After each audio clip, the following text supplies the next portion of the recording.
that better? Yes. So I haven't done this before. Dear sisters and brothers, as it's very well known, it's grim down south. So it is so good to welcome you to the Diocese of York and to the Province of York and to the return of the General Synod to the University of York. And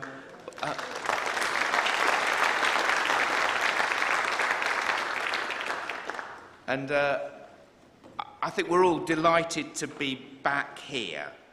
If it's your first time at a group of sessions in York, you may be feeling a bit bewildered by the geography of the place. Please ask some of the old lags who are around. And also there's other staff who are here, many of them giving up their time to be here to assist us. And please could we all help each other to make sense of getting around the campus. And could I also take this opportunity of extending a very warm welcome to those members of Synod who are joining us remotely. We of course look forward to your contributions as we go through our business. However, before we formally begin, I did want to say a word of welcome to the Vice-Chancellor of York University, to the University of York, Charlie Jeffrey. We have been meeting here for a very, very, very long time, the General Synod, but I don't think we've ever invited the Vice-Chancellor to come and speak to us, and this is an opportunity for us to thank him and the wider team at the university who go out of their way to help us and support us and have done for many, many years. And it's been my pleasure to get to know Charlie, the Vice-Chancellor, since I became Archbishop of York. I've got to know some of the staff here at the university, particularly Dee Dias, who's the co-director of the Centre for the Study of Christianity and Culture, based here, which does amazing work. So Charlie, on behalf of the General Synod of the Church of England, we thank you for letting us come here, and would you please pass on our thanks to all your staff.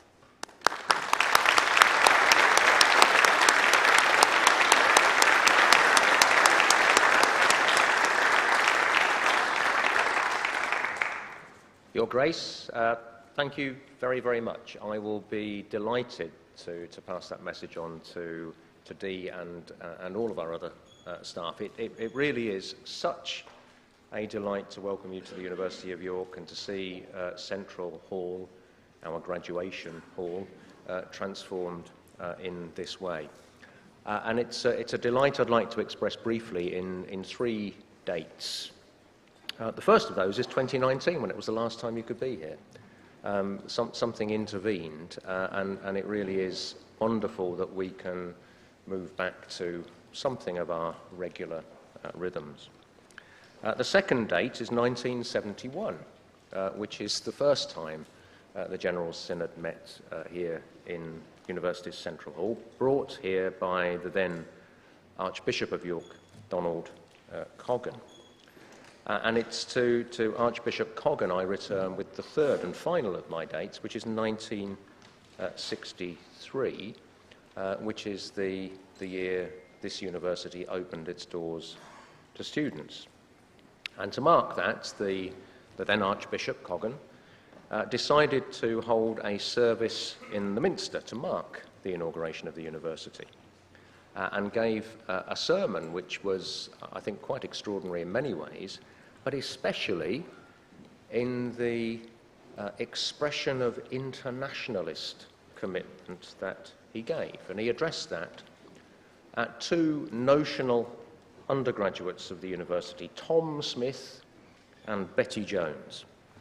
And he exhorted Tom and Betty to take the openness of outlook that they would acquire at the University of York during their studies into the world once they had graduated. And let me quote what he said. Tom Smith and Betty Jones, undergraduates, whether they like it or not, are world citizens. Just as isolationism in world politics has proved futile and impossible, so insularity of outlook will prove increasingly useless in the world of the 20th century. Tom and Betty are citizens not only of York, not only of England or Great Britain, not only of Europe, but the world. Now, we have heard some views in the recent past that being a citizen of the world is not a good thing to be. But I'm with the Archbishop on that point.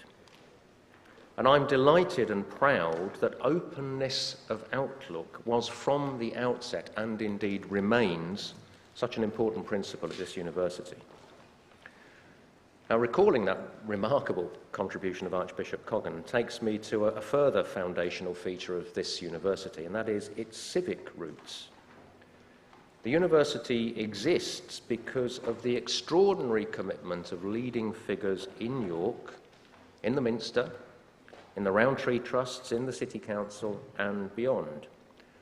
Together they carried out a patient campaign to establish this university, more or less from the end of the Second World War through to the launch of the university in 1963. So as we welcome you back to the University of York, I'd just like to say thanks to you, thanks to the Minster in its various incarnations, thanks to our archbishops in York for helping to get us off to such a good start.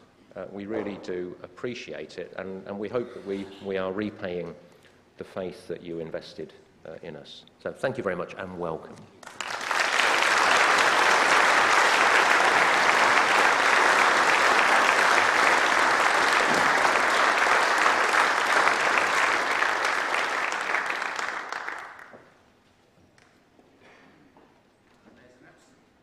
There's an absolutely brilliant chaplain here as well. So it's very good to see our partnership developing. So, without further ado, as we move into the work of this synod over the coming days, I invite the synod chaplain, Andrew Hammond, to lead us in our opening worship.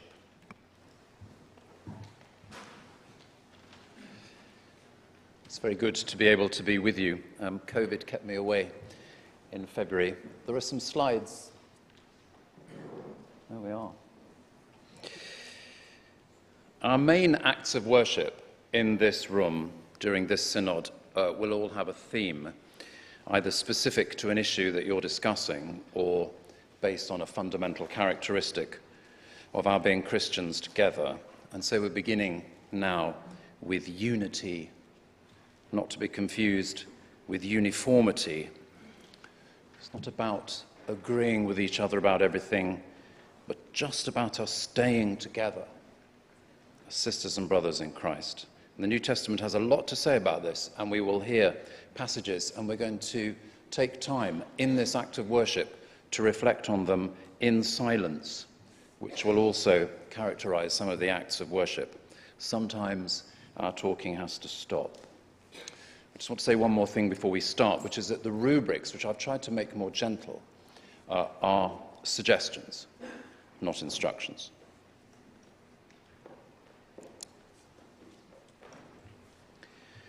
Behold how good and pleasant it is to dwell together in unity. It is like the dew of Hermon, running down upon the hills of Zion. O God, make speed to save us. O Lord, make haste to help us. We'll now sing this chant.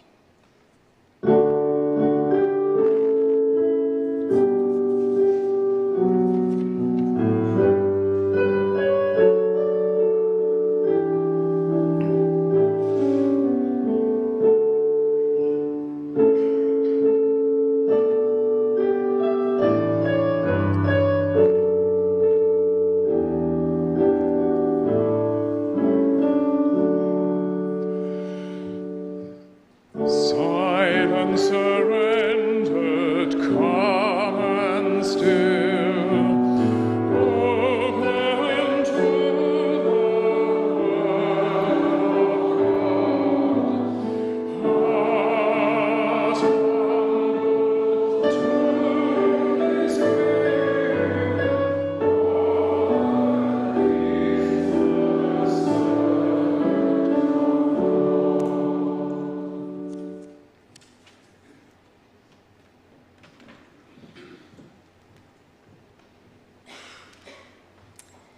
Jesus said to his disciples, "As you, Father, are in me and I am in you, may they also be in us, so that the world may believe that you have sent me.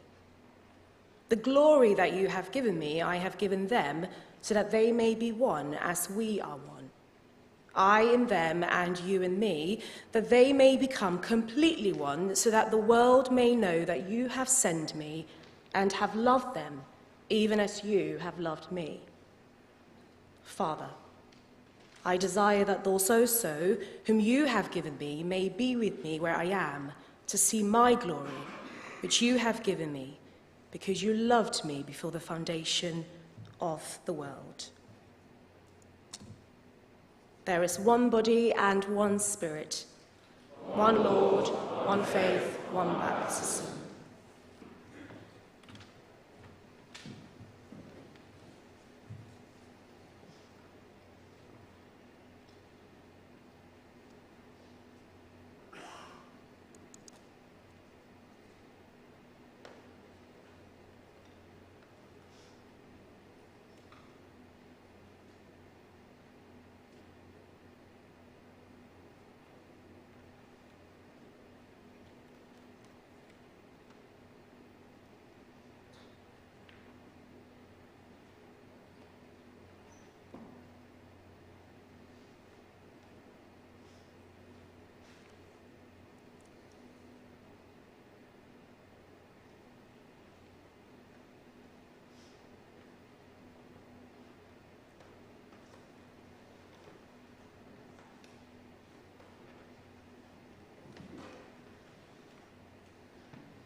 We must no longer be children, tossed to and fro and blown about by every wind of doctrine, by people's trickery, by their craftiness in deceitful scheming. But speaking the truth in love, we must grow up in every way into him who is the head, into Christ, from whom the whole body, joined and knitted together by every ligament with which it is equipped, as each part is working properly, promotes the body's growth in building itself up in love. There is one body and one Spirit, one God and Father.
As we pray today, we remember Frank Williams, who died recently.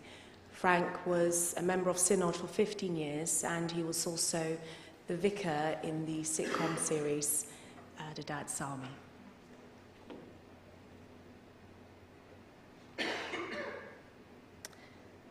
O God of unchangeable power and eternal light, look favourably on your whole church, that wonderful and sacred mystery, and by the tranquil operation of your perpetual providence, carry out the work of man's salvation.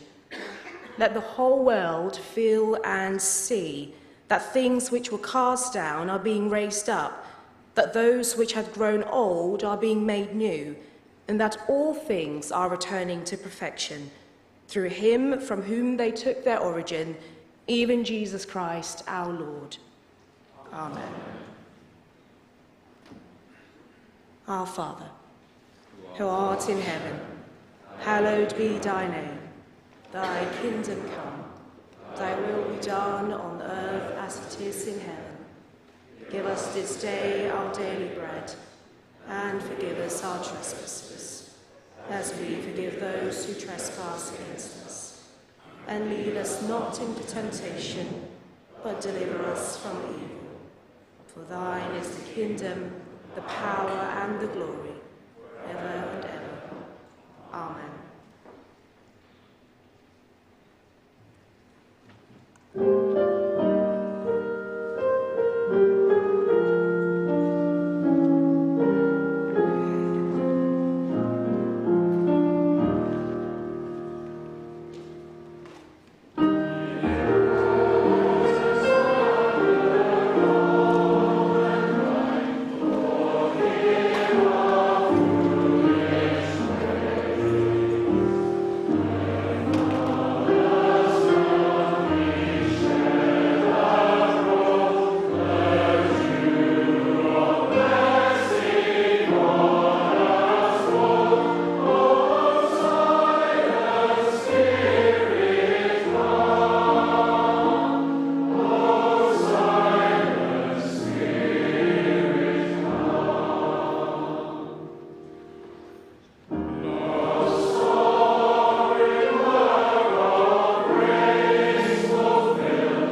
Christ our Redeemer bring us healing and wholeness. Amen.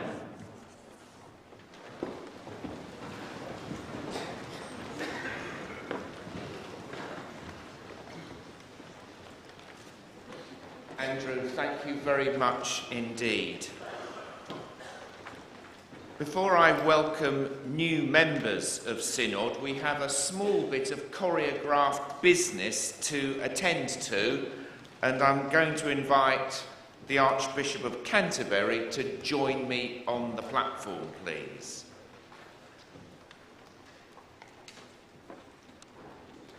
Synod.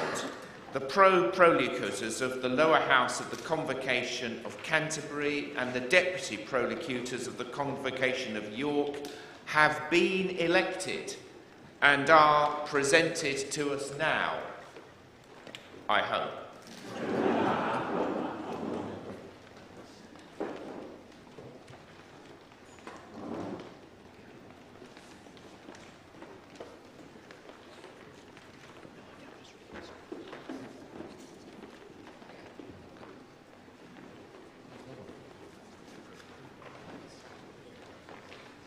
So I think somebody's the proposer.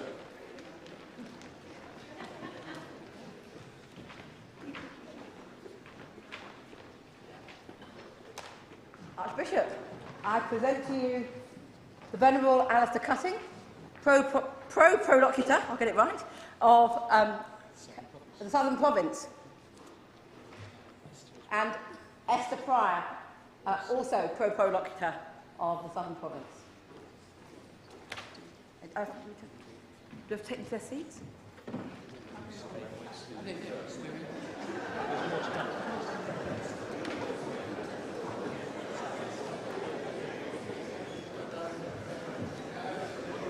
We'll give them all a round of applause in a moment. Don't encourage them too much. Archbishop, I present to you the Venerable Stuart Fife, Deputy Prolocutor of the Convocation of York.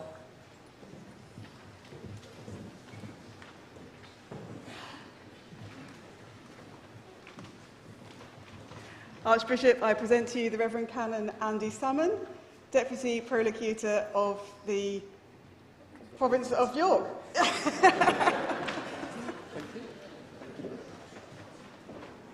So let's greet them. Thank you.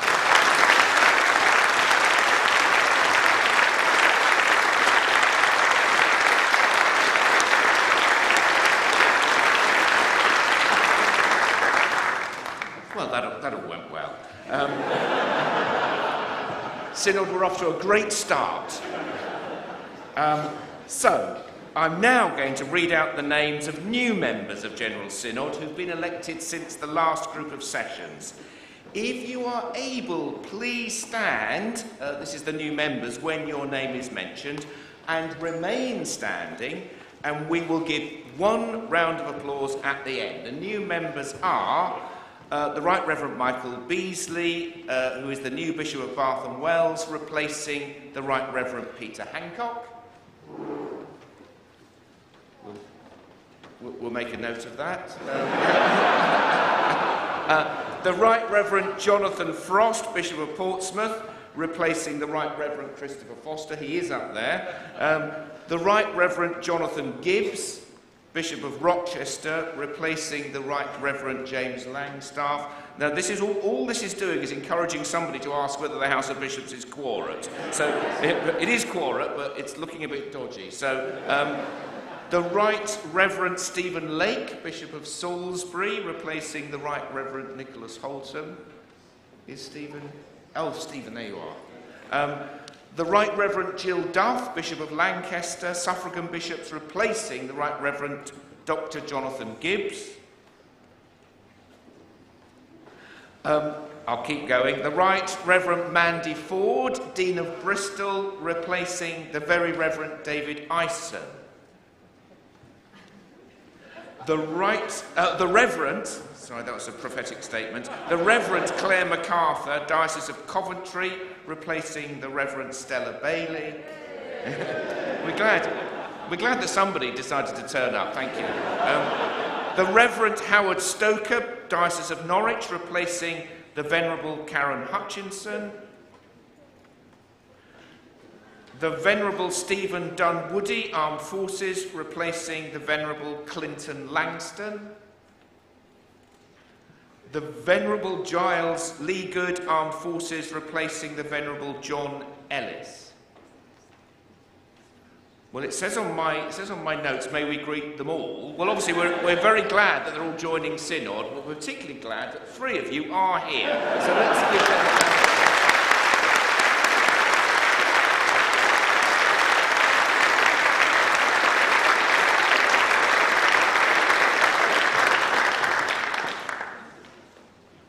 Following the February group of sessions, the lower house of both convocations and the House of Laity have met and formally agreed to the co-option of additional members. It is therefore my great pleasure to welcome the following 9, possibly, co-opted members.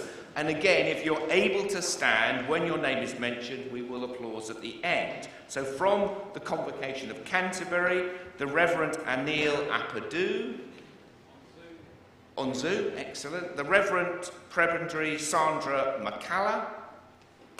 Oh, no, we'll wait till the end, we're just so relieved somebody's here. The Reverend Sandra Schloss. From the Convocation of York, the Reverend Canon Falak Sher. From the House of Laity, Abhishek Leal. David Hermit.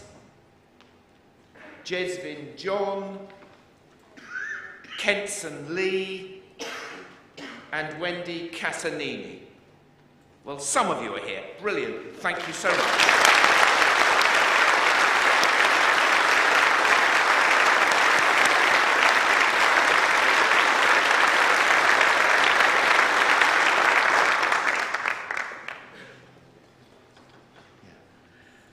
And I'd also like to welcome the recently appointed 3rd Church Estates Commissioner, the Reverend Flora Winfield, who I think, Flora, is here somewhere. Yeah.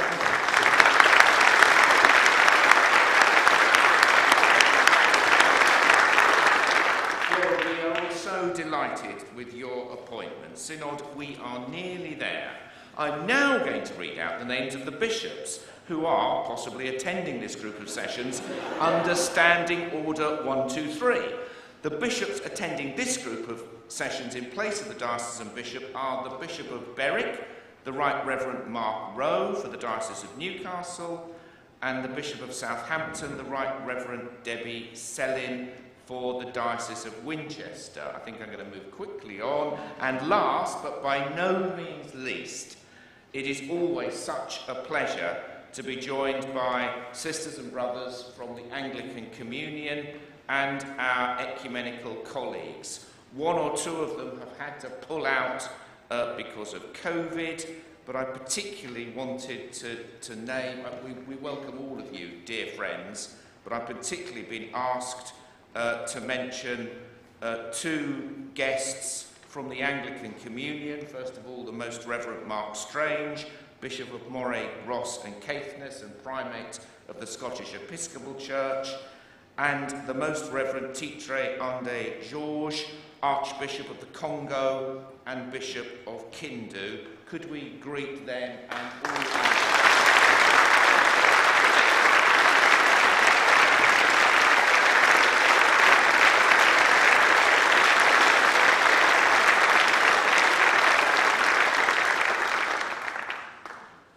Synod.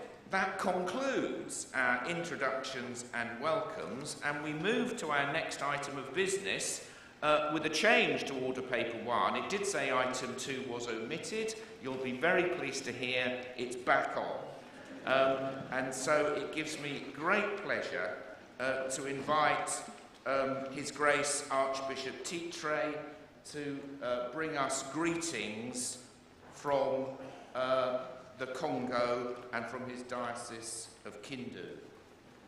Your Grace.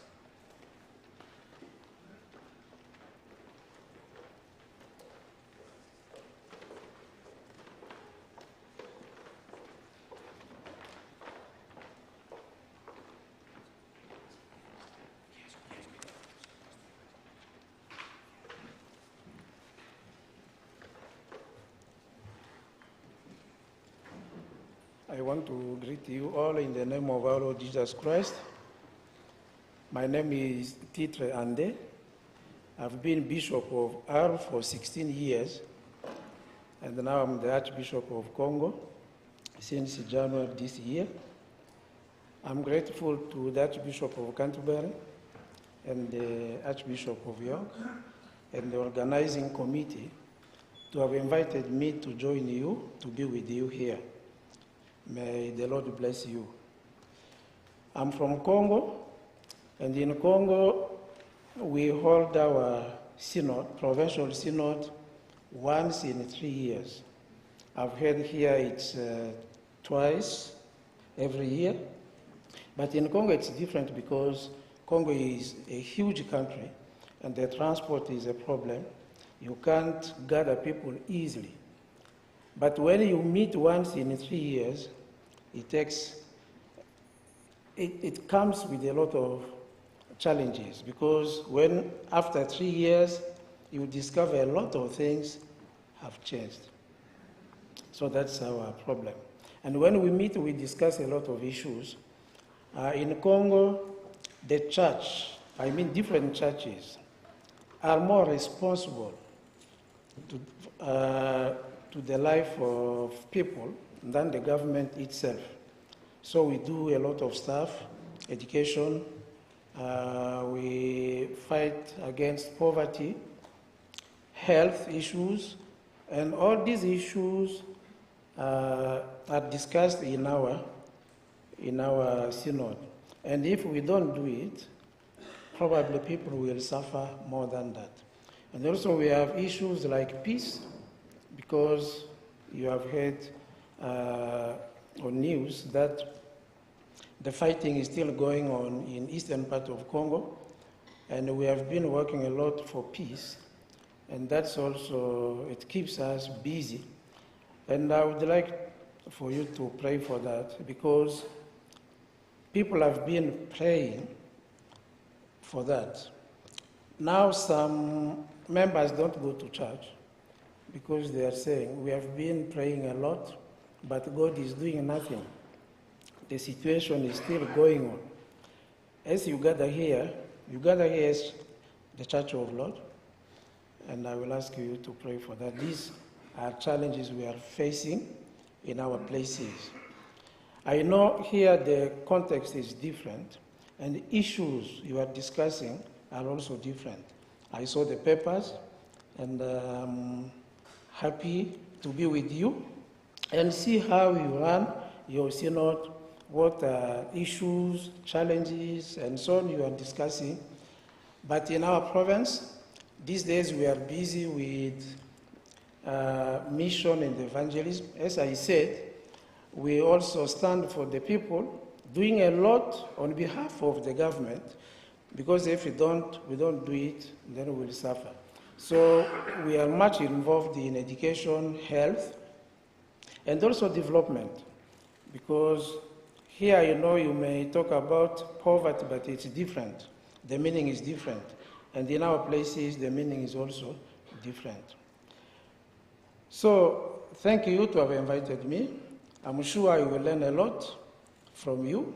And we said we are one body, and we need to learn each from each other. And may the Lord bless you. Thank you.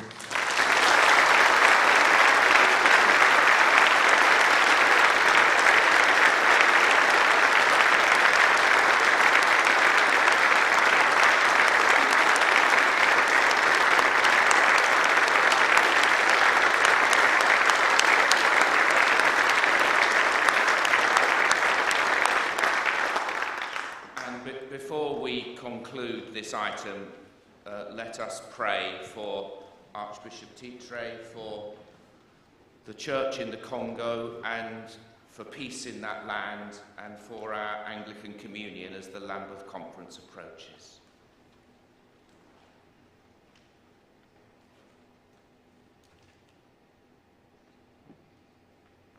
Heavenly Father, loving God, we ask your blessing upon this Church of England and our Anglican Communion, and today especially for the Church in the province of the Congo.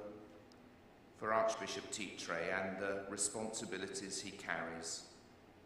May you give him grace and joy in the gospel, bring peace to his land, and enable the church in that nation to find security and flourishing, that many people will come to know Christ and your kingdom be established in the world.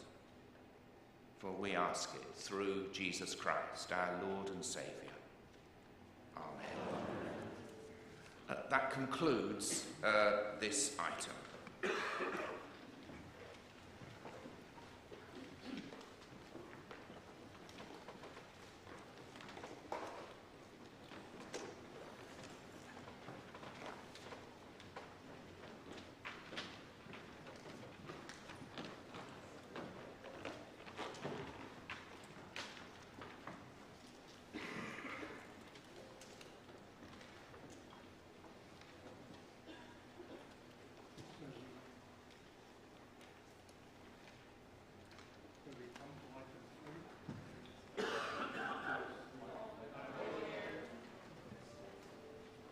Can you hear me now? Yes, of course you can. We come now to item 3, and I invite the Archbishop of York to deliver a presidential address.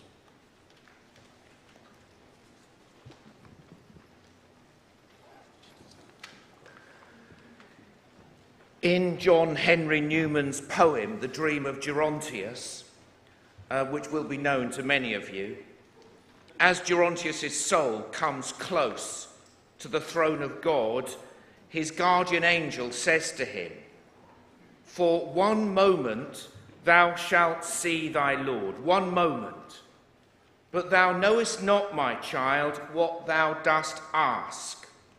That sight of the most fair will gladden thee, but it will pierce thee too." Now, setting aside Anglican anxieties about the Roman Catholic view of purgatory, which underpins much of this poem, we note that these lines echo the words that Mary hears from Simeon, that this child, this Jesus, is destined for the falling and rising of many, to be a sign that is opposed, so that the inner thoughts of many will be revealed. And Simeon says to Mary, "A sword will pierce your own heart too." Or as we may put it, as we reflect upon our Christian discipleship in the world, there is a cost. Following Jesus isn't easy. Because of our baptism, and this surely is the heart of missionary discipleship, each of us is called to be a Christ bearer. Those words spoken by Simeon to Mary apply to all of us. And although it is, of course, for those of us who are ordained, right and proper, that we draw sensible and professional boundaries around the tasks of ministry, it's also true that if we wish to share the huge delights of serving Christ, then we must also be prepared to face the sorrows and the failures. In the public square, our words will often be misunderstood, misinterpreted, misquoted. People will think we are woke, naive, misguided, too left-wing, too right-wing, too liberal, too conservative. We will be applauded for taking a moral stand and pilloried for getting involved in politics, at the same time, on the same issue. But knowing very well that we will sometimes get it wrong, what we are trying to be is faithful to Jesus. In personal witness, we will sometimes meet scorn, apathy, even hostility. That which means most to us will be considered trivial laughable, Neanderthal by some. But when we do share the gospel, we will find ourselves standing on the holy ground of other people's stories and their pain. And often we won't have the words to say, such as when we're ministering to those whose lives are cut short or taking the funeral of a child. Our hearts will be pierced, and like Mary standing at the foot of the cross, our witness will be a silent vigil and the determination to abide. We will carry a towel, not a flag. We will issue an invitation, not a summons. We will, wherever possible, roll away stones. In overseeing and resourcing the church for ministry, a responsibility that we all share, we will have to make painful and difficult decisions. In facing up to mistakes, we will be humbled, especially by our failings to safeguard the church, or to root out racism, or even just to communicate well and show kindness to each other. In these things, we will be pierced and broken. Yet, the sight of the Most High gladdens and sustains us. For me, that is around the table of the Lord, and in the daily slog and diet of prayer, and the comfort of Scripture. And for all of us, laity, priests and bishops, the whole people of God, we must, as our first priority and the first call upon our lives, pay attention to those sources of replenishing grace that are given us in word and worship, in sacrament and fellowship, enabling us to persevere, to get better, to make amends, to love one another. There is a wonderful scene in Peter Weir's film Gallipoli, depicting the events on the night before thousands of young Australian soldiers were sent over the top, facing almost certain death. The officer in charge at the front line, and who himself will lead the assault in the morning, sits in his office, not much more than a hollow carved out of the mud. And on a wind-up gramophone, he listens to a piece of music. Nothing is said. The camera lingers on his face. We see him listening intently to the music. We are invited to read his thoughts, and for a few moments, we get inside what it must be like, not just to be involved in that sort of situation, but to lead others through it. It's years since I've seen the film, and I can't remember what the music was. I guess it was a piece of opera. But in my mind, I see him sitting there, contemplating the music, weighing up what lies ahead of him, connecting himself with something beautiful that was beyond and away from the horrors of war. And I suppose you could see this as escapism, a way of avoiding reality, but I saw it differently. Here is a man charged with terrible responsibility, following orders, but at the same time having to deliver costly orders to others. He sees the madness of it.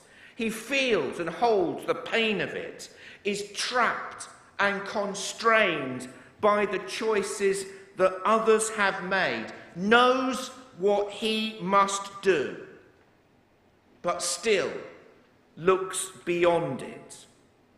Amid the frightful inhumanity and degradation of trench warfare, he connects himself to a beauty that must have seemed unreachable and yet at the same time is one of the few things worth seeking.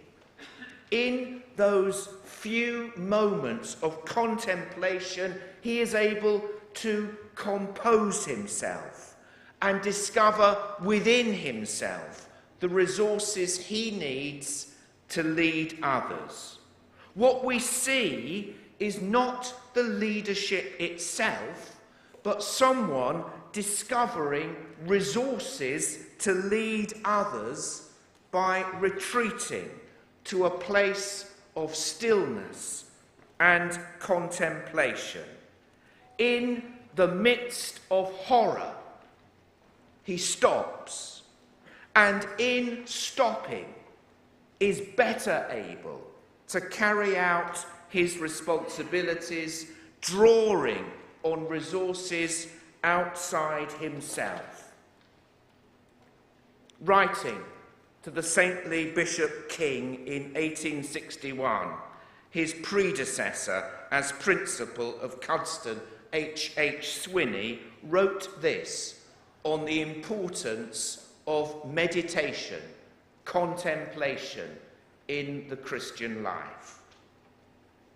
We all try to do too much and don't give enough time to earnest, quiet thought. Somehow, even my prayer and divine service within God's congregation lose much of their reality without this deliberate, and I love this phrase, bringing of the unseen into sight and basking in the light and warmth of it for a little season. We shall accomplish more, he says, by attempting less. And Edward King himself persistently maintained that our first priority must be, and I quote, to secure our individual reunion with God through Christ, nurtured in those times apart, in solitude and silence. Oh, blessed are the poor in spirit, says Jesus, for theirs is the kingdom of heaven. At the heart of what it means for us to be a Christ-centered church is this renewal of prayer and spirituality, the disciplines of contemplation, the pursuit of holiness, the recognition that we don't have all the answers, a poverty of spirit which is a richness of our need of God's mercy and redemption, the deliberate bringing of the unseen into sight, that even a so-called vision and strategy is simply a call to God, a call from God to centre our lives in Christ. And then a few questions that we think are worth addressing and around which we will order our priorities. So, how can we grow younger and more diverse? And I'm so glad that at this synod we will at last have time to share together our experiences, insights, and ideas on this. And how can we create new pathways of belonging for those who do not yet know Jesus as Lord, revitalising the parishes and chaplaincies of our church and expanding our vision to create new communities of faith and see more people come to faith in Christ, and, perhaps most critical of all, how can we learn and learn again to be disciples of Jesus ourselves? Gladden your hearts with the sight of the most fair. Be constantly renewed and resourced by the beauty of Christ, the beauty of worship, the beauty of Scripture. One thing I ask of the Lord, this I seek, to live my life, to find my life in the house of the Lord, to behold God's fair beauty. So, dear friends, this is what I say to myself each day as I stumble out of bed, bang my head against the wall, and ask myself, Lord, why have you asked me to be the Archbishop of York? I say, Stephen, know your need of God. Know that you need resources outside yourself. Don't believe your own publicity. Own up to your mistakes. Don't think you're in charge or that this is your church. It isn't. And seek out those places of prayerful contemplation and replenishing where you will know God's love for you and accept that a sword will pierce your heart too. And in this week of all weeks, don't we need this sort of leadership in our nation as well as our church? So, recently, I have to tell you, I had a bad day. And having a bad day, I found myself doing a similar thing to that army officer in the film. Because stuff was mounting up. People were asking me for things that I couldn't give them. Difficult, painful decisions had to be made which affected other people's lives. And I wanted someone else to make them. I didn't feel equal to the task, and frankly, I didn't want to be the Archbishop of York that day. I just wanted to be Stephen. And I was on my way to a meeting, so before getting in the car, I sorted out some music to listen to. This is what I often do. In fact, when I was Bishop of Reading, I discovered that the journey from my house to the Archdeacon's house was exactly 18 minutes, which is the time it takes Jesse Norman to sing Strauss's 4 last songs. And I felt contemplating death was a very good preparation for the meeting.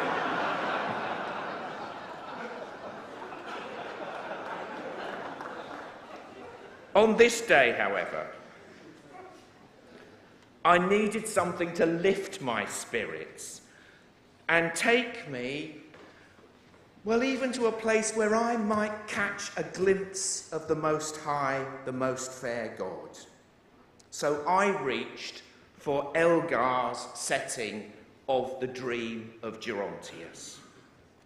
And listening to the music, I reconnected with a beauty that, sisters and brothers, is available to all of us. That is the deepest truth and very echo of the life of God, and in this beautiful music, also an affirmation of the Christian faith itself. And by the way, did you know that Terry Waite, having been chained to a radiator for more than 3 years, when the strictures in which he was being kept were relaxed a bit, they gave him a radio, and still chained to the radiator, he found the wonderful Let's Thank God and 3 Cheers for the World Service, found the World Service, and it was a prom, and it was this music, that The Dream of Gerontius was the first thing he heard which connected him with the world. So I listened to Act 1 going to the meeting, and I listened to Act 2 coming from the meeting. Only those of you who know the music will know Act 2 is quite a bit longer than Act 1, so I realised I was going to be home before the music finished, so I pulled into a lay-by, and I sort of wound back the seat in my car and turned up the volume. My electric car didn't need recharging But brothers and sisters, I did. And I listened to the final song of the angel singing to the saved soul. Softly and gently, dearly ransomed soul, in my most loving arms I now enfold thee, and o'er the penal waters as they roll I poise thee, and I lower thee, and I hold thee. Dear General Synod, welcome back to York.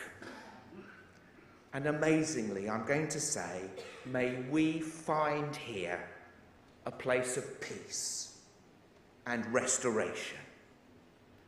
And simply this, as we do our business, let's keep remembering it is the business of God. And there is a cost, but around us and beneath us and holding us always are the everlasting arms of an ever-loving God. It is this God made known in Jesus Christ we serve, to God that we give account, and to God we bend the knee. I know that was more of a retreat address than a presidential charge, but I am a preacher man, and I thought I'd speak about the state of the soul rather than the state of the nation, so I'll finish by saying, if you don't mind, Amen.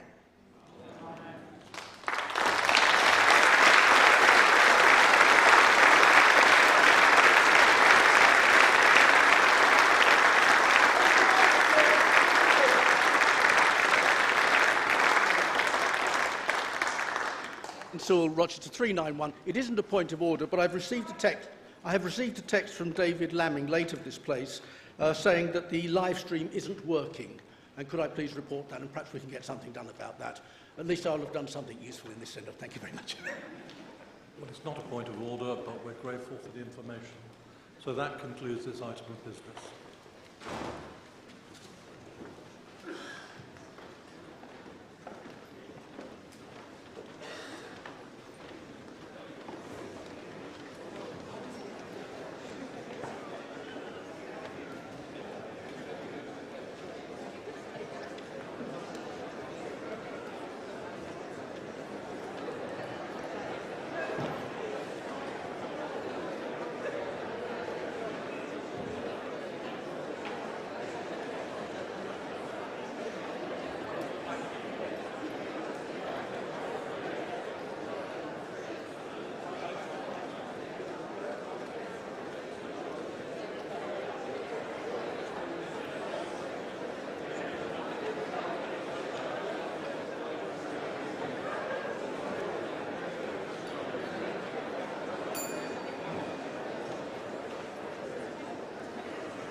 Good afternoon, Synod. It's good to be back here in York. We move to item 4, which is the report of the Business Committee. Members will need GS 2257 for this debate. Please remember that the point of the debate is to debate the agenda and the report, and I'll be listening out for contributions that actually do that. But first of all, I'm going to invite Robert Hammond, who's the chair of the Business Committee, to present the report. And Robert, you have up to 10 minutes to do so.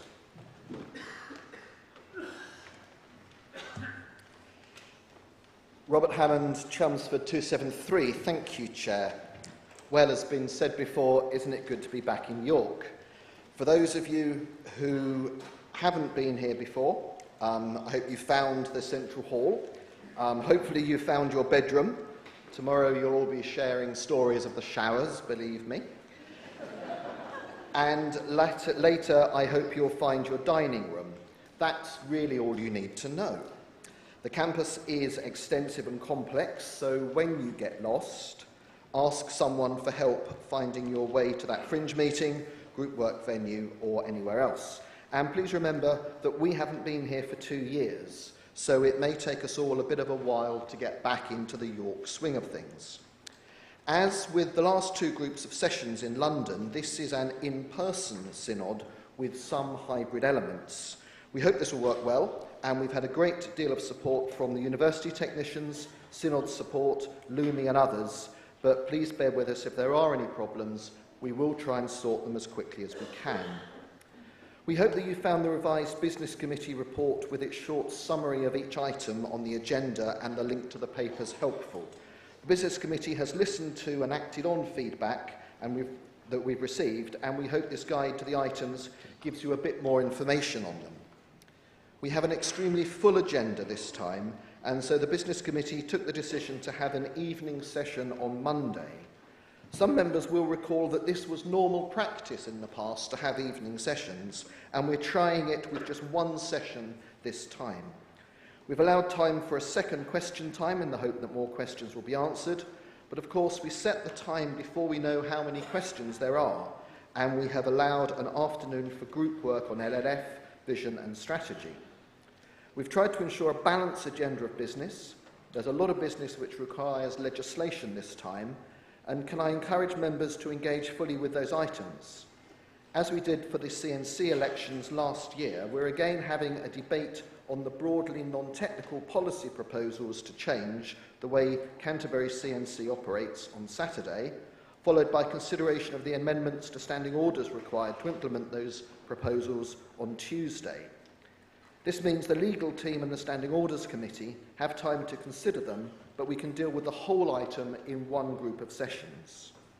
We have the usual debates on the Archbishop's Council budget, consideration of future spending plans, and we found time for a debate on the war in Ukraine. I'm aware that some members thought we should have a debate on the current financial crisis.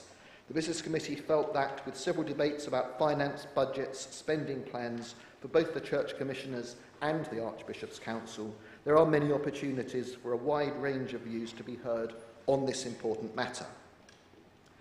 We're already aware that there's quite a lot of amendments for some items of business, which will mean they will take longer than the Business Committee had planned for, and at least 1 item of deemed business has been requested for debate. This means that there will inevitably be changes to the agenda of when items are taken, so watch out for any changes which will either be in the orange order papers available here in the Central Hall, on the app, and sent out by email. There may also be other changes to the agenda I need to propose from time to time. I did promise in February to give more clarity on the dates of future groups of sessions. It is extremely unlikely that Synod will need to meet in November this year. Next year, although the groups of sessions is still to be finalised, members are requested to hold the narrower date envelope of Monday the 6th to Thursday the 9th of February 2023 free for us to meet in London, and the full envelope of 7 to 11 of July to meet here again in York. We've scheduled 3 diocesan synod motions in an attempt to reduce the list, those outstanding on the list.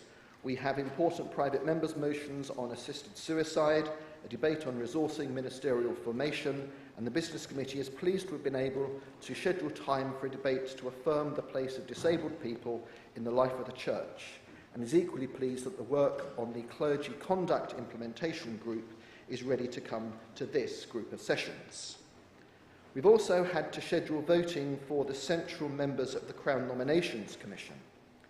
Synod members will recall that this is the first time we have elected CNC members under the new standing orders following the decision of this Synod to change the voting process. Lay and clergy members will have the opportunity to meet and discuss with those pairs of candidates for election tomorrow evening, and on Sunday evening, during extended compline here in the Central Hall, we will vote. Please remember that you will need a method of accessing the Civica voting system, the link for which was emailed to you earlier this afternoon. You may want to use a smartphone, tablet, iPad, or laptop for that vote, but if you don't have one, there will be some laptops available with assistance downstairs in the foyer. A few reminders that you may find helpful. If you haven't sorted your car park hanger out, please do so straight away or you do risk being fined. Please remember to only eat in the dining room you've been allocated. The lanyard colour indicates which that is. We're all aware that the COVID virus is still around. Please be mindful of each other's requirements and preferences, and the university and staff will operate in keeping with current government guidelines. The Business Committee is aware that many of you have great ideas and suggestions for how we can, whilst remembering that General Synod is primarily a legislative body, although it isn't the Church's Parliament in the way that Westminster is, improve Synod. We're grateful for the many suggestions and proposals that have been made, and we look forward to seeing some of you at the Business Committee Fringe meeting on Monday evening to hear more of your thoughts and views as we begin to look at this complex matter. And speaking of fringe events, we have a lot of them at this group of sessions. They are an important, although voluntary and additional part of our Synod experience, and not part of formal Synod business.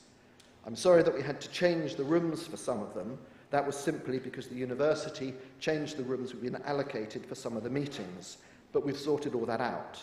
The online version of the Fringe booklet has the up-to-date details of the Fringe meetings and the rooms.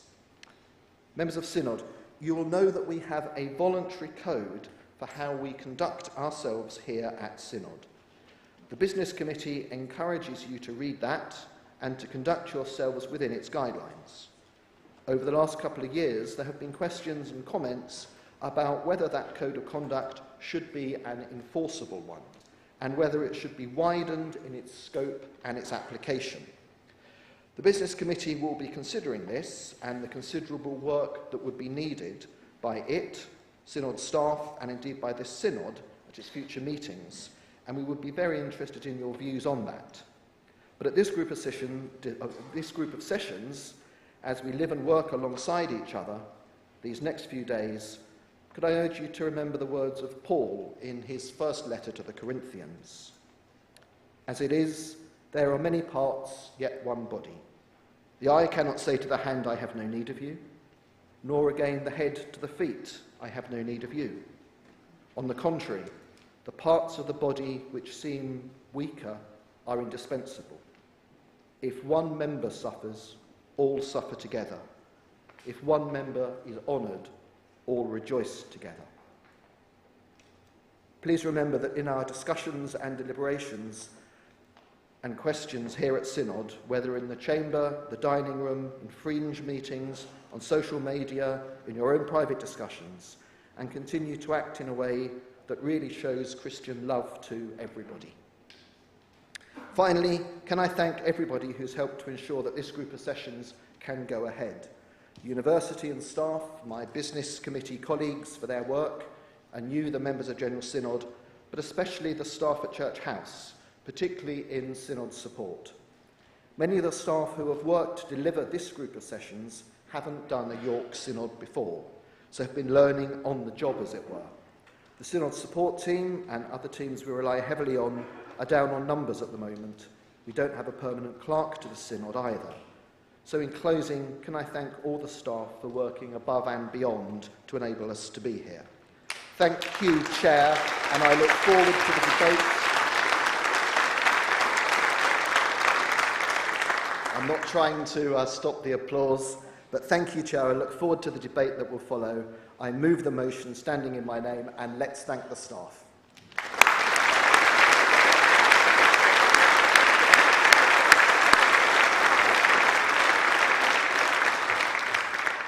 Thank you, Robert. This item is now open for debate. If you wish to contribute, then please stand or indicate. And there is a speech limit of 5 minutes as we open the debate. Catherine Rhodes for a maiden speech, followed by Alison Coulter.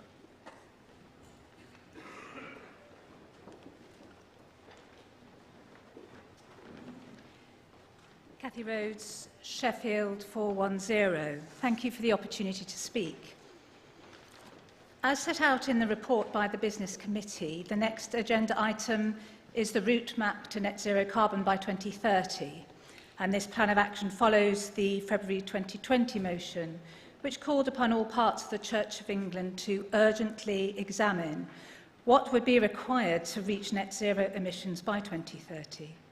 And the General Synod of February 2020 recognised that there is a global climate emergency. So I'm a new member of Synod, and as a new member, one of many interesting aspects of being in Synod is the variety of roles and life experiences brought by other lay members. Being a current or indeed retired NHS worker is not unusual, and I previously worked as a consultant obstetrician. And this means that the word emergency still stirs up a strong reaction in me. When you work on a labour ward, the clanging symbol of the emergency buzzer can resound down the corridor at any time of day or night. And members of staff who can do so will move as quickly as possible to where help is needed. You don't wait to take action because every second counts, because it is an emergency. And to get the best outcome, the team works together using all their skills and knowledge. Each person plays a part and has a shared mental model of what outcome they are aiming for, including the timeline that they will work towards. Successful teams have strong leadership, good communication, awareness of what is happening around them, and they support each other.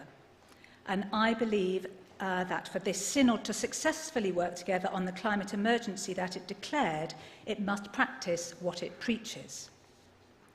So I'm asking the Business Committee to advise how the principles of the Net Zero Route Map and our Rocha Eco Church could be embedded in our practices as this synod. The principle is that we would ourselves be part of the work that we are asking the wider church to do in the route map to net zero. And I hope that Eco-General Synod plans can be part of the Synod to be held in February 2023. And this would align with ongoing discussions with Church House on this topic as they work on their own sustainability and net zero plans. As part of this, Church House, I'm delighted to say, is now registered as an eco-church, is on the Arosha map and committed to working towards an award. The month after the 2020 vote, I took on the voluntary role of Diocesan Environment Officer for Sheffield Diocese, having retired from the NHS. And when I became DEO, one thing that was said to me has stayed in my mind. No one was ever converted by a pie chart. So, what does it take to urge us to move forward with action on the climate emergency? It takes love. The love Jesus commanded us to have for our neighbours. All around the world, those living in poverty who did the least to cause this crisis suffer the most, which is why this is also a climate emergency. And the love for our Creator God and our beautiful planet home, the earth we share with all living creatures, and the love for future generations. Every person here knows and loves a young person who will live out their lives in the world we leave behind. I've got 2 children, so it's very emotional for me to think about this, as I'm sure it is for many of you. And we've got a chance to take the next steps guided by this route map, and I urge Synod to lead by example and look forward to hearing from the Business Committee about how Eco-General Synod can become a reality for all of us. Thank you.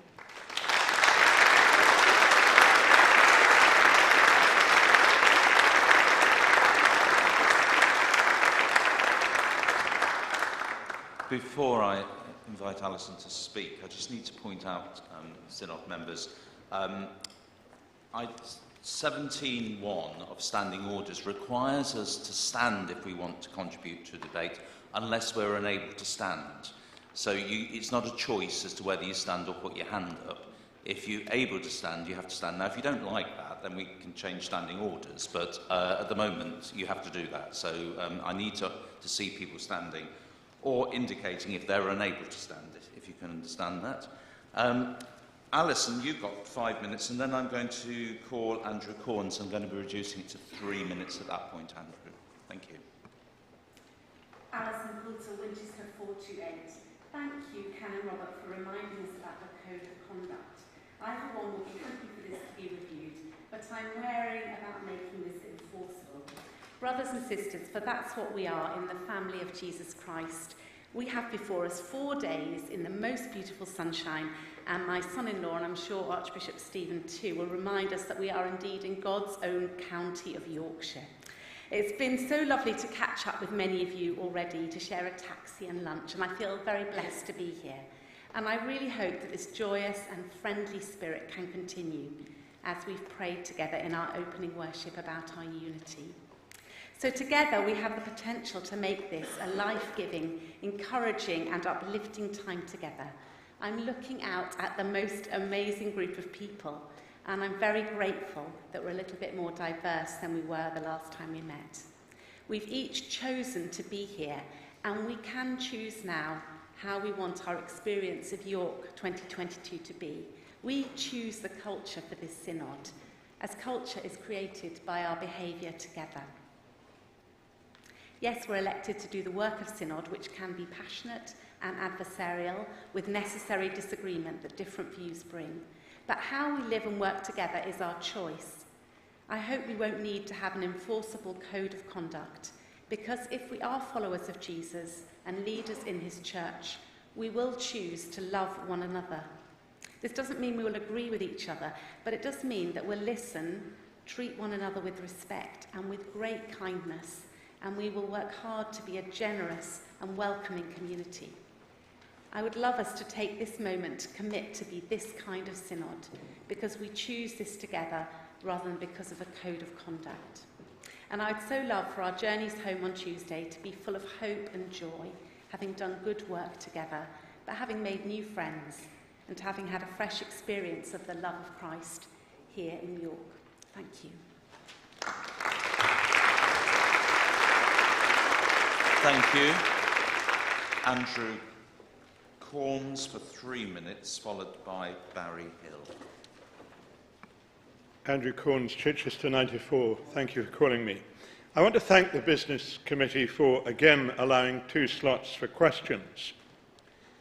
In February, I made 2 pleas that our questions be less confrontational and that those who answer would genuinely engage with our concerns.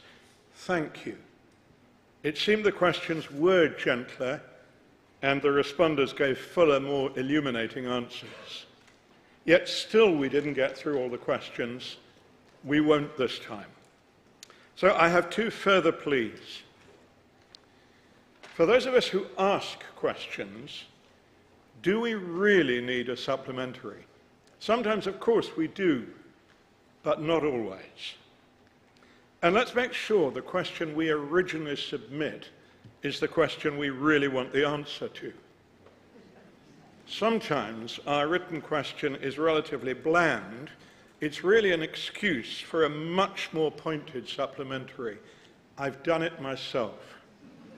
I'm sorry I have. And for the responders, sometimes the response is simply to bat away the question. I sense that with several questions this time. That positively invites supplementaries. So it would be great if the written answers always engaged with the concerns in our questions. And in response to supplementaries, really engaging may mean longer answers, but not always. Sometimes answers can be brief, not terse, not dismissive, but brief. And others will need longer answers. It would be good if this July we could get through more of the questions. That will happen as we think twice before asking that devastating supplementary, and if the responders decide carefully what needs a longer answer and what can be adequately and respectfully answered more briefly.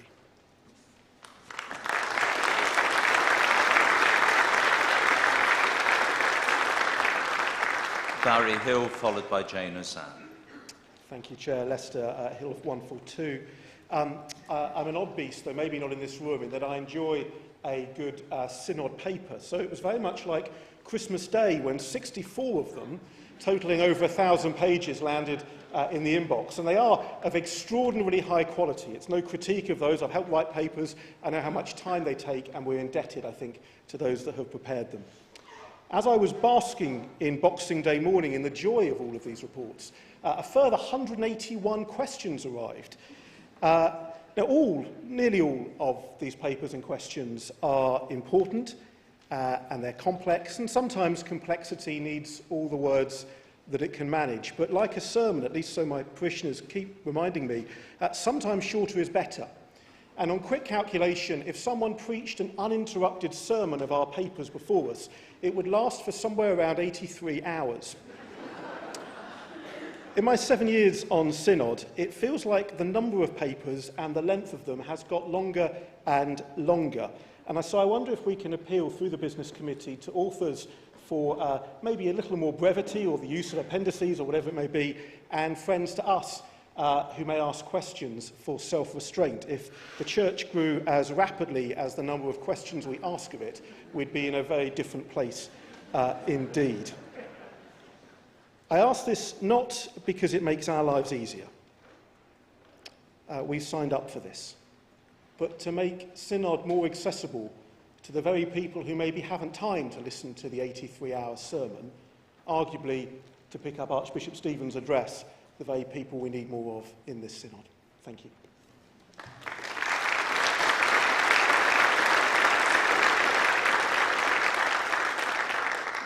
Following Jane Ozanne, I'm going to test your mind, Synod, for the motion of closure of this debate. Jane, you have 3 minutes. Ozanne, 380 Oxford, and in the parish of St John Henry Newman in Littlemore.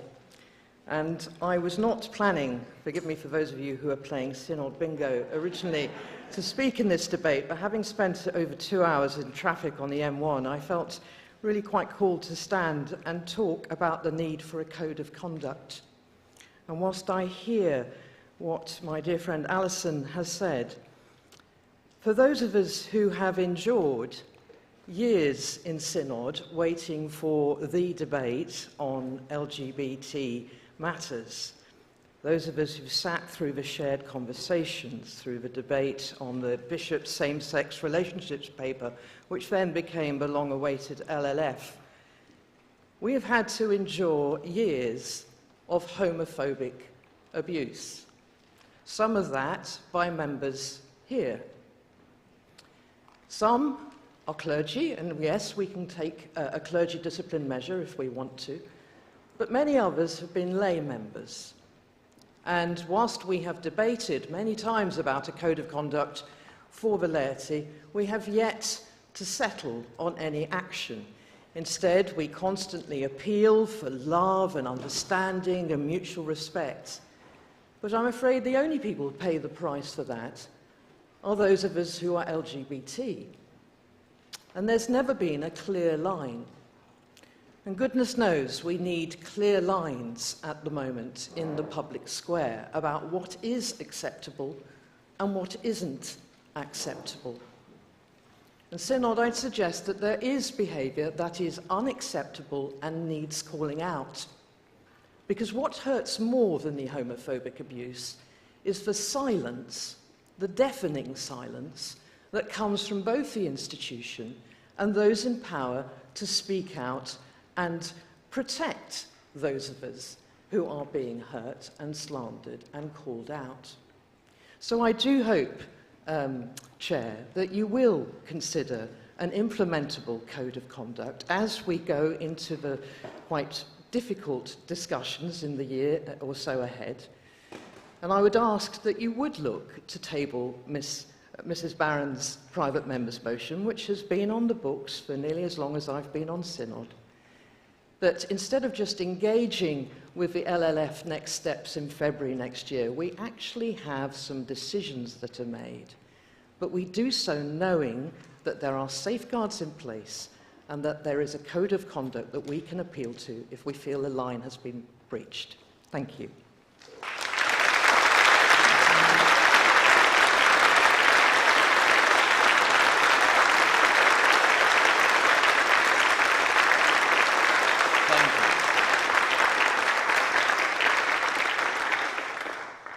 Now, with a real desire to get on with the business of this synod, I now wish to test the mind of the synod on whether item 4 has been sufficiently debated. I therefore put the motion for closure on item 4 to synod. Those in favour of the motion for the closure on item 4, please show. If you're online, then it's a green tick, please. Thank you. Those against? That's clearly carried. So I invite the Chair of the Business Committee, Robert Hammond, to respond to the debate. And Robert, you have up to 5 minutes if you need it. Thank you, Chair. Thank you for those. Robert Hammond, Chelmsford 273. Thank you for those who contributed. To Cathy Rhodes, yes, we will engage with the General Synod Environment Group to see how we can make Synod more environmentally friendly a reality. We would want to put into practice what this Synod preaches. That seems the absolute right thing to do. So we're happy to have those conversations and to see what we can do there. Alison, Code of Conduct, wary of it being enforceable. Yes, we thank you for all that. We will be considering the Code of Conduct in more detail, the approaches to it at our next meeting, so thank you for your contribution. Andrew Corns, as ever, thank you very much. Your last contribution in February was very well received, and today's should be exceptionally well received as well. Fantastic advice. Thank you. I hope everybody heard both of those points, and let's have a chat over dinner, Andrew, at some point. I would enjoy that. Barry Hill, the length of papers. I believe that if you totalled up the complete number of words in this synod mailings, it comes to 240,000 words, which is about a third of the Bible, which is quite a lot of words for us to digest. Authors will have heard those points, and the Business Committee will talk to staff around what we can do to make some of that more accessible. As a young Synod member, that was one of the things I always banged on about. Where are the executive summaries? That was really important to me. I don't want to let that drop, so thank you for that. And self-restraint over questions, yes, absolutely. Again, I hope Synod members have heard. Jane took a different view to the Code of Conduct, and again, we will be considering that, as I said, at our September meeting. The Business Committee can't decide on the content of what comes to Synod, so I cannot commit that we will have decisions of the type that you advocated, Jane, but it is vital that we operate and we work regardless of whether we have an enforceable code of conduct or a voluntary code of conduct in a way that does not allow anybody to feel they are being discriminated against in any way. And that must be, as I said in the speech, that must be one of our key guiding principles. I think those are all the points in my response, Chair. Thank you, Robert. I therefore put item 4 to the vote, that the Synod do take note of this report. All those in favour, please show, or with the green tick online. Thank you. All those against? That is carried. Thank you very much for the debate. We now move on to the presentation of petitions.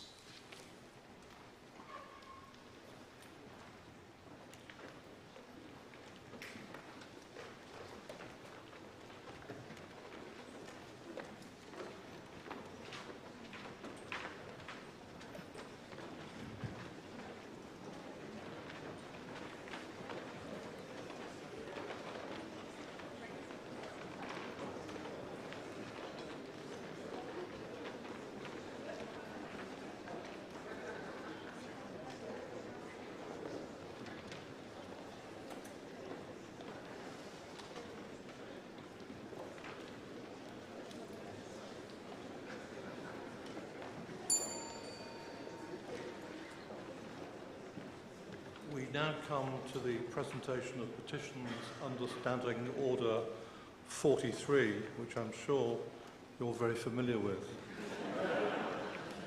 It says, so it must be true, the member must, on being so invited, present the petition by stating its purport in a speech of not more than 2 minutes.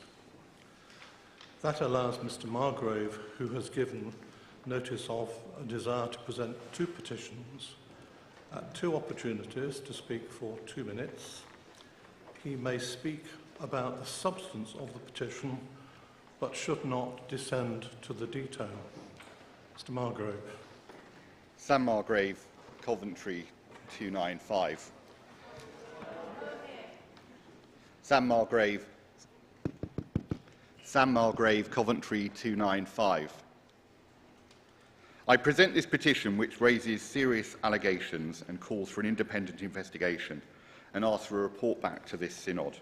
2 Timothy chapter 4 warns us, a time is coming when people will not endure sound teaching, but accumulate teachers to suit their own likings. Matthew also warns, beware of false prophets, which come to you in sheep's clothing, but inwardly they are ravening wolves. Petitioners highlight research indicating there's gaming of the system and fraudulent behaviour by bishops, DDOs and others. There are weaknesses and a lack of accountability in the vocations process, which is changing church teaching by stealth and usurping synod decision-making. Petitioners also raise concern Conservatives face disadvantage in the vocations, ordination and recruitment process. Petitioners raise concern that ordinands don't reflect their views or the views in the pews when you compare the number of political activists or allies versus the number of orthodox candidates being ordained. Petitioners present evidence of entryism, and they suggest pulpits are being used for a political platform.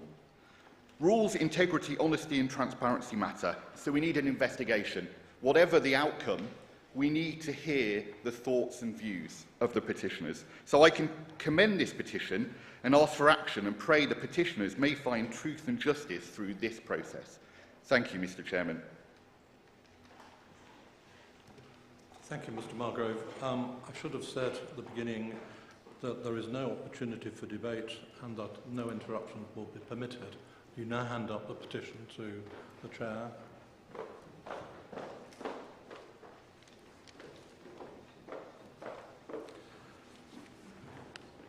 Now, Mr. Margrave, your second petition, please.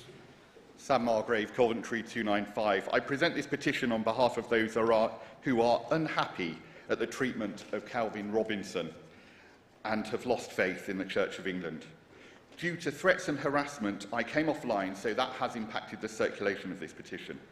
But petitioners ask for an independent investigation to look at decisions and treatment that led to Calvin leaving the Church of England and not being part of the one body we spoke of earlier, which includes allegations regarding the involvement of Calvin losing his curacy and his ordination being cancelled. It also raises concern about disadvantaged Conservatives facing in the vocations ordination recruitment process. Petitioners ask for a report to come back to General Synod outlining any findings. I commend this petition and ask for an independent investigation to take place and a report to come back in due course so the nation can have faith in the Church of England once again. Finally, I close by asking that we all pray for Father Calvin Robinson and all those ordained this Petertide, and that by their fruit we will recognise their ministry and that we will thank God for their service. Thank you. Thank you, Mr. Margrave. Now,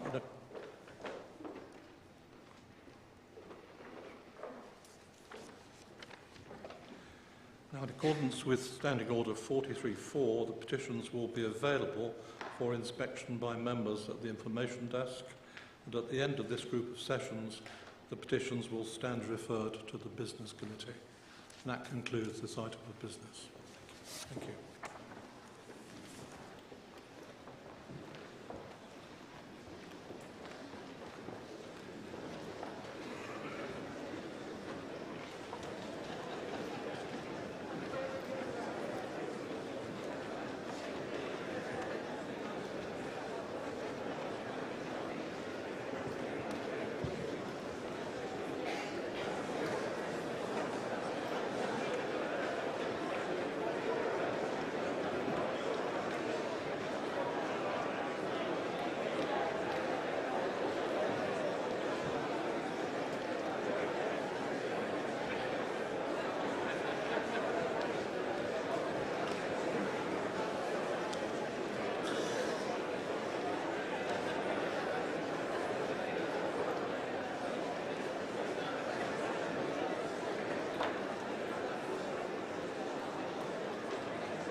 Yes, sorry about that.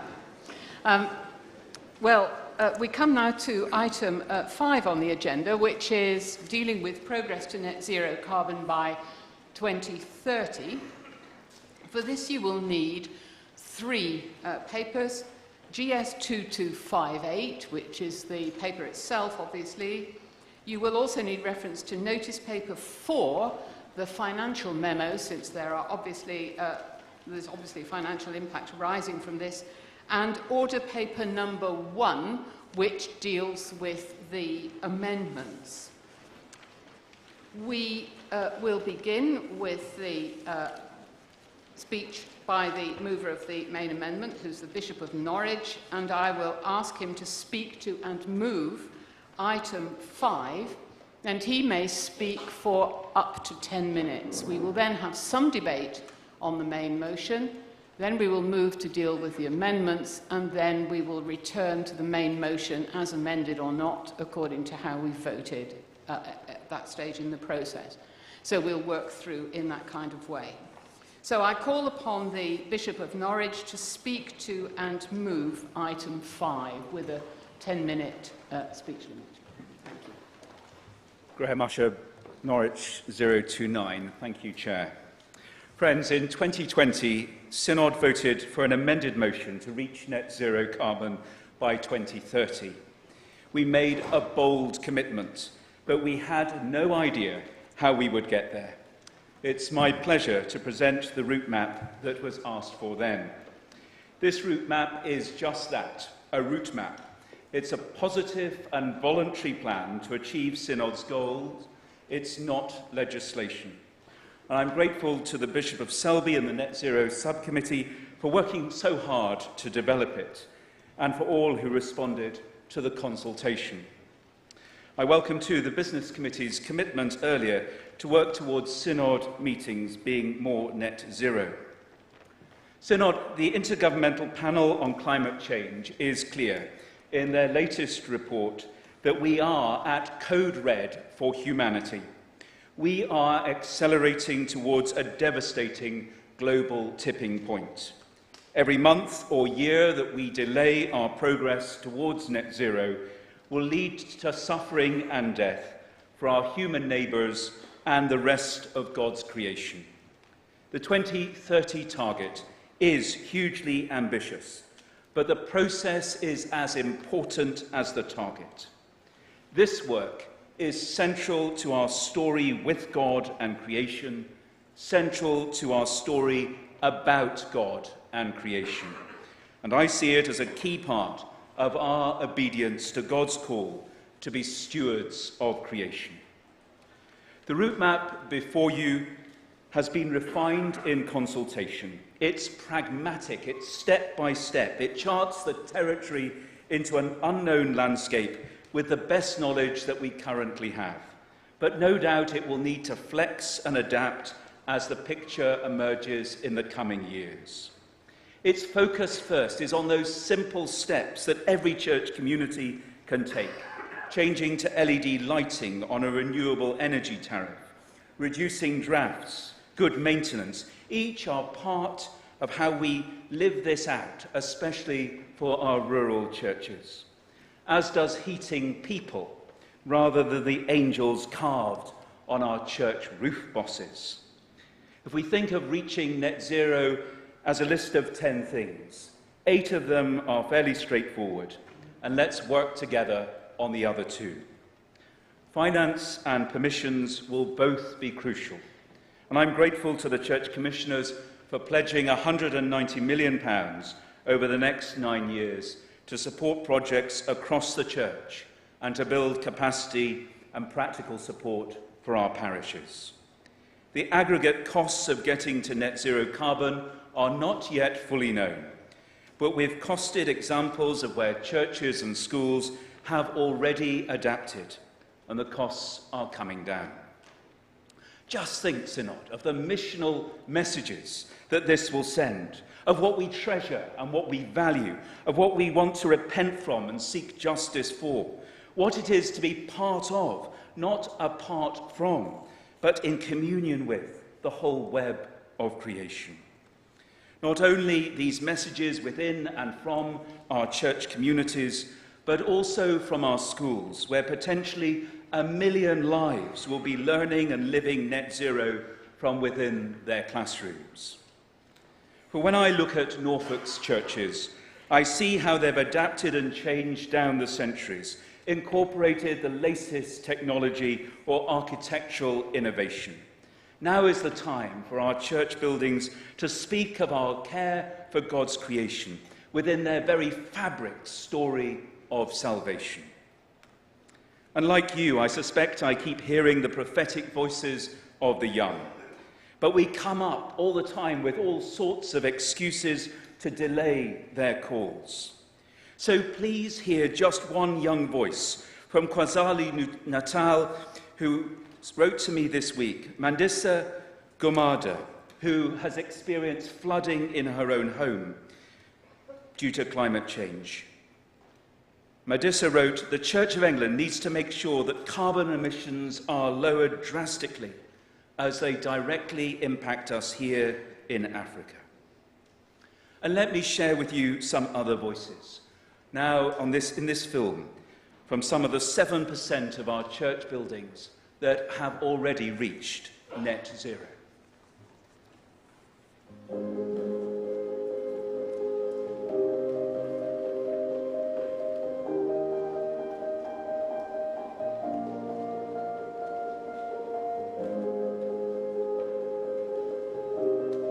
We decided we would teach the people and not the building. I read an article somewhere about under-pew teaching. So I actually contacted a consultant to come and gave us an overview of what we should be doing, which was in fact under-pew teaching. The lovely thing is now I can put my hands near the keystones and I can actually turn pages in the iPad with much more excellent instead of being short and do not love words and speak the truth in action. And that really inspires me to actually not just talk about it, but actually do something about it. My wish for our pupils would be that they grow up to be strong, independent human beings who can go out and make changes in the world, but small changes, large changes, they might remember that primary school is something as a catalyst to those changes and choices that they make in their life.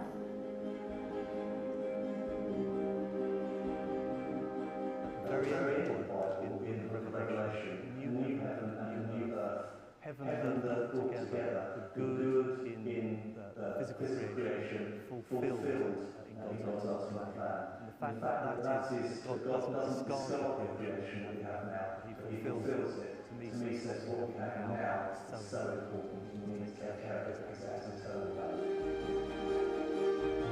The Runswick School refurbished and renewed a very ancient medieval church really, but with all its problems of poor heating and poor lighting and loss of energy. We also wanted to make the space more accessible for everybody, so we took out 70 Victorian pews and inserted new underfloor heating with air source heat pumps. Just hope that everybody is seeing what I'm seeing and everybody is willing to make those changes. The hope for the future is that we can do this, but we will start now. It's all our responsibility to do this now. We are stewards given by God to care for creation. And if we don't do that as a church, then we are not being Christian and caring for all.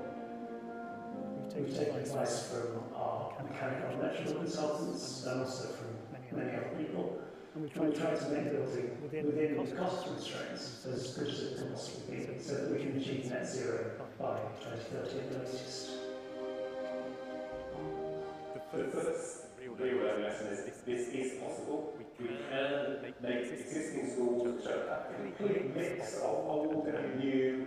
We've got the technologies that can make schools net zero carbon, or we've got in here today, and it can be done. This school proves that. So for many years we've been talking about theory on it.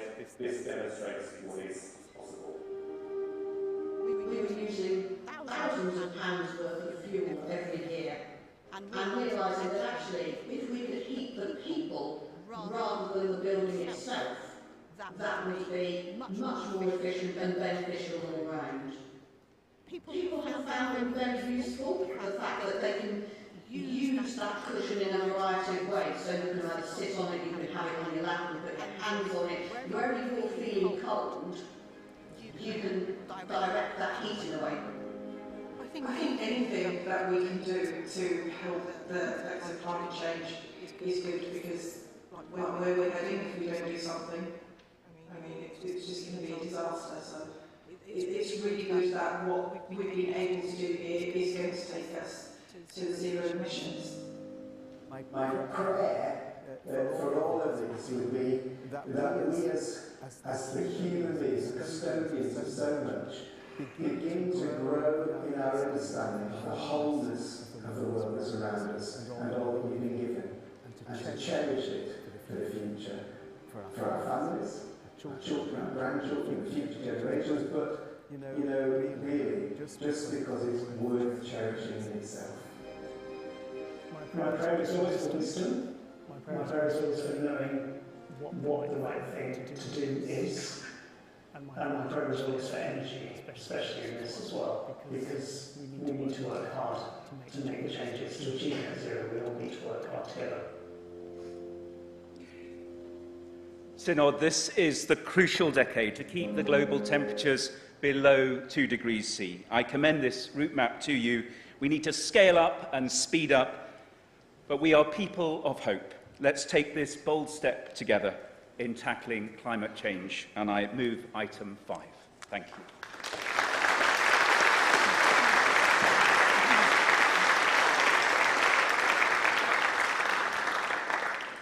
Thank you. The motion is now open for debate. I call upon Martin Gainsborough, and after Martin Gainsborough, Che Seaborn for a maiden speech. Thank you.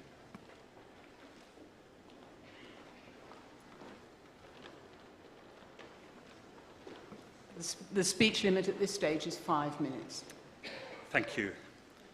I tabled the amendment back in February 2020 that led the Church of England to adopt the ambitious Net Zero 2030 target. Your name and... Thank you, yes. Number, Martin Gainsborough, Bristol 72. So you probably got that sentence. I tabled the amendment that led the Church to adopt the ambitious Net Zero 2030 target. I'm delighted at the progress that has been made since then. It just shows what we can do if we put our minds to it. I salute those who led the consultation on the route map to net zero. It's an excellent piece of work. And I particularly want to record my admiration for our DEOs, our parishes, schools and chaplaincies who have embraced this vision and worked so hard at it. But what I want to do today is somewhat different, to tell the story of February 2020 and what happened immediately afterwards, because it's quite revealing. Not always comfortable listening, but revealing nevertheless. And what it reveals is a disconnect between how we now like to remember February 2020 and that historic vote as bold and prophetic, and the more messy reality of what actually happened. And you never know, we might learn something from this. When I tabled my amendment, there was initially not very much interest in it. Barely enough people stood even for it to be debated. But momentum built. The turning point was when Simon Butler, then Prolocutor of the House of Clergy, stood up to say that he had thought he wasn't going to support my amendment, but he changed his mind. Something shifted. But even then, the vote took people by surprise. The Bishop of Manchester commented at the time that many members, not expecting the vote to be so close, were caught in the tea room. Turnout was indeed low. And in what was probably the biggest upset of the last quinquennium, the amendment was passed with a majority of just 15. And while some celebrated, there was also much crossness at the result. Immediately after the vote, the chair of the business committee then, Sue Boyes, told me how angry various influential people were. And this crossness lingered for many months until people finally began to accept the reality of where we were. So what might we learn from this, and particularly what might we learn about the ways of God and the ways of the church. The story I've told is hardly a ringing endorsement of a bold and prophetic church. It feels to me much more like one of those Old Testament stories where God's purposes are irrevocably being worked out, but where the key characters in the story are at best getting in their way and at worst pushing in another direction. That this is a biblical phenomenon should perhaps be of reassurance. And I suspect if we look back and perhaps even look forward to other big historical moments in the life of the Church of England, we'll see that it's always been thus. But more broadly, I think we can say this. Occasionally, just occasionally, Synod might vote for something audacious. And yes, that will upset those who like to be in charge. But when something like this does happen, might Synod, be open to the possibility, just the possibility, that the wind of the Spirit is blowing? What the last couple of years have shown, and notwithstanding a global pandemic, is that we can catch an exciting vision like that of net zero and rise to it, including, and I'm really pleased about this, making funding available to support the transition. As GS 2258 says, net zero 2030 is within reach if we work hard. 80% of what we need to do is easy, 20% is hard. But as our very excellent DAC chair always likes to tell us, it's getting easier all the time. We can do this. Let's do it. Thank you.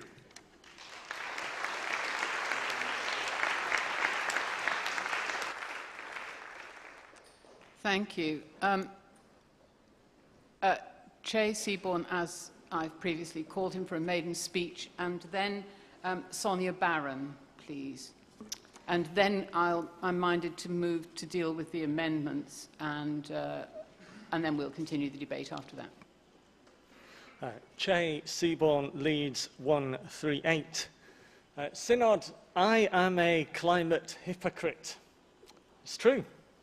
In the words of St. Paul in his letter to the church in Rome, I have the desire to do what is good, but I cannot carry it out, at least not all of the time. All too often I drive to meetings when I should be taking the bus. I boil more water than I need to. I stay too long in the shower. And worst of all, as my parents would have said when I was growing up, I've left a big light on. But Synod, whatever our individual shortcomings, we have a collective responsibility to uphold the 5 marks of mission. Not with respect, because a governance body like the Synod has adopted them, important as that is, but because they are deeply biblical. We are indeed called to strive to safeguard the integrity of creation and sustain and renew the life of the earth. Synod, I have a huge degree of respect for our national church institutions, for the church commissioners and the pension board. We are incredibly fortunate to have such dedicated people serving the church. But may I take this opportunity to offer what I hope to be a gentle challenge to fully divest from fossil fuels at the earliest possible opportunity and to head towards net zero investment as quickly as possible. And likewise, can I encourage any remaining diocesan synods to do the same? I've had chance over the past few days to talk to some friends who are members of Christian Climate Action. You may have seen some of them outside, and I hope Synod members will talk to them too. You don't have to agree with people about everything in order to engage with them. I can't, for example, condone deliberate arrestable action, but I appreciate that others may take a different view. Please take some time to listen. It cannot hurt. Indeed, I've always found the opposite to be true. I was talking to my friend Millie the other day, and I can assure you that although she is a former Synod member, she hasn't traipsed up to York with her young son Zeb because she can't stay away from the rip-roaring excitement of question time later on. She's here because she wants her son to have a future, because she wants my son to have a future. And we'll be spending a lot of time during this meeting of Synod talking about the global Anglican Communion. And I was encouraged this week to read about the Anglican Church of Melanesia and the work between the Melanesian Mission and the University of Southampton. I can't claim any great expertise, but from what I have understood, in the Solomon Islands, climate change is anything but a distant issue. There are islands that have already vanished. Robert Nichols, Professor of Coastal Engineering at the University of Southampton, has said that with the rate of sea level rise projected to increase significantly in coming decades, many low-lying islands will face a losing battle to future extreme storm surge and wave events. Islands disappearing. Synod, do we have the bravery and vision to save their parishes too? I urge you to vote for the route map and to resist any attempts to weaken its impact. Thank you for listening.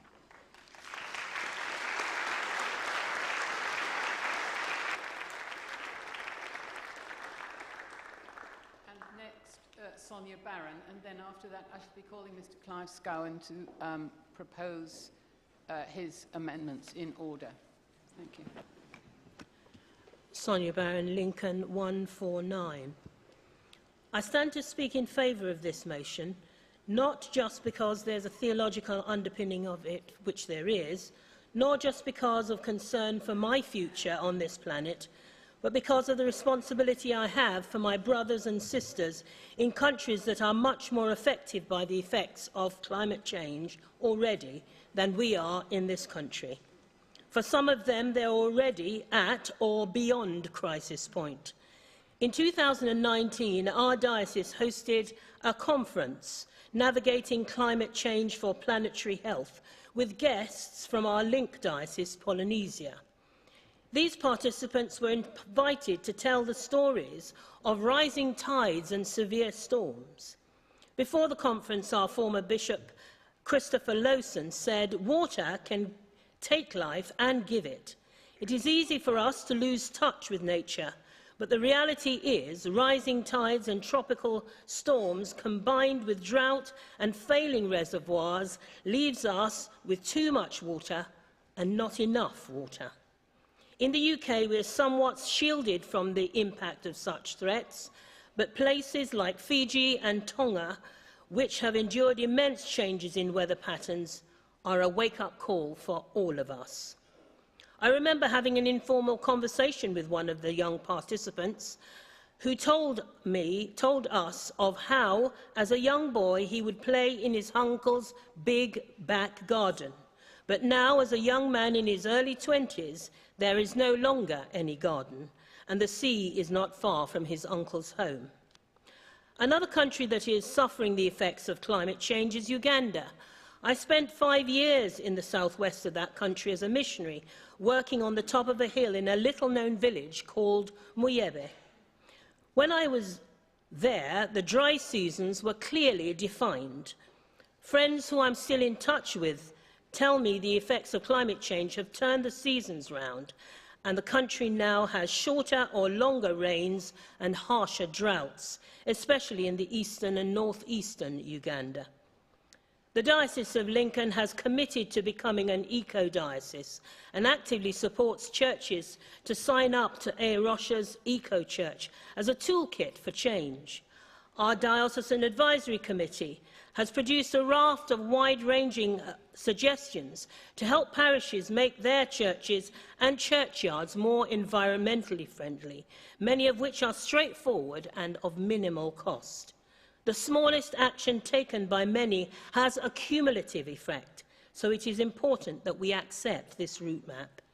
It's clear that taking practical action in our care of creation is no longer a fringe interest, but a vital contribution that as Christians we must take for the future of this planet that God has given us. I support this motion. Thank you.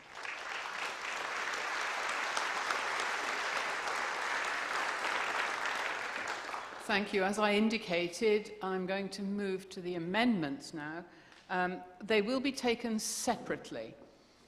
So I call upon Clive Scowen, first of all, to move item 57, and we'll deal with that, and then we will move on to 58 on your order paper after we've dealt with 57.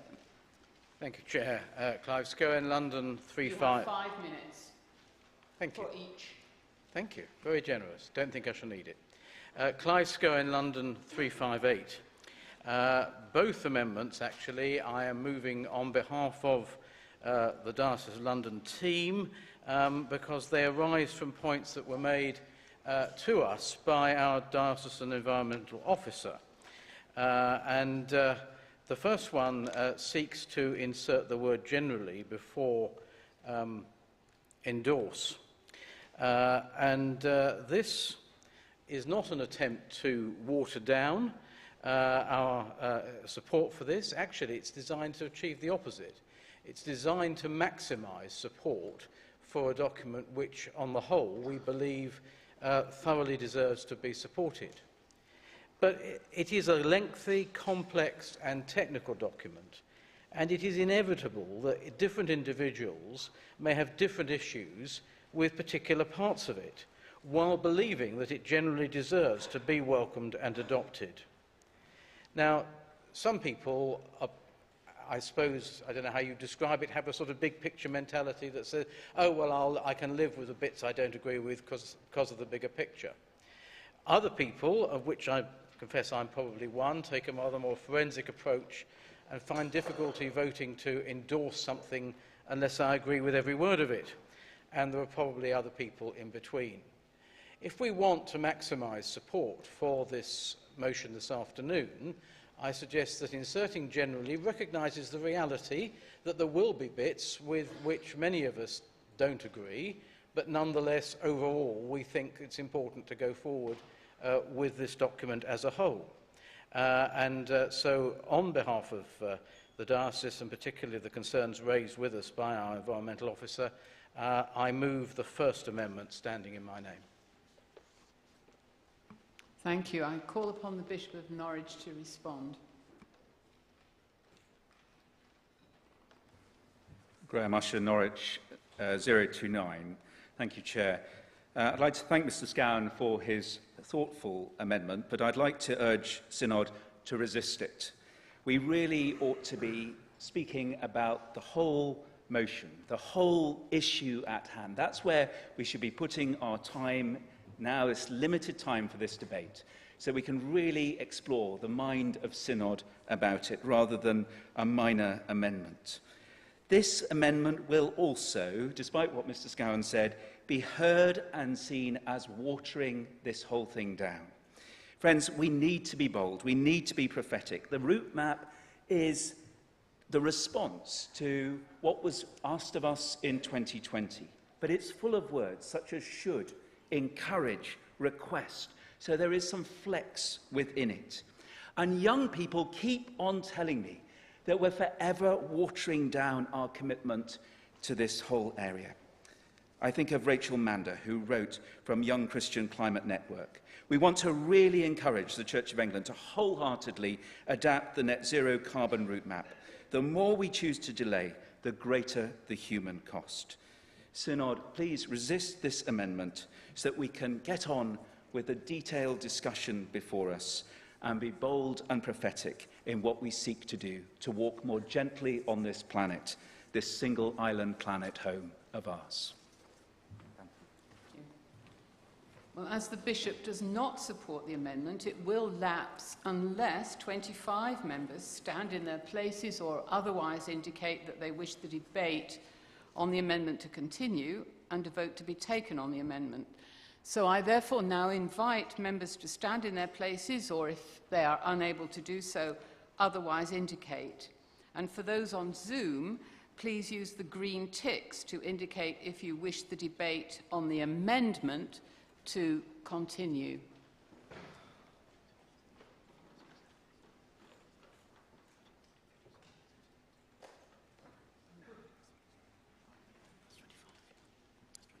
Okay. So there are 25 plus members, so we will continue with the debate on the amendment now. So if you wish to contribute to that part of the debate, please do stand in the usual way. I'm afraid I don't know your name, but yes, please. Sorry. And then you next, please.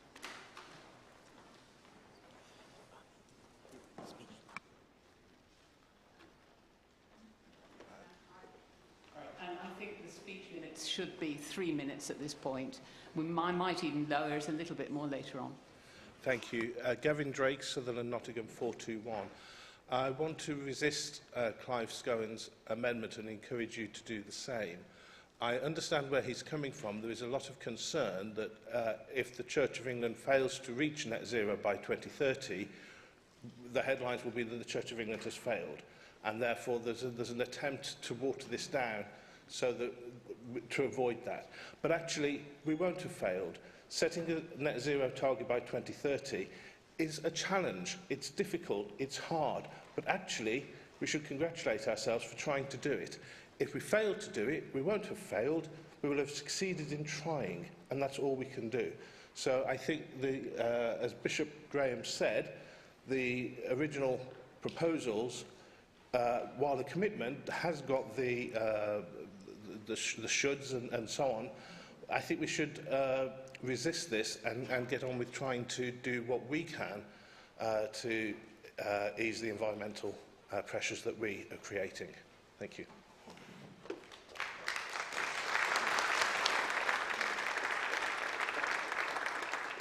Thank you. And the next speaker, and then one more short 3 minutes. The person right at the back there. Thank you. Roy Faulkner, Leicester 333. I would urge Synod to possibly look at this from a slightly different angle. Should we not actually be posing the question about whether GS 2258 is basically naive, unrealistic and virtue signalling, and it will cost the Church an awful lot of money, which we could be spending on more vicars?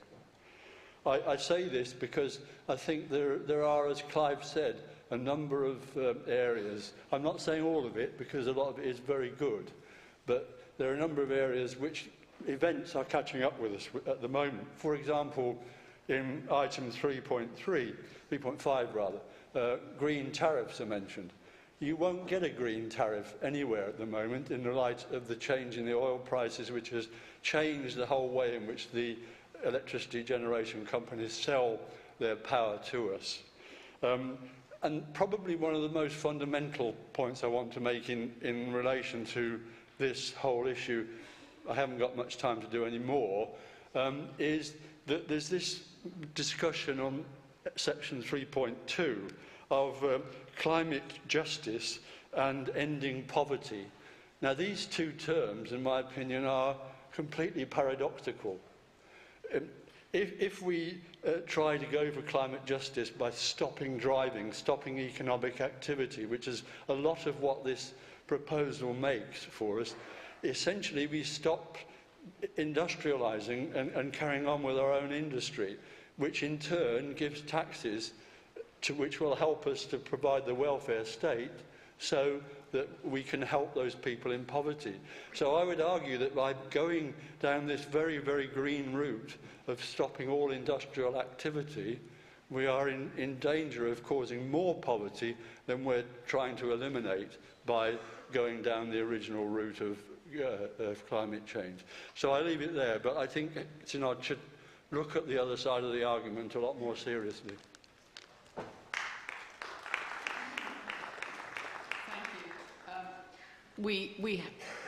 Sorry, I've slightly lost track here. There we are. Yes, you've gone to that podium. Thank you. I'll take one more speech on this. Yes, please, Carl. And then we will move, I think, probably to the next item because we are tight for time. Sorry? I will, yes. Thank you. Thank you for calling me. Graham Hamilton, Exeter 119. I support this amendment, although I would be very happy to see the paper carried and approved whether the amendment is passed or not. I believe there's a lot of really important stuff in here, but I wouldn't want, for the reasons Clive explained, for it to stumble because some of us have issues with one or point or the other. That's why I'm very happy to support the amendment. My particular concern is with the section on theological education. The National Church will need to make formation criteria by denominations for ministry training and should be a learning outcome of all students. Now, clearly there are things which we expect all our ordinands to believe in the creeds and particular characteristics set down by Scripture and approved through generations. But it is, I think, a great category error to say that a particular view of climate, I'm not aware anyone is denying climate change within the Church of England, but perhaps climate scepticism should be made a selection criteria or indeed a reason for deselecting. These are scientific hypotheses, whether we're looking for stopping it or being more resilient. Those are scientific issues to be resolved. Our ministers are called to preach the gospel of Jesus Christ and to encourage people to take their responsibility as stewards of creation, but not to be held to a particular view of what is best in this particular situation. That's my hesitation with the whole that area of motion, and therefore I would like to see this amendment generally carried. Thank you.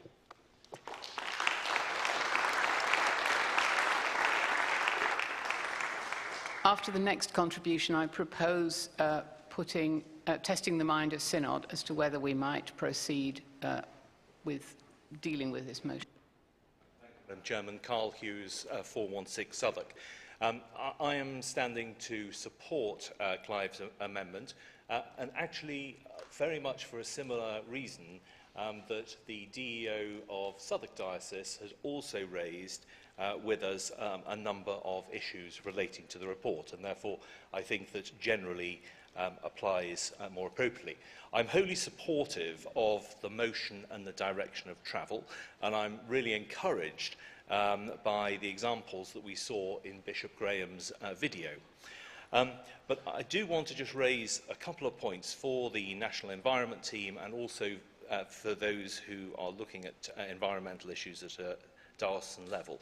And I think we just need to make sure that we have this programme in context. And I would also just give one or two words of caution. I mean, the Church of England emits something in the order of 0.2 million metric tonnes of CO2 equivalent of greenhouse gas emissions, which represents about 0.04% of the UK's 450 million tonnes of CO2 equivalent GHG emissions. So let's just look at this in context. Secondly, the majority of our larger emitters within our scope, within the church, which are obviously churches and schools, are not actually under the direct control of DBFs and our dioceses, and therefore what we can do is encourage and cajole, but we can't enforce. And we need to bear in mind that a number of those churches and schools are currently facing financial challenges. A third thought is that tomorrow we will be hearing more about the triennial funding review, and I'm sure that we'll all be very encouraged by the allocation of £190 million of time-limited funding that has been set aside for the carbon net zero ambition, of which 30 million will be spent in 23 to 25. However, that is not huge in the context of the Church's real estate portfolio across all of its property. So I think that we need to focus on ensuring that we're getting maximum bang for our buck in terms of where we're investing, in terms of low carbon. We need to look carefully at costs versus benefits, and we need to be realistic that we will not be able to eliminate all forms of emissions within the current timeframe. Thank you, Madam Chairman.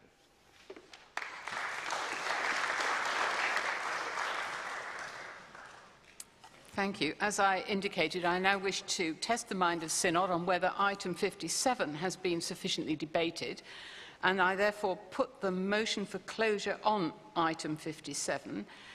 Those in favour of the motion for the closure on item 57, please show.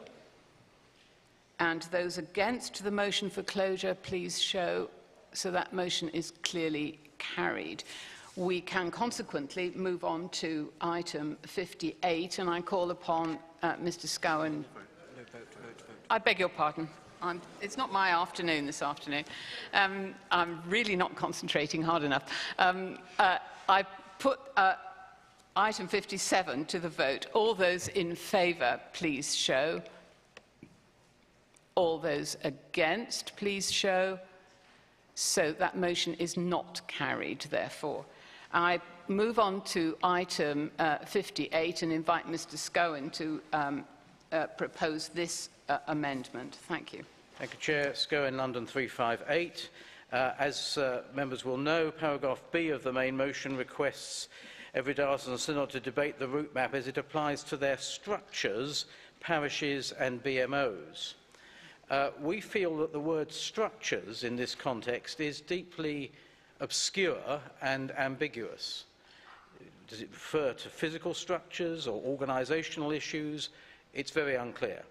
And so we're suggesting replacing it with the words buildings and operations, which makes it absolutely clear that it does mean physical structures, but it also means the things that we do and the way that we do them. And so it's a very simple point that doesn't permit much elaboration. I think we ought to make what we say in this motion as crystal clear as we can, and I suggest that this modest amendment will help us in that. Thank you, Chair.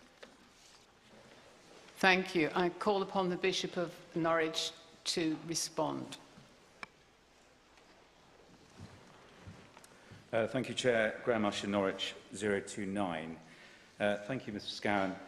But I'm going to resist this amendment as well, because I think structures is perfectly good. And we're in danger again of spending time talking about a minor amendment rather than returning to the main issues of the debate. Structures is much broader than buildings and operations. They cover governance, they cover leadership, they cover the way in which we pray and how we are. So I would ask Synod to resist this motion and so we can return to the main issues.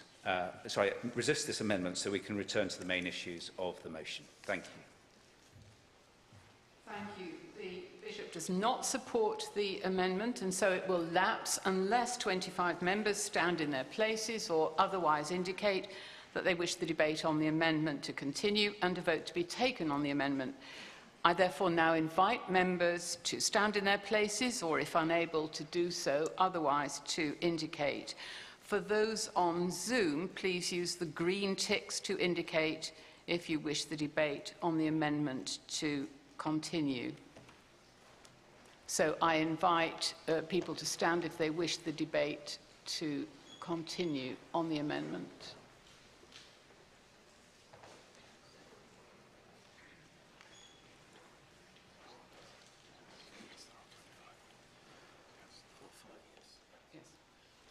There are 25 people standing, so we continue the debate on the amendment.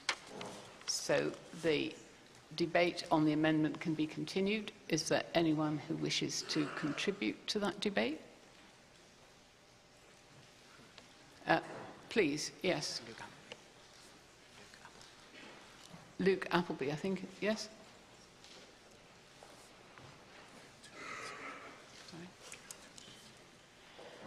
The speech limit I'm going to reduce to 2 minutes at this point.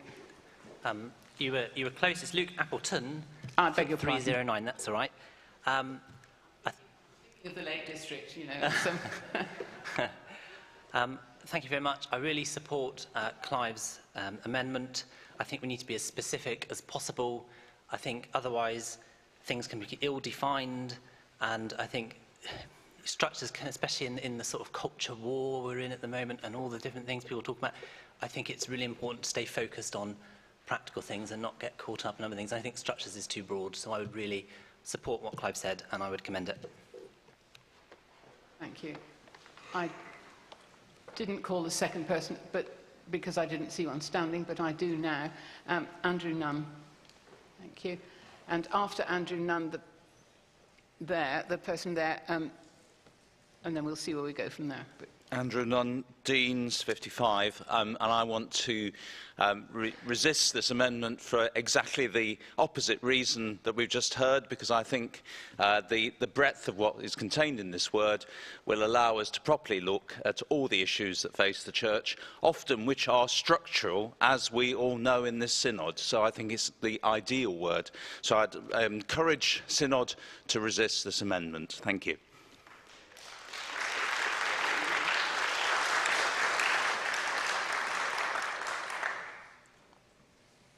we're still on 2 minutes for the speech. Martin Poole, 97 Chichester. I'd like to resist the amendment because structures does apply to the way we organise ourselves. Our diocese has just decided not to employ someone specifically to look at the environment, and I would rather that they had. And I think we should all be employing people to do this. And so our structures need to allow our councils, our committees, our various bodies that need to make decisions about this, to have people who can push forward this agenda. It's not just about buildings, it's about the way we govern ourselves, and we need to govern responsibly for the climate. Thank you.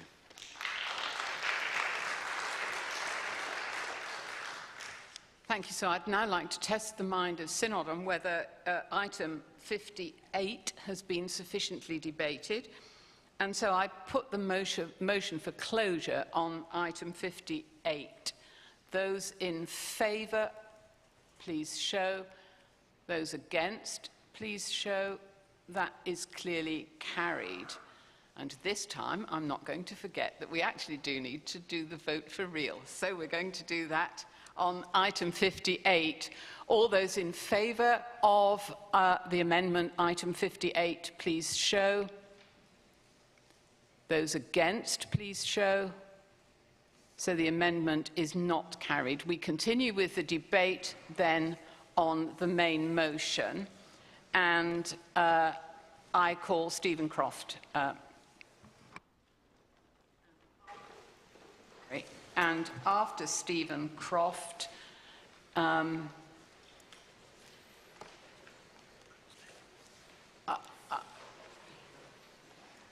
Ruth Newton.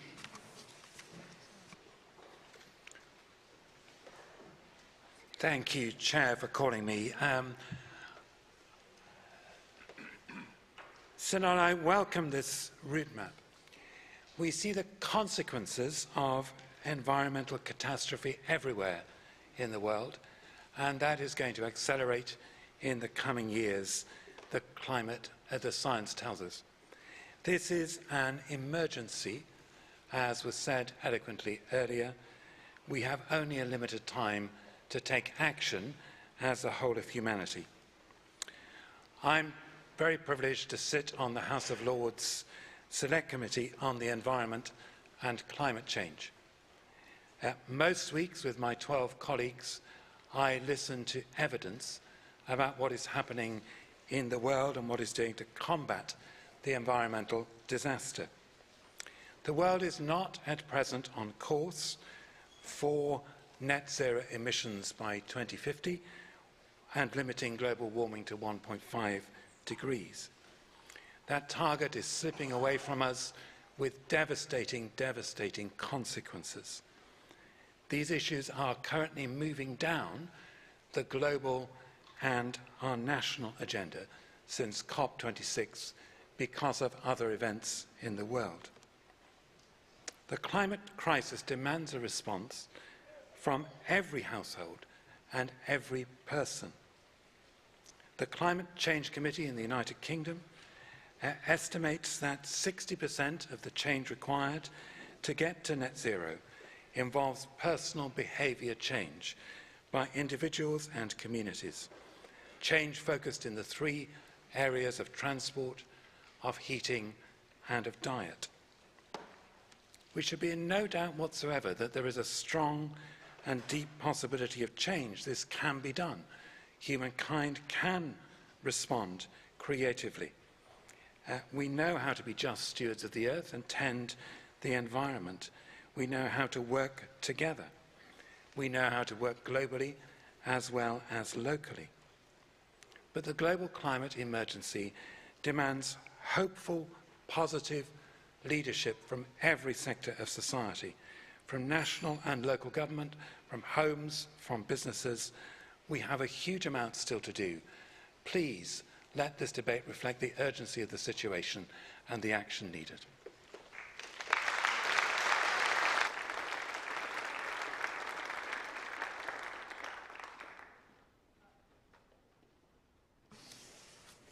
Ruth Newton, and then after Ruth Newton, Prudence Daly. Ruth Newton, Leeds 137. I'm the Acting Chair of General Synod Environment Group and I'm a member of the Environmental Working Group. In February 2020, we did something unexpected and prophetic. And maybe we did do it by the skin of our teeth, but we did it. We asked for a net zero Church of England, and we asked for it to happen by 2030. We decided the what, we decided the when, and we decided that it could not wait. Today, as the result of extremely hard and creative work on the part of dedicated people, we now have the how. I invite you to honour this work and congratulate those who undertook it at our request by giving it a ringing endorsement and taking it to your dioceses, parishes and places of work, acting as advocates and champions of it. I came to my environmental commitment as a result of this synod, and in particular from hearing of representatives of the Anglican Communion describe how for them climate change is not a future threat but a present reality. I asked myself if I could consider myself to be part of the body of Christ and do nothing, and I concluded that I could not. And then we concluded that we could not, and we did something. It's easy to talk and make decisions. It's less easy to live them out. We need to coalesce around this document and make it a reality. The scale of the climate emergency facing us requires us to do things differently, and Christians are called to be distinctive. Christians learn how to change in community. We learn through doing things together, each playing their part. This route map contains within it not only the potential to decarbonise buildings and structures, but to catalyse Christians to learn from the experience and take that learning into their spheres of influence, their workplaces, their lifestyles and their friendships, being the salt and light that we are called to be. We can argue about the finer details of the proposal, and it's very detailed. But I tend to think that given that the IPC has declared our situation code red for humanity, this is rather like rearranging the chairs on the Titanic. In the face of global heating, we cannot afford to be lukewarm.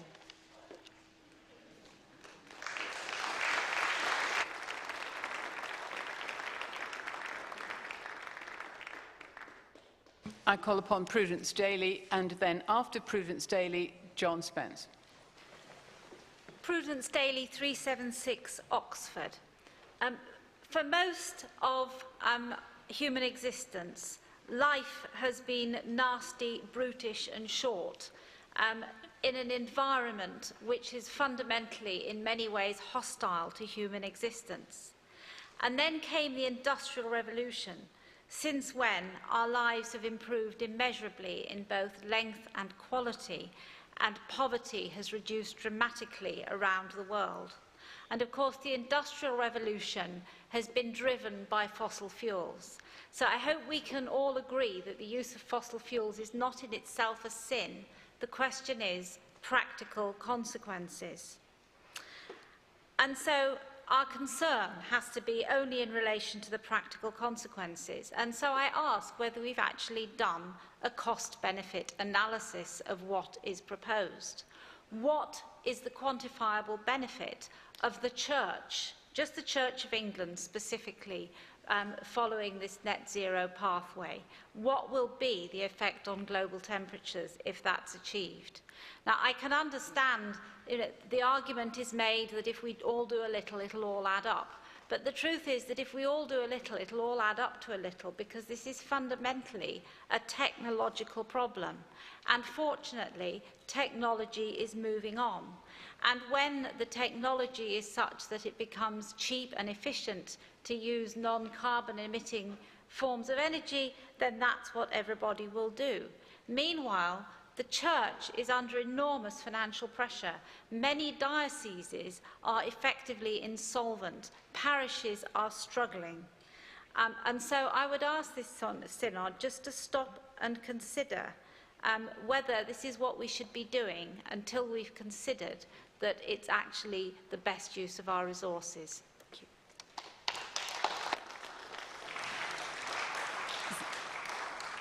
you. Thank you. John Spence and then Fiona Norris.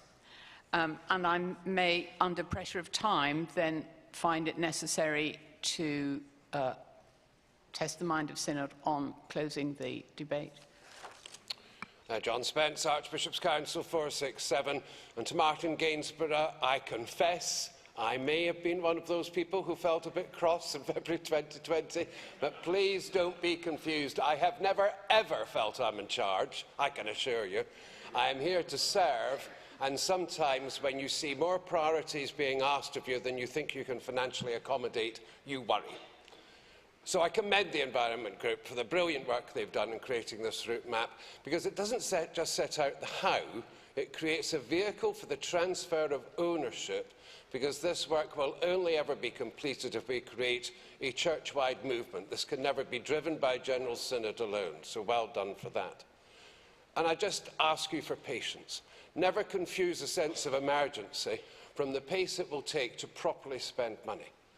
And the 190 million that's been allocated, 30 million of which is for the next triennium, it will take time to mobilise an investment programme of this scale and an action programme.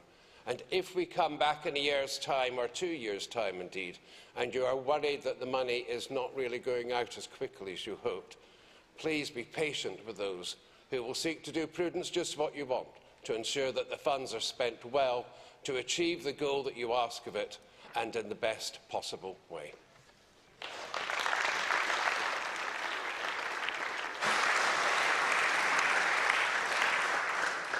Fiona Norris, thank you. Fiona Norris, Salisbury 403. I just wanted to respond to the concerns about the 2030 deadline, about it being unrealistic, and the suggestion that it would be pragmatic to potentially push it back and allow time for costs to come down. The truth is that the costs are really hard to predict. New technology tends to get cheaper over time, of course, but if fossil fuel prices and other sources of inflation stay high, that might not happen. Solar panels have got hugely cheaper over the last 10 years, but last year, solar panel prices started to rise as part of global inflation. In particular, heat pumps, which are probably the biggest technological investment we need, are fairly new in the UK, but the technology is quite mature. It's been well used in Scandinavia for many years, and scope for getting cheaper is limited. Much of the price reduction will be due to economies of scale as more get manufactured. However, if we all wait for everyone else to move, we'll never get off the starting line. A lot of the costs are labour rather than tech. For example, to put solar on a church roof, the cost of buying the panels is less than half of the cost of the installation. The biggest cost is the installers and scaffolding, and those aren't likely to get cheaper if we wait longer. On the other hand, the savings to be made from decarbonising are higher than ever before, and likely to stay high for several years if gas and oil prices remain high, which is likely. Therefore, delaying action till the upfront costs are cheaper could well cost us more, not less. It simply doesn't make sense from a financial point of view to delay. And let's not forget, as has been said before today, this is an emergency. It really doesn't get any more urgent than this. The decade up to 2030 has been called the decisive decade because the decisions and actions that we take now will determine whether we can limit warming to 2 degrees. Every fraction of a degree of warming has a devastating impact, and every delay a human consequence for our brothers and sisters around the world. I would urge you to vote in favour of this route map.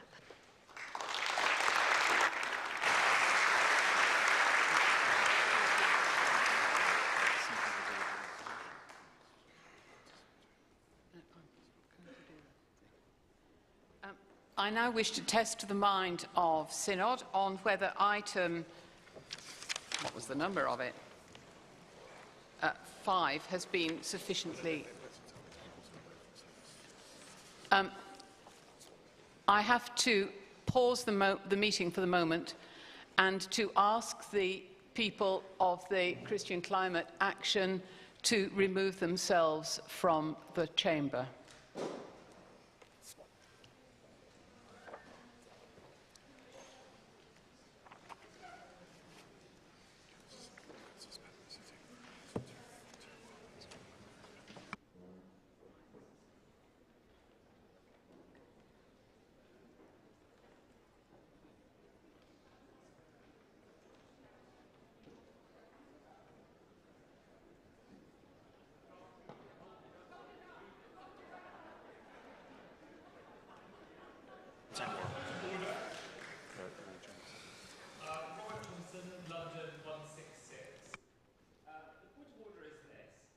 Christian Climate Action do absolutely wonderful job in drawing attention.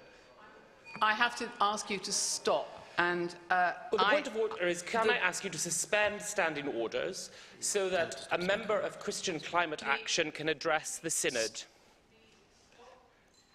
Please stop speaking at this point.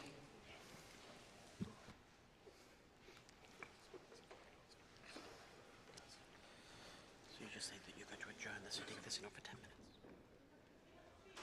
minutes? I'm going to adjourn the sitting of Synod for 10 minutes.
skip. Yes.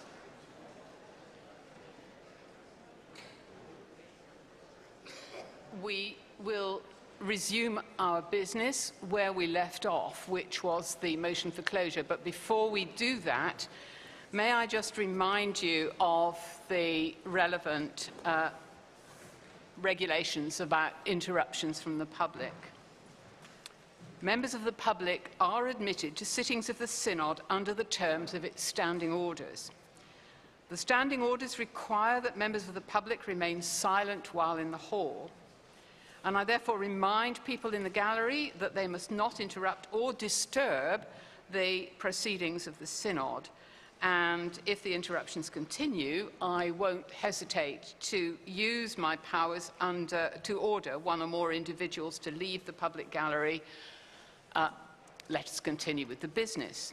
The business was that I was in the process of putting a motion for closure on the debate.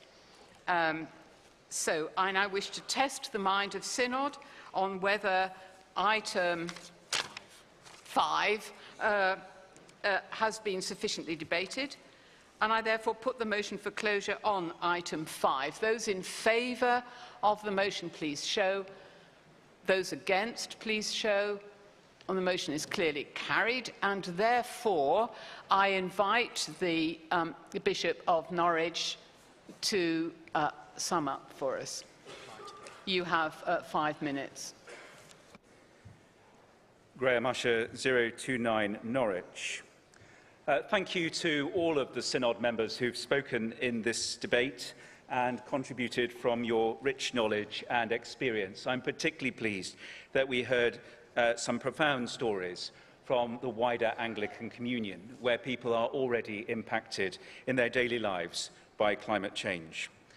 Martin Gainsborough, thank you for endorsing the roadmap, saying that you were delighted with the progress.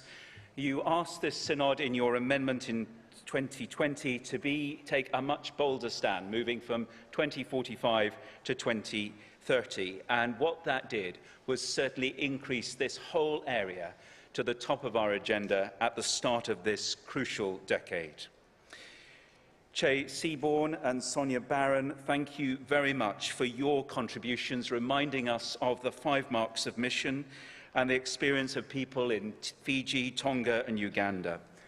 In the preparation Zoom calls with bishops from around the Anglican Communion preparing for the Lambeth Conference, the thing that I've been most struck by and most deeply moved by are the stories of my sister and brother bishops around the Anglican Communion who are already faced with these deep challenges of climate change. To hear their voices in this debate through Sonia and Che's words have been really important, because many island states are disappearing. But we also have the problem of rising sea levels in our own nation.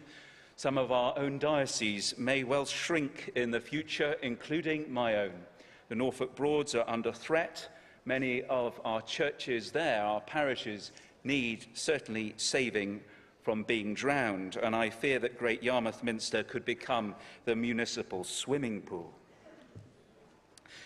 Thank you to Bishop Stephen for reminding us that the target is slipping away and the personal behaviour changes that we need to make. Ruth Newton, I know you're a fantastic advocate for this work in the Diocese of Leeds, your own parish of St John's Sharrow receiving a Silver Rocha Eco Church Award. And so that gives me a moment just to thank A Rocha for all that they do in partnership with us, with Eco Church and Eco Diocese.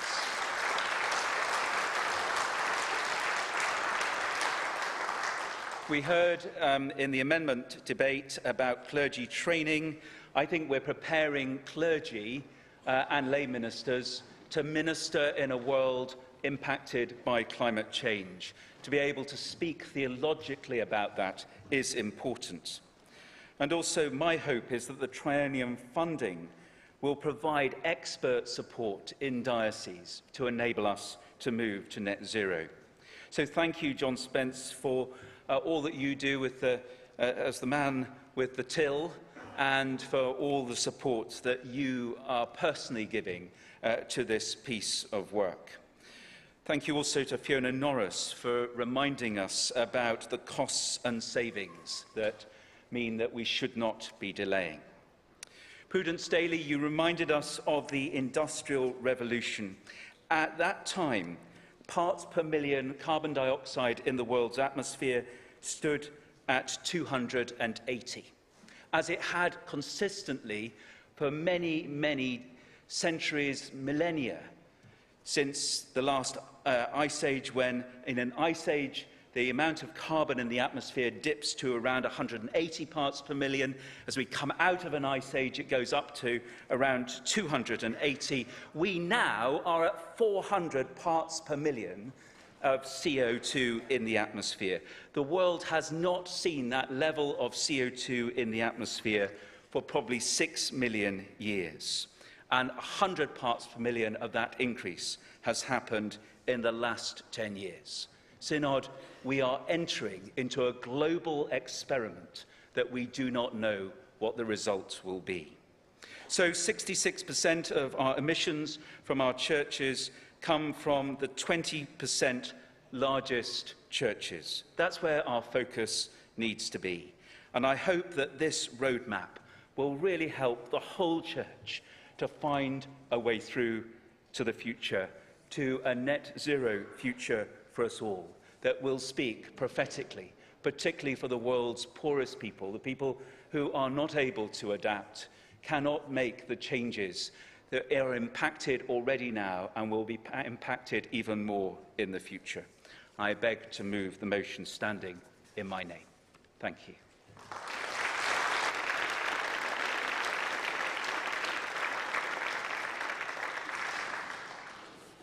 We come now to the vote on the motion, and I invite all those in favour of the main motion to please show.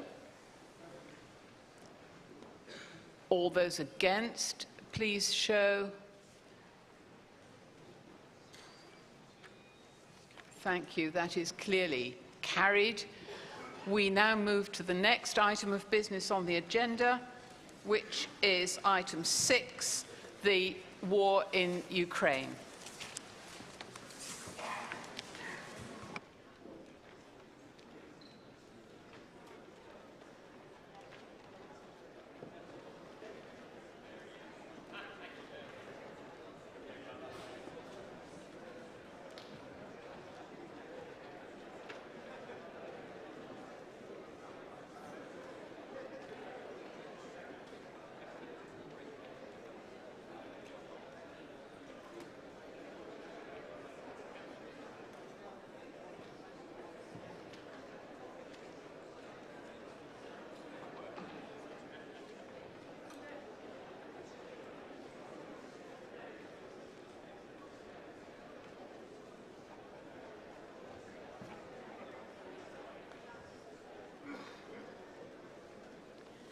Members of Synod, we now come to item 6, the war in Ukraine.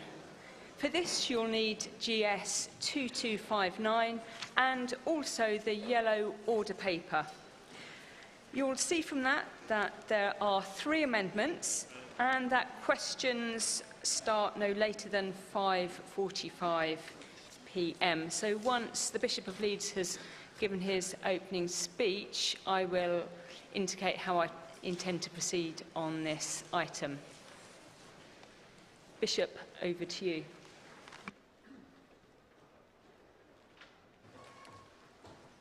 Nick Baines, Leeds 22. Chair, I'm grateful to the Business Committee for making time for this topical debate, which opens up a number of challenging questions and calls the Church to prayer, listening and action.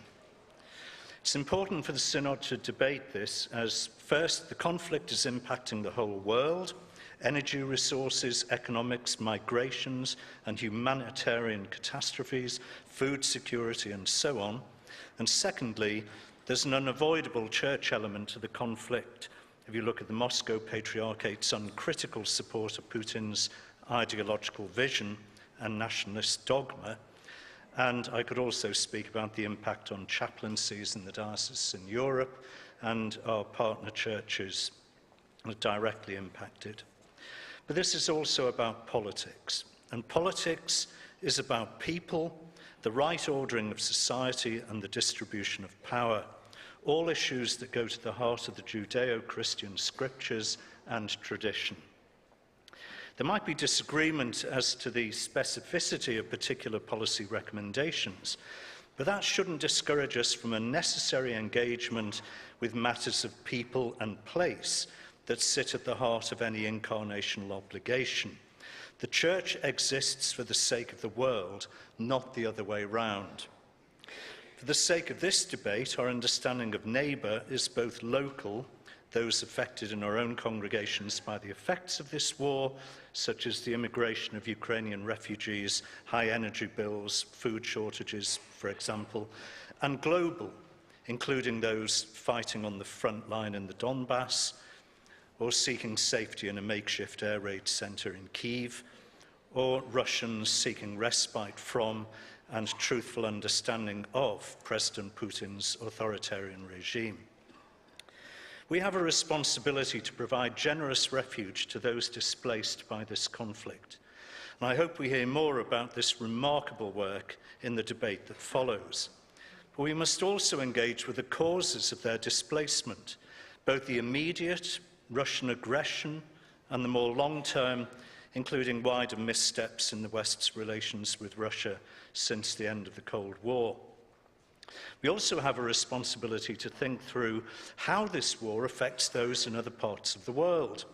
Tens of millions of people are now at risk of famine in parts of Africa and Asia, even though they are not party to the conflict. Against this background, the decision to cut Britain's overseas development budget continues to look short-sighted. The cutting of numbers in our army raises other questions too.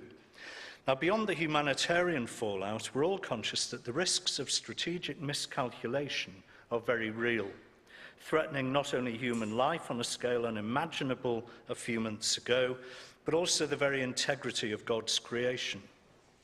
This war requires us to rethink what it means to be peacemakers in an age of global disorder. The conceptual frameworks of the 70-year post-war global settlement have fallen apart in a very short time, and the world is now a different place. It requires us to use all the resources at our disposal, and that includes our relations with the Russian Orthodox Church, to try to navigate a way through this crisis.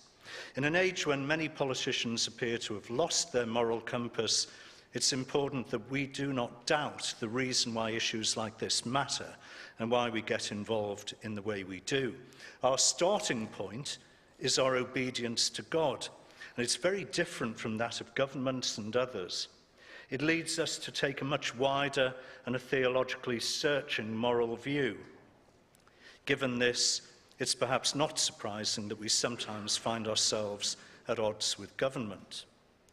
To do otherwise, to take a different starting point, is to run the risk of archbishops and bishops becoming the altar boys to this and future governments, a charge that others have made of the Russian Orthodox Church's relations with the Russian government. Synod, the briefing paper that accompanies this debate, attempts to help us think through the war in Ukraine in a serious and integrated way from Christian foundations.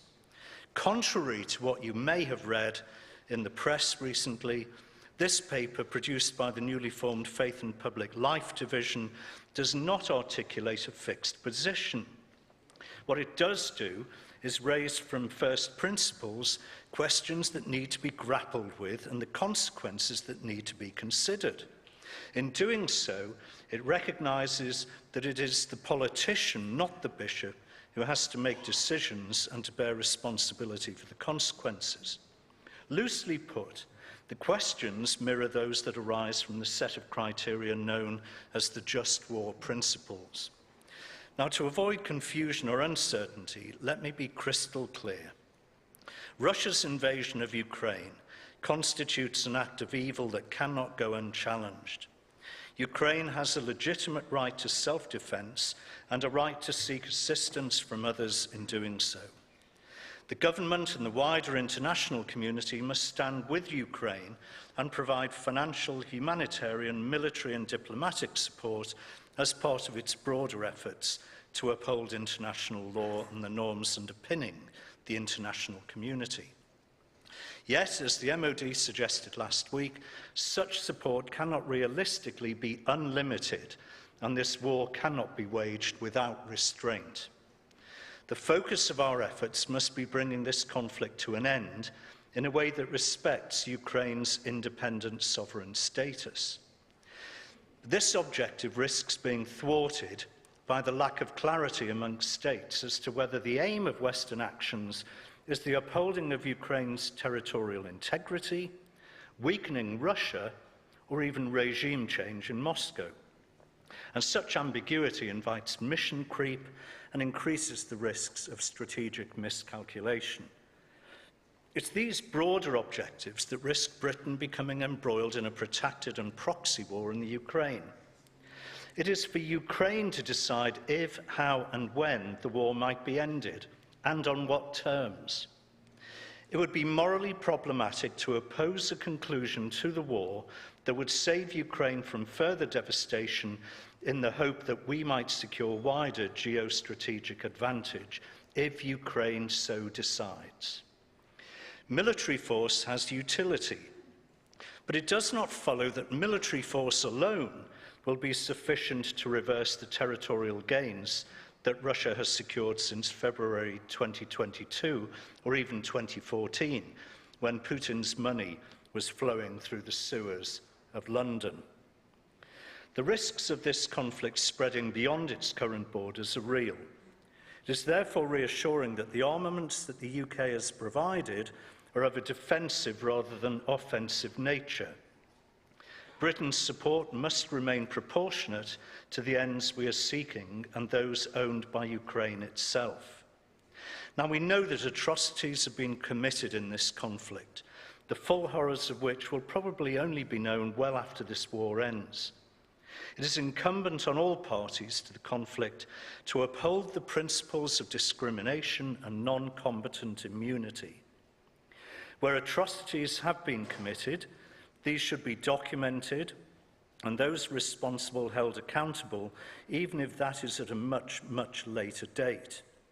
It should not be forgotten that earlier this year, the International Criminal Court opened its trial against those considered responsible for war crimes committed in Darfur over 2 decades ago. Now, the principles of discrimination and non-combatant immunity do, whether we like it or not, invite questions as to the efficacy of the sanctions regime assembled against Russia. It is clear that Russians have limited access to truthful media and are subject to authoritarian propaganda, which is why many politicians and commentators have been clear to distinguish between Russia and Putin's government. We should not be so naive as to think that sanctions as a form of political invention do not cause serious human damage and therefore do not also raise pressing ethical questions. If we conclude that they are morally justifiable, whether effective in securing appropriate ends or not, then we must also be open-eyed about their costs and consequences.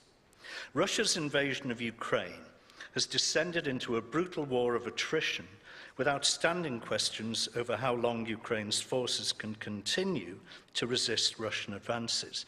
The geopolitical and security implications of the conflict for Europe have already been profound, from German militarization to accelerated NATO expansion, and these will continue. Global ramifications will only become known over the long term.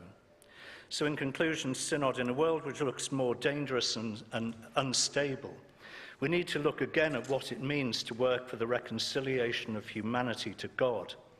We do so with prayer and humility. I suspect that this will not be the last time we reflect on this conflict and the issues arising from it. I look forward to the debate.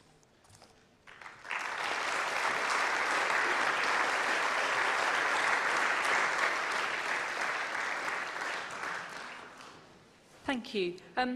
We've had 12 requests to speak, and I'm afraid I won't be able to call on everyone who would like to speak in this debate. But to hear as many people as we can, I'll be imposing a 3-minute speech limit from the outset. I propose to hear a few speeches before we head to the amendments. We'll deal with the amendments, and then we'll come back to the main motion, possibly as amended. So please, can I start with Jane Evans, followed by Stephen Maxfield.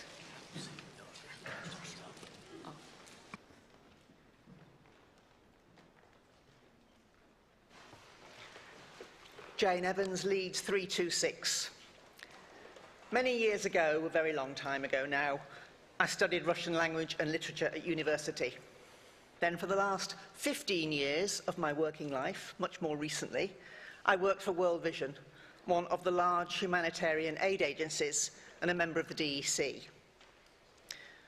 Both of these experiences give me a frame of reference that acknowledges that the current situation between Russia and Ukraine is complex, delicate, and not as black and white as we might like to think or are led to believe it is. Think Northern Ireland rather than Adolf Hitler.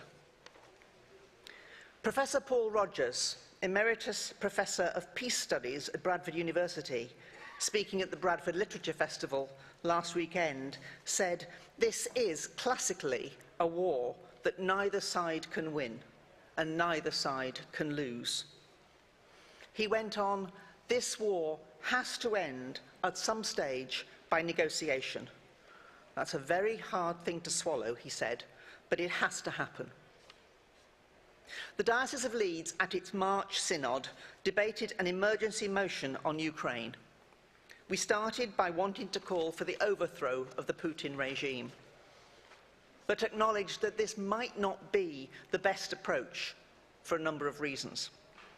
So, after a robust discussion about the language, we passed a more moderate resolution condemning Russia's actions and calling on governments to work for peace and justice for all. We need to be aware of taking a stance and using language that makes us feel better, but is not the right solution, either for ultimate resolution of the war or for the humanitarian needs of the people. At the moment, it's hard to see how this war will end. It's going to need a negotiated settlement, like Northern Ireland. If Putin is to be diverted from applying extreme solutions, Ukraine and the West must not back him into a corner, but offer solutions that allow him to see a future where peace is possible, but without rewarding him for his aggression. We may feel good about imposing sanctions on Russia. We may be horrified at the idea of sacrificing any portion of Ukrainian territory. But who knows what may turn out to be the only solution for the rest of Ukraine, for Europe, and for the rest of the world. Let's hope and pray that a different solution may be found. I support the motion.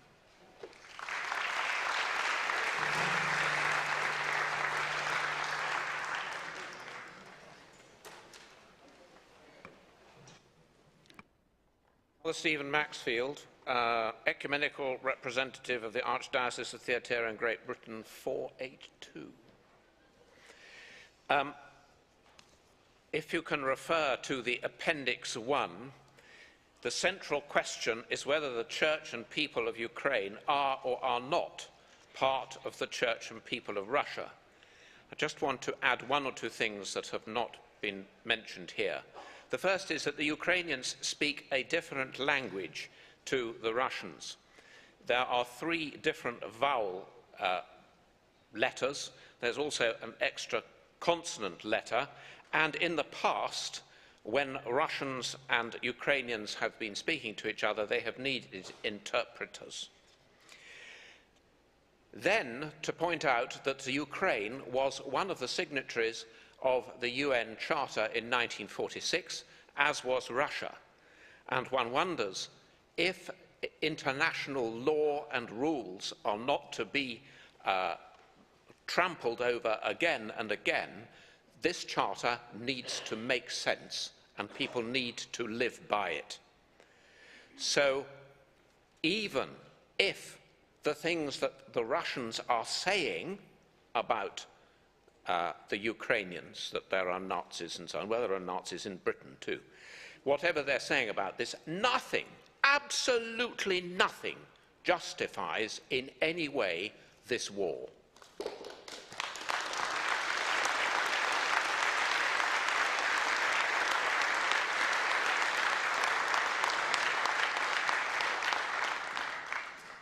Thank you. The Archbishop of Canterbury, followed by Stephen Platt, please. Thank you. Justin Welby, Canterbury 1. I first want to say thank you to Bishop Nick for a superb and magisterial opening speech with which I agree entirely, and therefore I shall cut back significantly on what I was going to say, which is rare. Peacemaking, we need to remember, is one of the Beatitudes. Peacemaking is of the character of God, which is why peacemakers are called God's children. They're a chip off the old block. Peacemaking requires humility and sacrifice. We see this in Jesus setting his face towards Jerusalem. It needs confrontation, as he showed with those opposing him. It is the pattern for all humanity. At times, peacemaking is as hard as a diamond. At others, it is the glory of the crucified God, the conquest of evil through self-emptying. Yesterday, we saw both, as we had the privilege at Lambeth Palace of a visit from Patriarch Epiphany of the Ukrainian Orthodox Church, which was given autocephaly through a Tomos of the Ecumenical Patriarch Bartholomew in 2019. It had been under the oversight of the Russian Orthodox Church since 1684. In addition to a previous online call I had with Patriarch Kirill and Metropolitan Hilarion in February, we are seeking opportunities to meet further with the Russian Orthodox Church, but that has not been possible to date. But yesterday, over the course of 3.5 hours of prayer and discussion, we heard the most heartbreaking stories of atrocities against civilians and against Orthodox clergy in occupied territory. Yet amidst it all, the Patriarch spoke of love for all, especially enemies. Of course, like all Ukrainians, he feels passionately about the terrors and horrors visited on his country, the lies told and the remorseless fear and attack. But the passion is not showing itself in hatred, nor is it showing itself in weakness, but in faith and determination, and a plea for support for the Church in its humanitarian work and for Ukraine. Let us give that support as a Church as best we can. Let us also be determined in seeking peace, and we are asking the government to return the funding of the unit in the Foreign Office, which has been so seriously cut back and was set up at church urging 3 years ago to specialise in mediation and peace building. And let us also pray for and support our armed forces.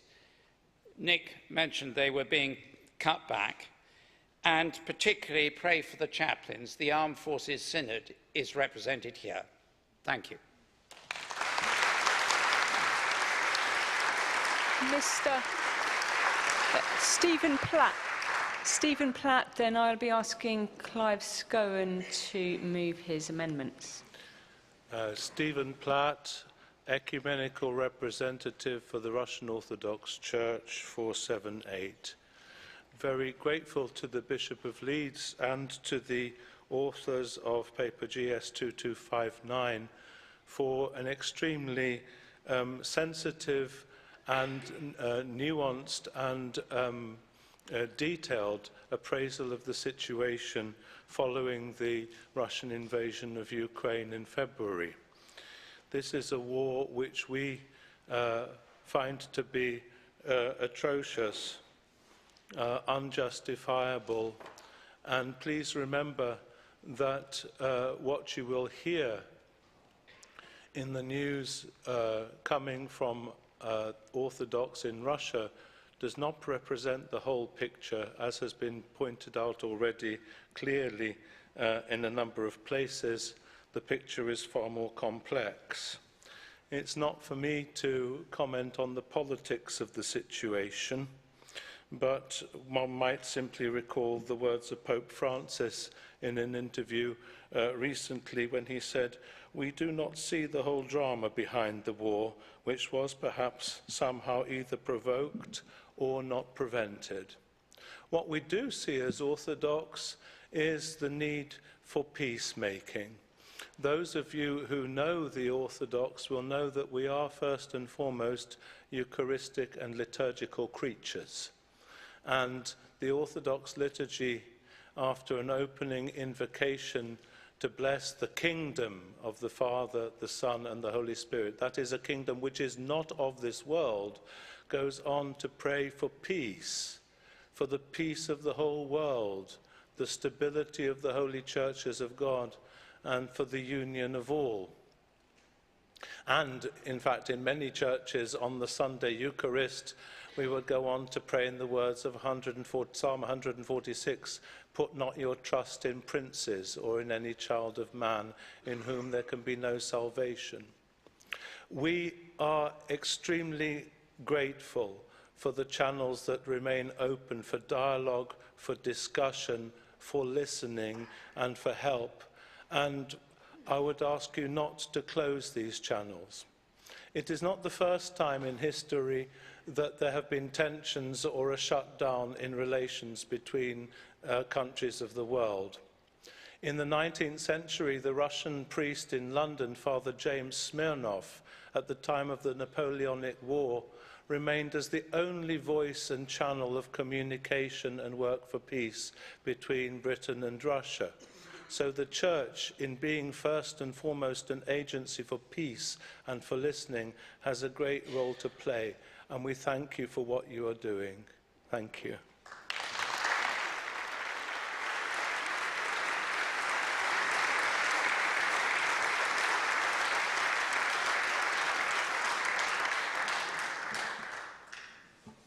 Mr. Scowen, please may I invite you to speak to both your amendments, Amendment 59 and 61. You have no more than 4 minutes, and then to move item 59, please. Thank you, Chair. Scowen, London, Scowen, London 358, forgetting where I was. The author of Psalm 85, in his vision of God's salvation, says, "Righteousness and peace kiss each other." In God's purposes, righteousness and peace, peace and justice go together. They are two sides of the same coin. Yet the world has not generally understood this. So history repeats itself. It has to, because we do not listen. In 1919, an unjust peace imposed by the victors of the Great War led directly to the rise of Nazism. In 1938, Neville Chamberlain agreed to Hitler's annexation of a chunk of Czechoslovakia and called it peace with honor. It was, of course, nothing of the sort. It was an unjust peace which merely encouraged the aggressor, and as a result lasted barely a year. Peace without justice is no peace at all, and it does not last.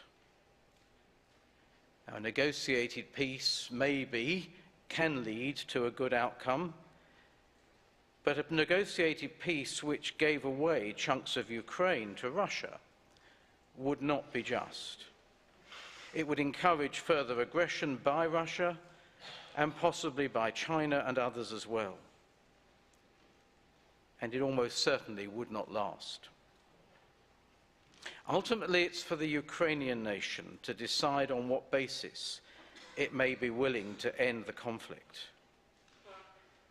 But our country must not pressurise them into settling the conflict by accepting and enduring injustice.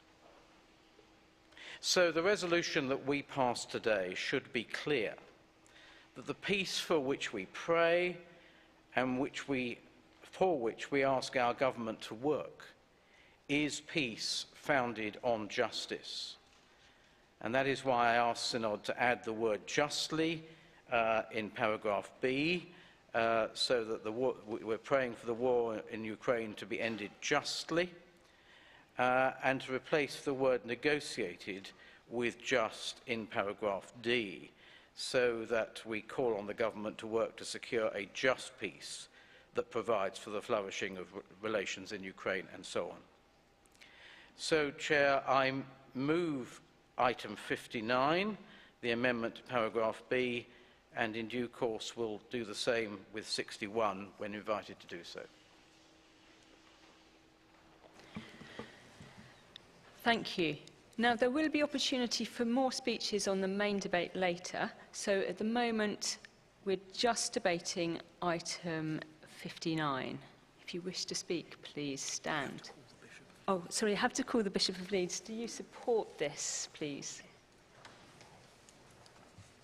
It's hard to argue against justice, but as a linguist, I would want to press you on this, Clive, and say what equals a just solution, particularly given the realities of the situation there, and who decides.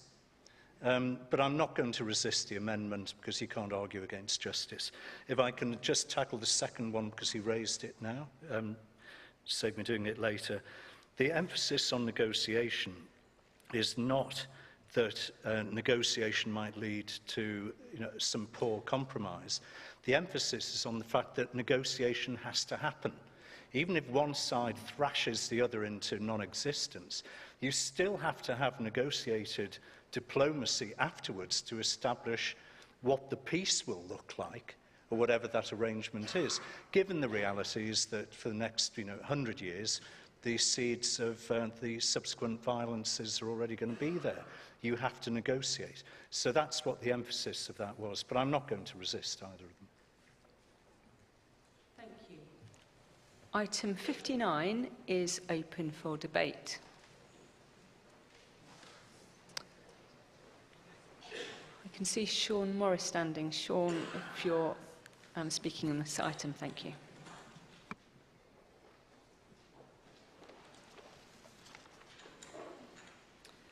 Sean Morris, Lichfield 148, Chair. Thank you.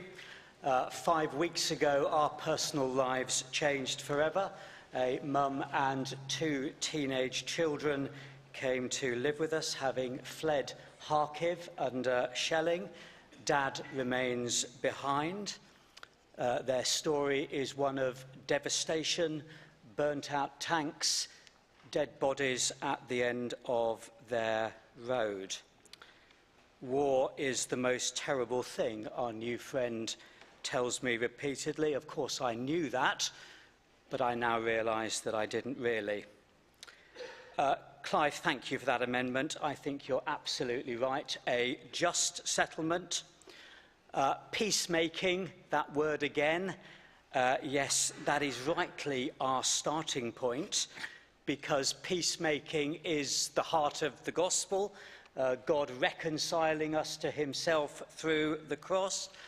But here's the point. In God's economy, there can be no reconciliation without forgiveness, and no forgiveness without repentance.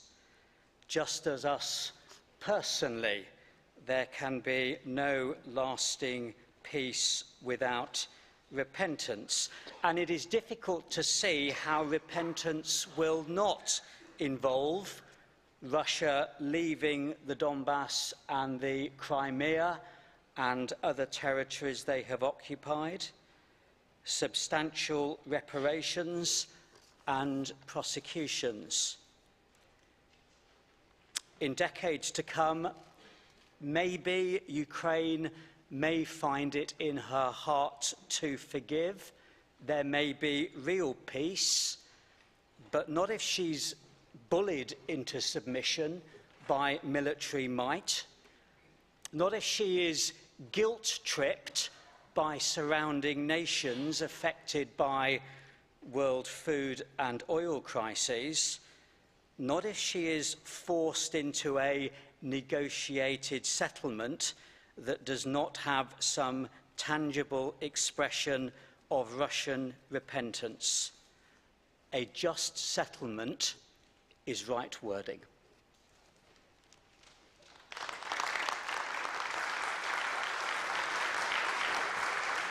Thank you.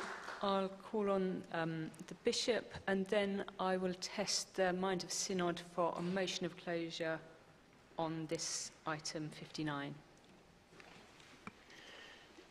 Christopher Coxworth, Coventry 14. Much has been said about the nuclear dimension to this conflict.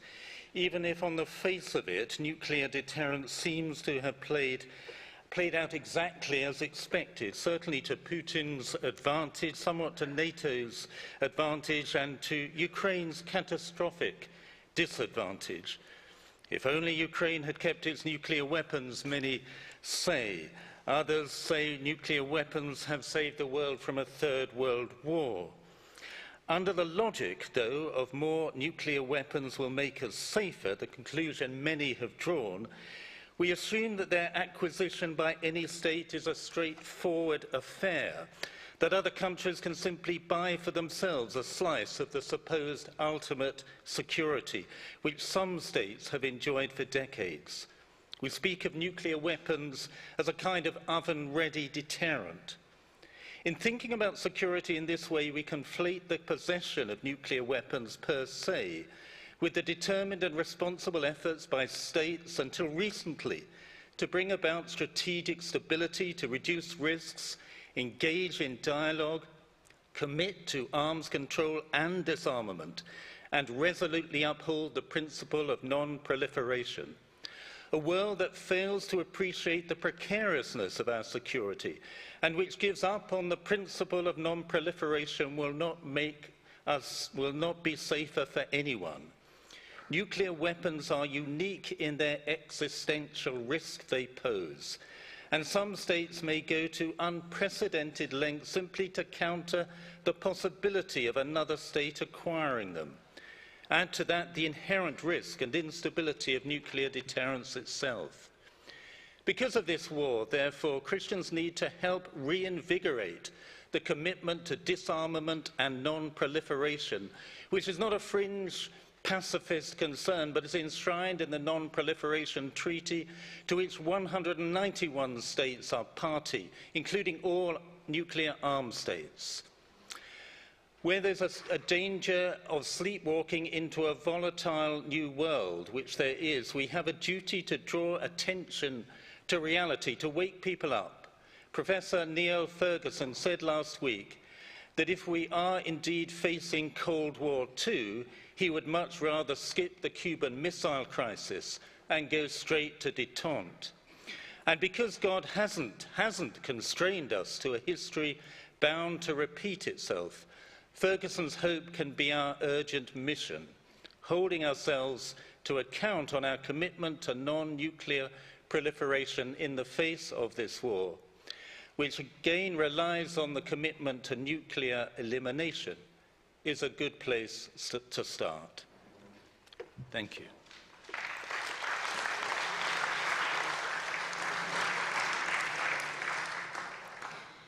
Thank you. I now would like to test the mind of Synod on ending this item and bringing it to a vote. All in favour of ending this item, please show. Thank you. Any against? Please show. That is carried. I therefore put item 59 to the vote. All in favour, please show. All against, please show. Those abstaining, please show. That is clearly carried. Thank you. That moves us on to item 60. So I call on Jack Shepherd to move his amendment. He has up to 3 minutes. Jack Shepherd, Diocese of Liverpool 153. I want to express clear support for the original motion, but I feel it does not go far enough. And so, if this amendment was not accepted, I would be voting in support with reservations about this original motion. And my problem is that I think it would be possible to interpret 3 falsehoods into this original motion. The first is that someone else will do it. It would be possible to pass the buck onto other churches or centralised structures that are perceived as having more time and money. My belief in the integrity and the beauty of the parish system shows me that it's possible for each parish to be involved, as well as dioceses, in this way. Providing support for refugees, including those from Ukraine, is something that every parish can do. People in any part of the UK can host people from Ukraine. People from any parish can take part in community sponsorship, a refugee resettlement programme that allows communities to welcome refugees to their neighbourhoods. Also, any parish should be ready if new accommodation should be decided to be used in their local area, such as in hotels. The second falsehood is that refuge could be understood in the narrow sense of the physical accommodation or shelter, which is insufficient. The word used for hospitality in Hebrews 13 verse 2 is philoxenia, love, warmth or friendliness towards strangers. By this, some of us have entertained angels unawares. And I think this highlights that the blessing is two-directional. We are able to receive the blessing as we become a more diverse church. Thirdly, it's the recognition that not all refugees are fleeing conflict. This isn't a desire to weaken the focus of the motion, but to recognise that refugees are fleeing all kinds of situations, such as persecution and violation of human rights, and we must not let these experiences and voices be forgotten. I'm not wanting to dilute or reduce the focus on Ukraine. It's an issue that weighs heavily on my heart, having visited Ukraine many years ago and served children in a town called Cherkasy. In a place called Compass Park. However, I think we must not lose the focus, particularly as this original motion widens it to refugees who are not just fleeing Ukraine, but other conflicts. I would say other forms of danger as well. And so I would ask for this motion to be accepted. I ask for motion 60 to be moved. Bishop, do you support this amendment? Again, you can't argue against hospitality any more than you can argue against justice, so I'm not going to resist that. I would just want to say, though, that I know that the Church has been overwhelmed by parishes, and dioceses, they don't comprise parishes. What do they comprise? So I think these are really slightly unnecessary, but I won't resist them. I would simply leave a question. If we're to be so generous, particularly in relation to hospitality, why weren't we with the Afghans?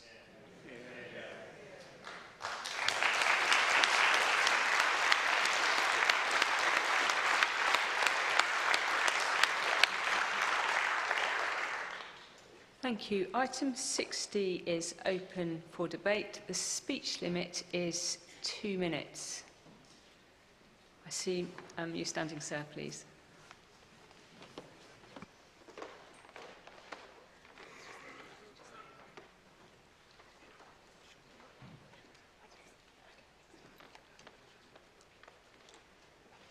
Martin Gainsborough, Bristol 72. We are naturally talking about language, the importance of language with reference to these amendments, and I'd like to make some points of a similar nature. The paper GS 2259 talks about the bifurcation of the world into two hostile competing camps, of the Western-led rules-based order governed by democratic norms on the one hand, and an authoritarian anti-democratic camp crystallised in the Russian-China alliance on the other. My previous life as a professor of politics leads me to say, take care.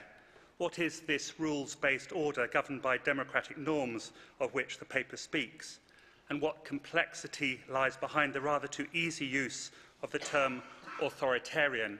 It's not difficult to see ways in which our commitment, including this country, to a rules-based order is looking a little threadbare. Think of some of the fallout from the UK's departure from the European Union.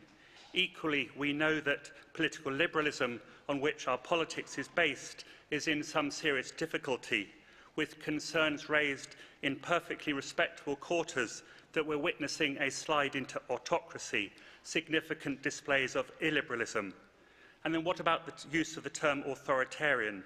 I spent some 20 years living and working in the one-party communist state that is Vietnam, and what my research taught me is that there is a lot more going on beneath the surface of the label authoritarian, more points of view, more scope for civil society, more political pluralism, even if certain things will land you in trouble with the state or the security forces. So why does this matter? Why does being careful with our language matter? If the Church wishes to play its part in building long-term peace and security, it's important that our language encourages us away from seeing the world as two hostile, competing camps. We know deep down that considerable complexity lies but beneath the construct of a rules-based liberal democracy or the label of an authoritarian state. At best, they're shorthands which conceal as much as they reveal. Paying attention to this complexity as the Church, even if politicians may not, is important so we find points of connection, common ground between peoples on which peace and security in Europe would be based. Thank you. Thank you.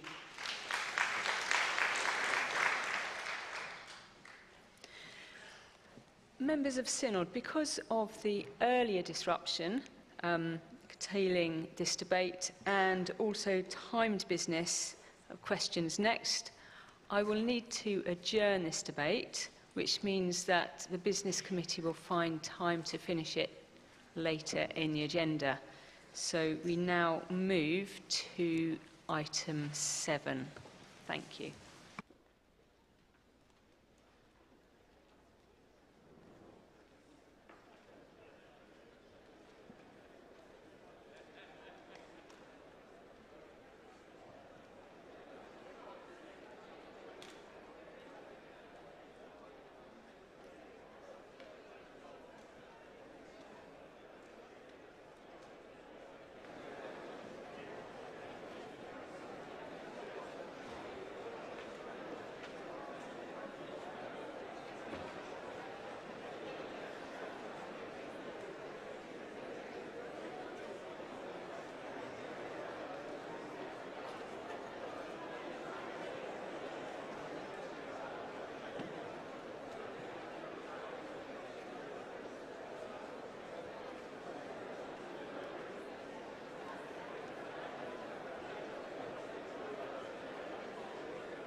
Thank you, ladies and gentlemen.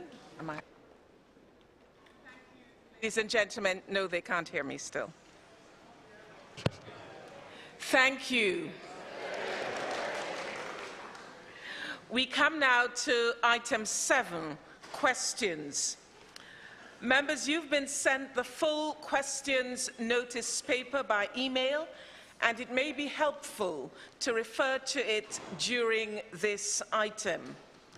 It includes notes for members on supplementary questions, indicating that the supplementary questions be strictly relevant to the original question or the answer given to that question. Your question should be about facts and not be asking for an expression of opinion or be accusatory. Members, you've already heard that we've had the highest number of questions, over 180. So I ask you to work with me as we try to get through as many as possible. Not me. Therefore, please, no speeches, just concise questions and answers, please. You are aware we have people in the Zoom room, so I will be looking for supplementary questions from both those on Zoom as well as here in the hall. This may well mean the pace of question time is slower to ensure a wide range of members can be invited to ask supplementary questions. If you're in the hall, please approach one of the podiums as soon as called. For those on Zoom, indicate that you'd like to ask a supplementary question by raising your hand, and the staff will unmute you. Questions 1 to 84 to the House of Bishops. Question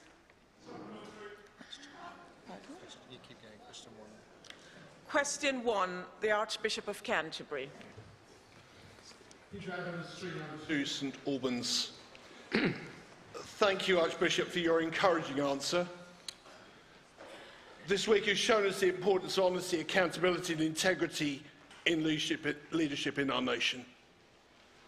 Will he ask the House to consider how the accountability you speak of can, on diocesan issues, be brought to bear upon our national life and thus our reputation as church? How mutual accountability and thus shared responsibility be further extended to General Synod, which shares with the bishops the governance of our church? Yes. Thank you.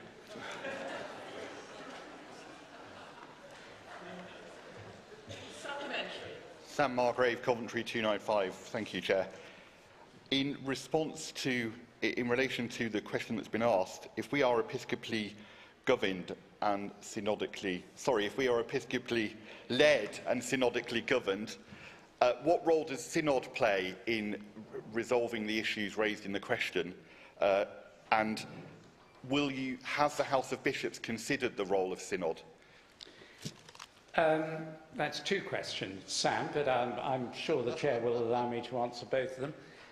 First of all, we are not episcopally led and synodically governed. This is a myth. And it always has been a myth. That is completely what we're not. We, to quote Richard Charters, Lord Charters, we are led by bishops in synod. And that is a very, very different thing indeed. So I dispute the terms of the question, but I'll still try and answer it if I can remember what it was now. The trouble is you get brain fog, and I've just had pneumonia and I'm very foggy. It was a very good question. Do you think you could someone just remind me what it was? Could you repeat it very briefly? Archbishop, I get brain fog too, so I understand. Thank you. It's just to ask if the House of Bishops has considered the role of Synod within this national accountability issue that was raised. Thank you. Yes, frequently, almost interminably. We have considered the role of Synod, and in terms of accountability, may I recommend the fringe meeting? Where's Robert? Where's the head of the business committee disappeared? Oh, nod at me, because I'm sure I'm not allowed to say anything.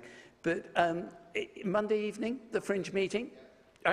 On Monday evening, I commend the fringe meeting to you on Monday evening of the business committee, at which, among others, I will be putting forward some ideas about significantly improving accountability. And it's a very good question, and thank you. Thank you. Question 2, the Archbishop of York. Supplementary. London 353. Archbishop, thank you for your response.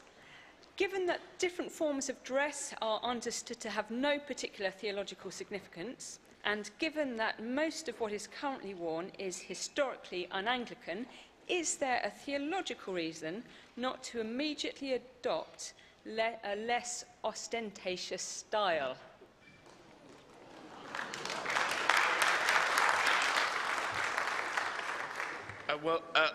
Thank you for the question. I happen to be one of those people who, one of the main motivations for getting ordained, no, not what you think, was actually never ever having to think again about what to put on in the morning. It's a great advantage, and actually, I think some of the things that we wear, and one person's ostentation is somebody else's, but the things that we wear speak of the living tradition of which we are a part, and I thought some visual aids may help. So I want to say to you, what could be more simple and more profound than the cross of Christ? What could be more humble than a simple shepherd's staff? And what could be bolder than the...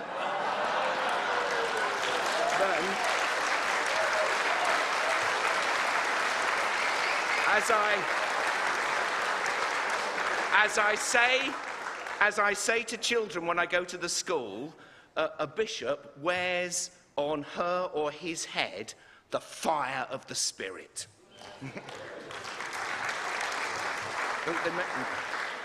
There may be more. Question 3 to 14, the Bishop of Rochester to reply. Question 3. Thank you. Question 4. Oh, was that for 4 or 3? 4. Question 4. Thank you, Chair. Clive Billiness, 306, Diocese in Europe. Chair, may I just start, having heard your introductory remarks, by assuring you this is a question and not a speech.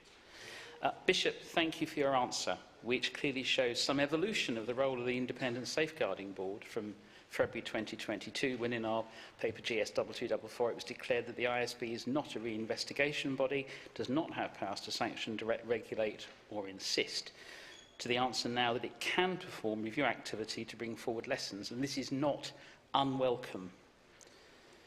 As I'm mindful of Canon Simon Butler's words in February when he said on the adjournment debate that when we have debates in General Synod... I'm sorry, yes, I will.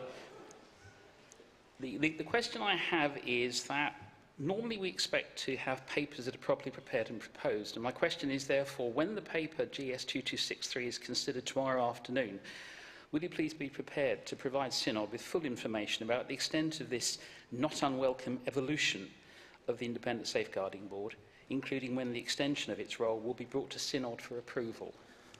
Thank you very much, Clive, for your question.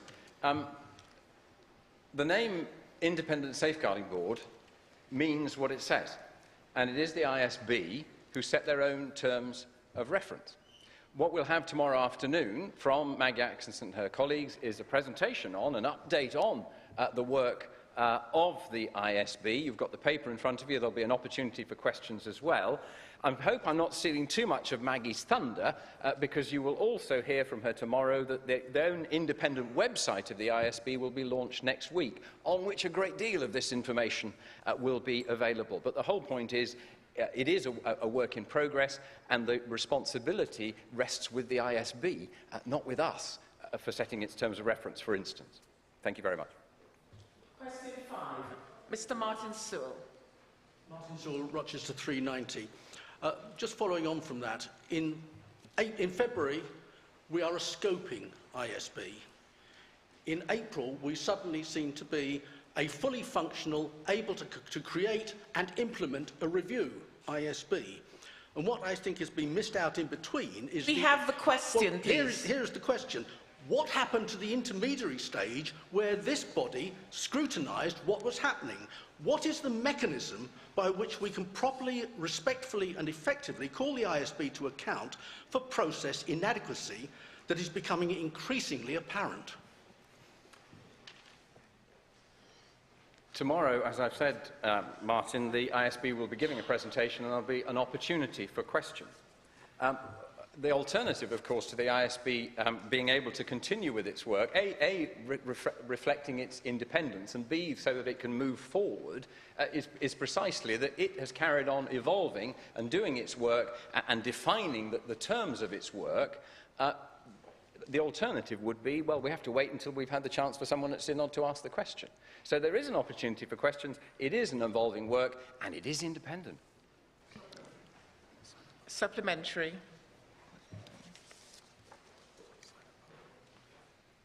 Simon Butler, Southwark 219. The Independent Safeguarding Board is presumably independent of all vested interests, including the interests of this Synod, if we're going to have a fully independent safeguarding system. Could you confirm that is the case? Absolutely. On the other hand, Simon, it's perfectly reasonable that members of Synod should have the opportunity to ask questions of the ISB, and the ISB, I know, will take those into account in making its independent decisions. Chair, I wasn't quite sure if that was another supplementary on 4 or 5, but there we are. Thank you. Question 6. Question 7. Mr. Nigel Bacon. Nigel Bacon, Lincoln 342. Thank you, Chair, and thank you, Bishop, for the welcome content of your answer. Pending the proposed policy changes, has any specific guidance been provided that will encourage and guide those involved in handling allegations and managing ongoing risk, so that due differentiation is made in the future between the different types of allegations? And if not, could such guidance be issued, please? Thank you very much. I regret very much the delay in publishing the new guidance, and that's been sadly due to the long-term absence of a member of staff. I can assure you that is very central to the new guidance, and of course there's been a process of consultation and discussion with others, and every time we've had the opportunity to speak about this, whether individually or privately or publicly, we have affirmed the importance of making that distinction.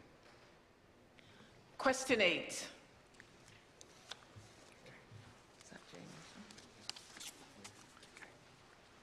Question 9.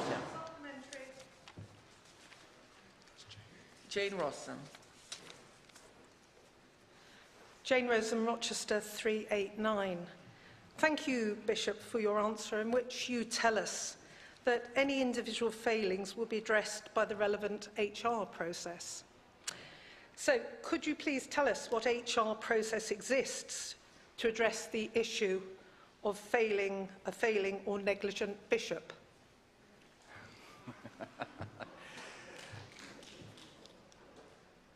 The importance of accountability of bishops is a subject that this Synod has touched on in many different ways at different times, and I recognise that. In particular, Jane, I'm looking forward very much to working with you in the Diocese of Rochester and to being held accountable for my role as Bishop of Rochester in the Synod thereof.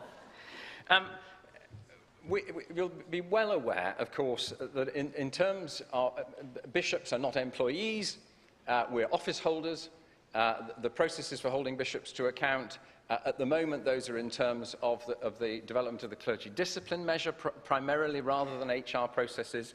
That measure itself, of course, is under review at the moment. I am quite convinced, and I'm sure, of the importance of us working through together what it means to be mutually accountable for our ministry, whether as lay people, as clergy, or as bishops. Question 10. Supplementary. Mr. Peter Barrett. Thanks for your response. Peter Barrett, 373 Oxford. Given the Making Review was due to finish in May 2020, and it's now 24 months late, can you tell me when in the autumn something will be published and what that will look like? And given the delays, what credibility do you lend to that date? We all deeply regret the delay in this. It's been made clear in our answers that this is very largely due, apart from, of course, the knock-on effects of the pandemic, to the huge amount of information that has come forward and been presented to the review. In order to move things forward, I can tell you that the staff team of the review has been increased to 4, and there is someone who is specifically designated to take on the work in order to expedite things.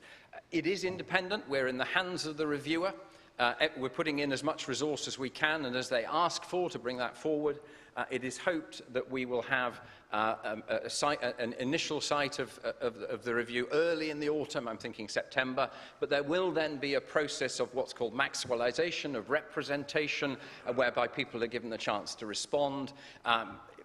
How long that takes, that process is in the hands of the reviewer. But we are putting in extra resources to make sure that this happens as soon as possible. We deeply regret delays. We recognise the impact of that, in particular on victims and survivors. But of course, it's vitally important that this is done as thoroughly as possible. Before I call the next question, can I just remind us to exercise self-discipline and stick to one supplementary question, please? Question 11. Question 12. Question 13. Question 14. Supplementary.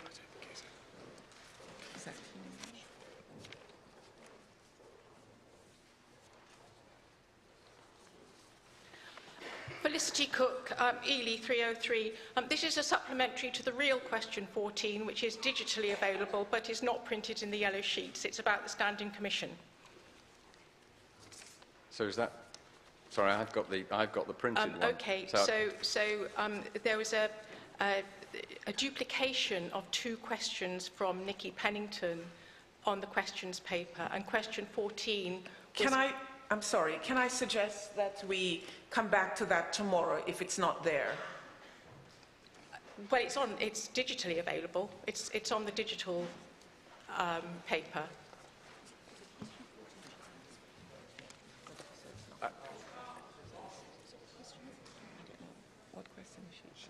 Chair, if I may, I've been working to this paper, so we had been in touch with the Synod office and would confirm that 14 was just a duplication. So I'm awfully sorry. I'm not prepared. Have not been prepared to give an answer to that. So if we could have time, then we'll look further at that and be able to respond in due course. Tomorrow. Someone will respond tomorrow, but we need to make sure we've got the details. Okay. Yes, it's a shame it happened like that. Apologies. Sorry about that. Question 15 to 17, the Bishop of Norwich to answer. Isn't it, Bishop of Norwich?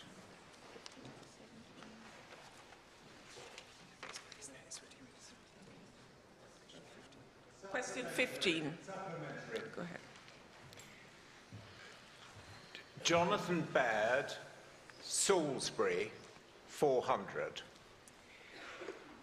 A reasonable aggregate estimate of the cost is north of £4 billion. From where is the money going to come? Thank you for that question. I don't know that that is a correct figure that you're announcing today, and I think you're actually asking me a matter of opinion about where money's coming from.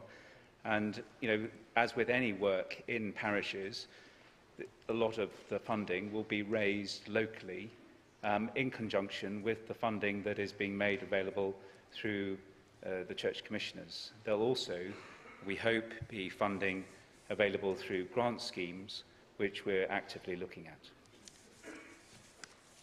Thank you. Question 16. Question 17. Supplementary. Sam Margrave, Coventry 295. Thank you, Chair. Can you tell us the balance of individuals on the committee who... can you tell us the number of individuals on the committee who have previously spoken against the provision given in the 5 guiding principles? Sorry, my apologies. Can't read. Question 18. The Bishop of Lichfield is going to respond. I'll give him a moment.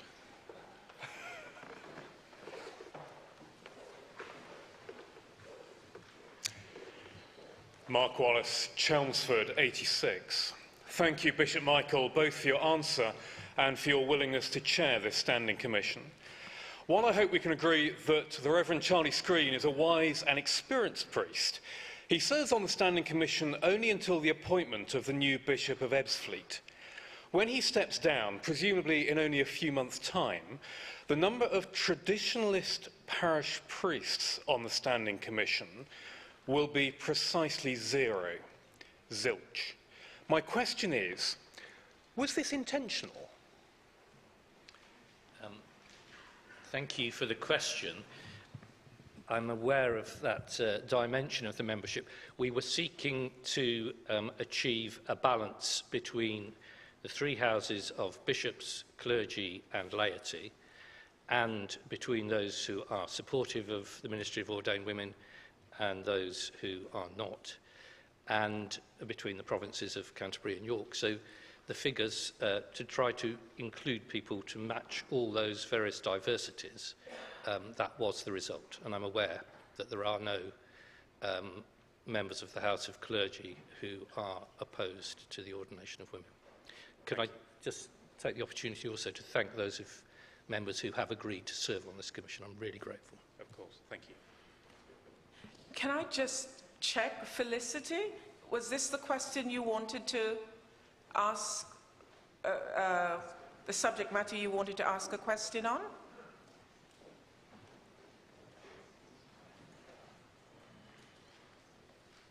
It wasn't, but I could actually ask the question. No, I mean, I assure you it's relevant, because my question relates to the press release that is quoted in both the answers.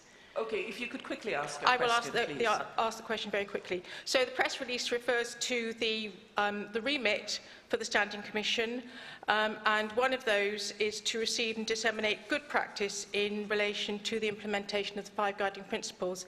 And I would just like to ask whether the Standing Commission will also be ready to receive and reflect on bad practice in relation to the implementation of the 5 guiding principles. Thank you for the question. I think we will be looking at the operation of the 5 guiding principles in all its effectiveness and also where it needs to be improved. I would also say that the work of the Standing Commission, which is at a very early stage of formation, our first meeting is the day after tomorrow, the work of the Standing Commission complements the work of the independent reviewer, who I guess would be looking at particular cases where some might feel things were not working out well. Thank you. Question 19. Mr. Richard Denno. Richard Denno, 348 Liverpool.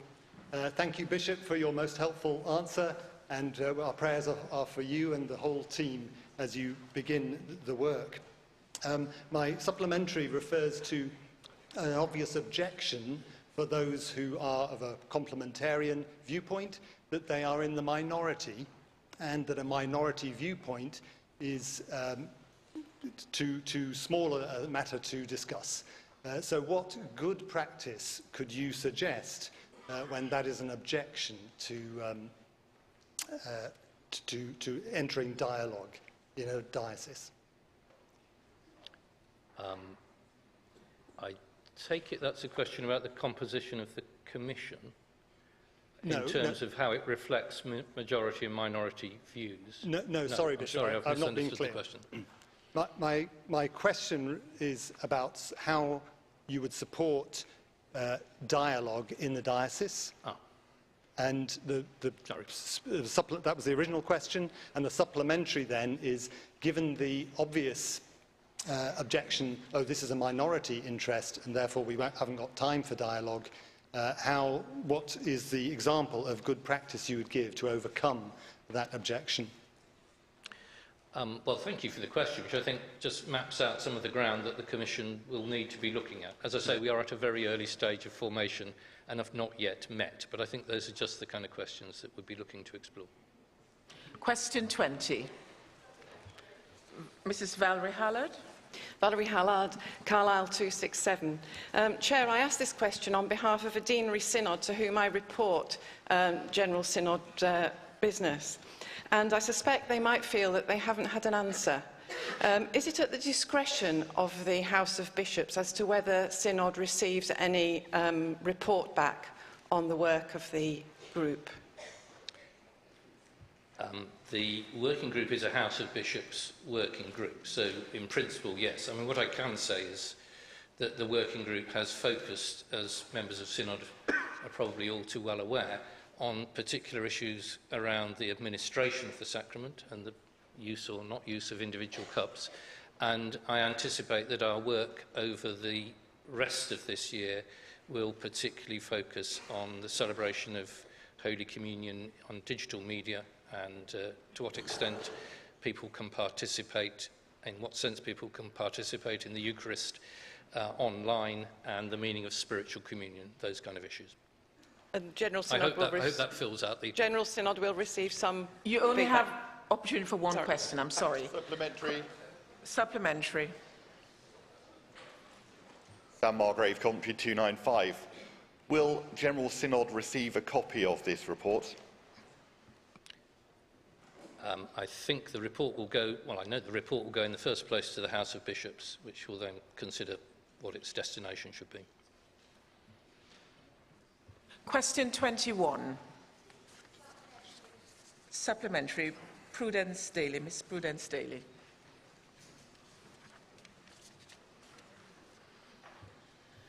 Prudence Daly, 376 Oxford. Whilst absolutely acknowledging that no communicant should be under any kind of pressure in relation to receiving the sacrament, does the guidance make it clear that the method by which the sacrament should be offered in both kinds should be by means of the common cup? And if it doesn't, could it? The guidance, the current guidance, makes clear that Holy Communion should be administered in both kinds, and points out that there are, at the moment, should be in both kinds unless there is a clear and objective reason why that should not be the case, and offers the common cup and also what we have called simultaneous administration, which is the intinction by the administrant, usually the President of the Eucharist, of the consecrated bread in the common cup.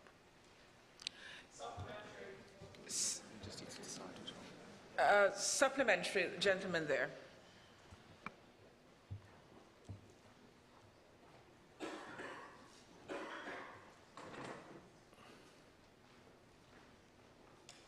Jack Shepherd, Diocese of Liverpool 153.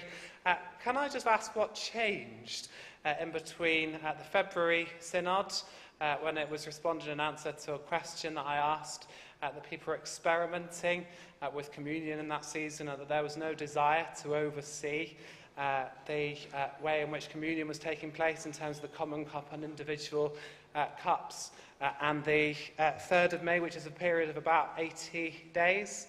I'd like to know what happened then, and was it something to do with the pandemic? Well, clearly, during that period, there was a change in the public health situation, and therefore in the assessments which churches would have made of the safety of different methods of administration. There's not been a change in the principles of the guidance that the House of Bishops have issued. Question, I'm sorry, we've had two. Question 22 to 28, the Bishop of Chester to reply. Question 22. Go ahead, Sandra Turner. Sandy Turner, 275 Chelmsford. Thank you, Bishop, for your answer. Is it possible that we can have this information centrally collated and generally available so that complementarian parishes can have confidence that mutual flourishing is working? Thank you. My honest answer is I don't know, but personally speaking, that sounds like a very sensible idea. Question 23. Question 24. Question 25. Supplementary, Debbie Buggs. Debbie Buggs, London 353. Given the wide disparity between the approaches in different dioceses, and given the lack of coherence between the various diocesan approaches, and the need for a national strategy for deployment, at what point will the House of Bishops begin to coordinate their different strategies? Thank you, Debbie.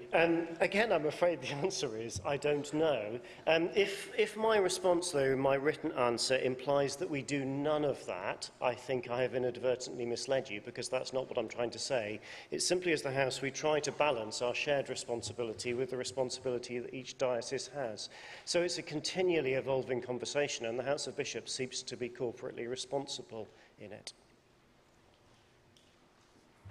Question 26.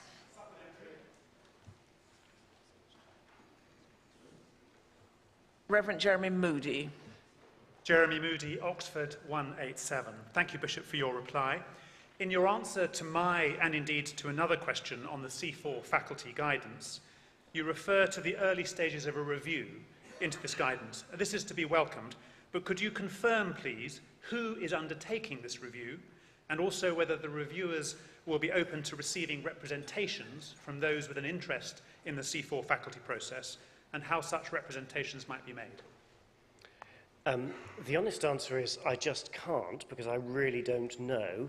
I'm looking at Mark, who's advising me, but I don't think he's able to give an answer to that response. I imagine that they will be open to representations, but I honestly don't know. The thing I would say is that it is the Archbishop's advice, and therefore the matter rests with the Archbishop's office.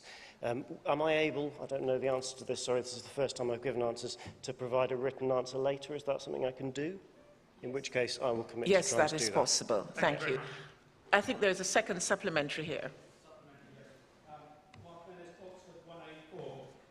The answer refers to early stages of review. Does that encompass also review of the canon? And I'm thinking about the timescales involved in doing that when, as my colleague Jeremy said, addresses, some urgent action could be taken. Thank you. I told my colleagues I was going to feel a bit of a Wally standing up here. I've been Chair of Ministry Council for precisely 1 week. My honest answer to that is, again, I don't know, but given I've committed to giving some written answer to our friend over here, how about I include a written answer to that in that as well? Thank you. Thank you. Question 27. Supplementary, Reverend Mark Wallace. Thank you, Chair. Thank you, Bishop Mark. Mark Wallace, Chelmsford 86. I hope I'm not about to make your evening worse. 1992 is, even by the standards of the Church of England, quite a long time ago. Given the proliferation of recent reforms and reorganisations, Might the House of Bishops be willing to consider whether its current practice continues to act within the limits of the pastoral measure and the Code of Conduct? Well, we certainly might, and I'm very willing to ask the presidents if they think we should. My own view is that in the Diocese of Chester, at least, we work very warmly with our patrons, and having been a patron a number of times in previous incarnations in my life, I think patrons are a really important part of the life of the Church of England. And so I'm very willing to ask the presidents if we should do that. I don't think I can commit the House to that on their behalf. Thank you. Thank you. Question 28. Supplementary. Mr. Adrian Greenwood. Thank you, Bishop Mark, and congratulations on being elected as Chair of the Ministry Council. Thank you for your reply. There are indeed several issues to be resolved if we are to achieve the goal of a simplified single canon for lay ministries, which embraces a wider range than currently is the case, including children's and youth workers. Now, some of these issues have been raised with the House of Bishops already. Please, can you ensure that there is a full response in time for the Lay Ministries Advisory Group meeting on the 8th and 9th of September so we can move forward? I'm a member of that group. Thank you, Adrian. I don't know if I can ensure that, but I can assure you that lay ministry remains an absolute priority personally and will do for the Ministry Council, and I will do my best.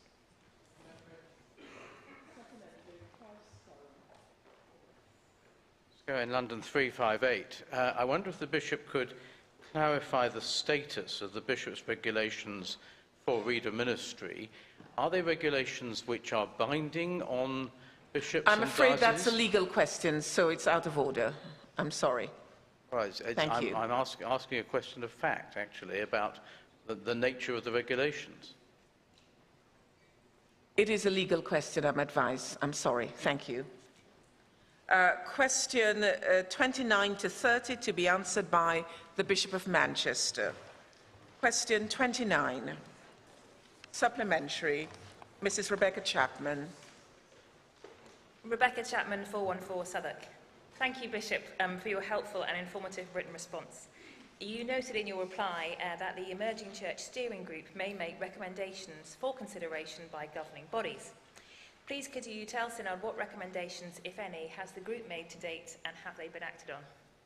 We've made many recommendations to the various governing bodies, the Archbishop's Council and the Board of Governors of the Church Commissioners, and they appear to be being acted on. I think this is one of the most effective little cross-cutting groups that I've ever been part of in my time in the Church of England, and the way it surrounds its work in prayer and includes a wide range of people in its deliberations, I think is exemplary. Thank you. Question 30. Question 31 to 36 to be responded to by the Bishop of St Ed's and Ips. Question 31. Supplementary, Mr. Chris Gill.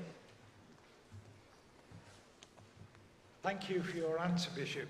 Chris Gill, 338 Lichfield. Sorry about that. Given that those involved in children's ministry and youth ministry are seldom the same people, were any approaches made to both sets of those workers to explore the type of support and network building that they would find most beneficial? Thank you. Here am I standing here, not as the Chair of Ministry Council from a week ago. I'm very happy to address these questions, though. The whole process that we began when we started the Transforming Effectiveness programme in the autumn of 2020 involved a widespread consultation, including with a whole range of different forms of ministries, such as youth and children's, out of which the pattern that we've got has emerged. And what is now going on is that process continuing now with the staff who are in place to ensure that we do address these matters and are enabling and responding to the needs of parishes and dioceses with the expertise drawn from across the church rather than housed in one particular place. So yes, and yes into the future. Question 32. Question 33. Question 34. Question 35. Supplementary. Mr. Nigel Bacon. Thank you, Chair. Nigel Bacon, Lincoln 342.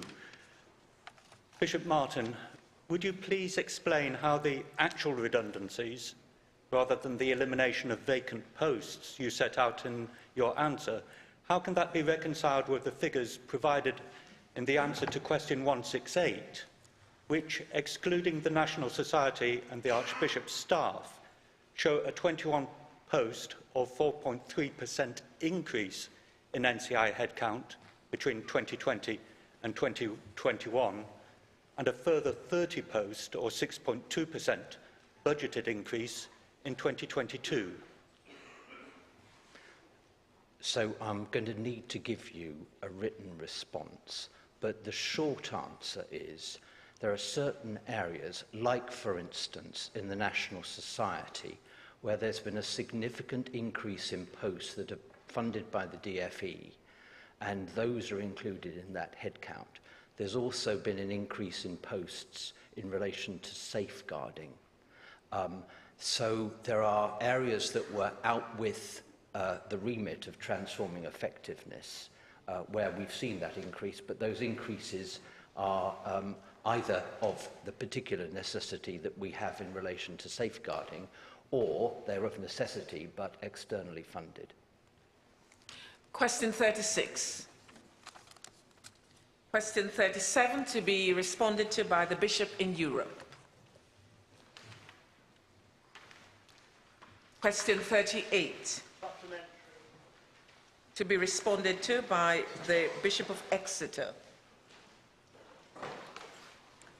Canon Peter Bruinvels. Peter Bruinvels, 318 Guildford. Thank you, Bishop Robert.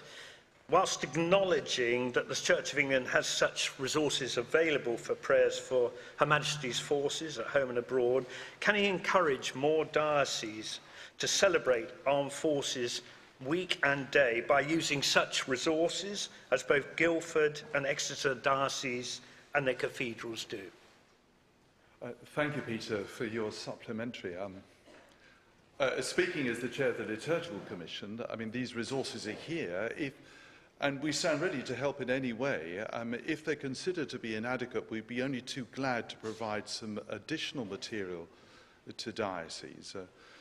Speaking as the Bishop of Exeter, we have a significant military presence in our diocese, and we've certainly signed up to the covenant because we have Plymouth, which is obviously a centre for the Royal Navy, as is Portsmouth. But we also have in Exeter the Rifles and also the headquarters for the Royal Marines. And so most recently we had parades in both Plymouth and in Exeter, and I can assure you that both the cathedral and churches were really involved in that. And I'm sure I could speak on other dioceses which have significant military establishments. So I think that would be good practice, which I would be glad to commend. Otherwise, I would suggest having a conversation with the Bishop for the Forces. I'm sure we would together take it forward. Question 39, the Bishop of Carlisle to respond. Questions 40 to 42, the Bishop of Bristol to respond. Question 40. Question 41. Question 42. Is that 41 or 42? 42. Mr. Richard. Robert Thompson, London 166. There is a discrepancy again between what is printed on the paper and what is in the digital version. So in the longer digital version, Vivian tells us that Vivian says the rainbow is a powerful symbol of hope within the Judeo-Christian tradition. And I want to ask a question about why we have used the term Judeo-Christian tradition, which is deemed in academic circles to be anti-Jewish and anti-Semitic, and also it undoes the whole fact that both Jewish and Christian traditions are different and plural.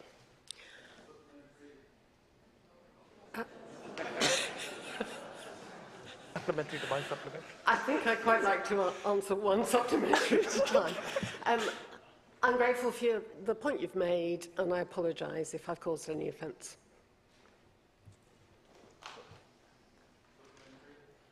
Go ahead.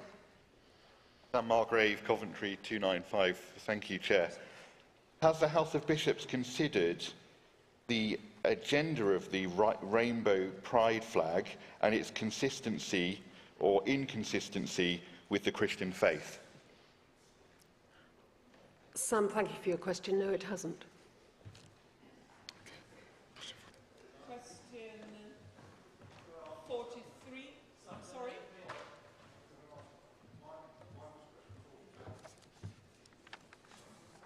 We've already had it. Okay, as you were the initial. Yeah,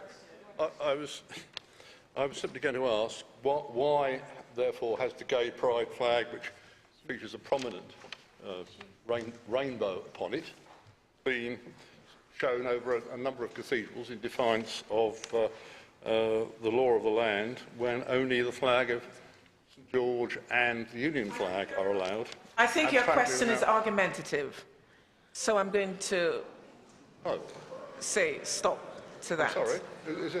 I'm sorry. I'm sorry. I'm sorry. I was quoting facts there. I'm sorry. Question 43 to 54, and the Bishop of London is going to respond. Question 43. Supplementary. Alex Berry, Leeds 325. Given the evidence of the Diocese of London's report into the events surrounding Alan Griffin's death and the urgency it implied, and the much wider scope of LLF, will the House now consider the problem of institutional homophobia before the conclusion of the LLF process? Thank you, Alex, for your question. I'm very conscious in this week we ought to remember in our prayers both the soul of Father Allen as well as his family and friends and those affected by his death. In the response that I made to the independent report, I'm absolutely clear that there's no place for homophobia, not just in the Diocese of London, but also wider. And there is a sense in which the environment in which homophobia operates is one of culture that has built up over a long period of time. And therefore, what we do is have to take seriously around changing that culture. It won't happen overnight.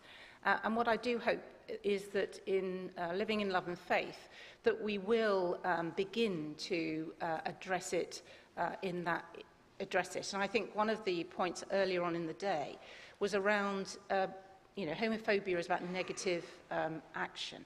And I do think that we need to create safe environments where we both can talk about what that looks like and then how that action is changed.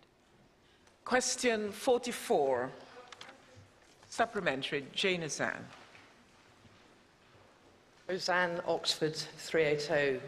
Thank you for your answer just now, Bishop Sarah. But given the clear evidence that we witness, even in this chamber, of homophobia, those of us who have experiencing it right now as well as in the past, would you consider giving a clear...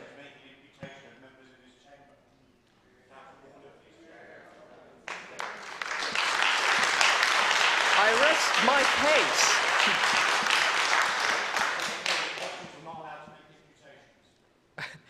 I will accept your point of order and reject that And question. I rest my case.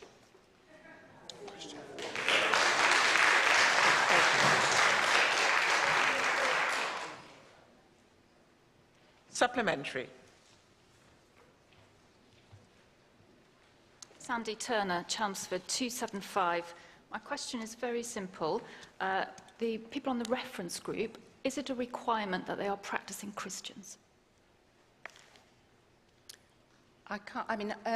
All of them have chosen to be involved in this process because it is the church looking at, together, we're looking at these issues. They all have a faith.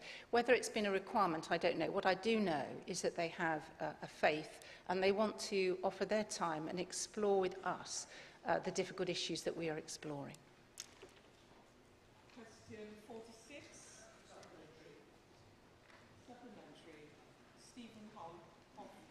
Stephen Hoffmeyer, Guildford 320. Many thanks for the detailed response. As regards the kind offer, yes please. My supplementary is as follows. By whom were the Faith and Order Commission and the Next Steps group tasked with producing the gift of the Church? So part of the process for the Next Steps group has been to think about the resources that the bishops will require in their discernment. And we've done that with a wider reference group, and we've done it with the House of Bishops. So in a sense, the material came out of that conversation. It is one of a whole set of, I suppose, of tools that are open to us in our discernment process. So it is one of many. So the truth is it evolved out of a conversation between the House of Bishops and the Next Steps group and the Faith and Order Commission, because the nature of discernment is one always of exploration. And so it's one part that has come out of that. And I would take the opportunity, in fact, to encourage all the members of this House to visit the installation that is up and also the installation at York Minster, because part of that is exploring in a creative way in this process of discernment. Thank you very much. Question 47, supplementary. Mr. Luke Appleton.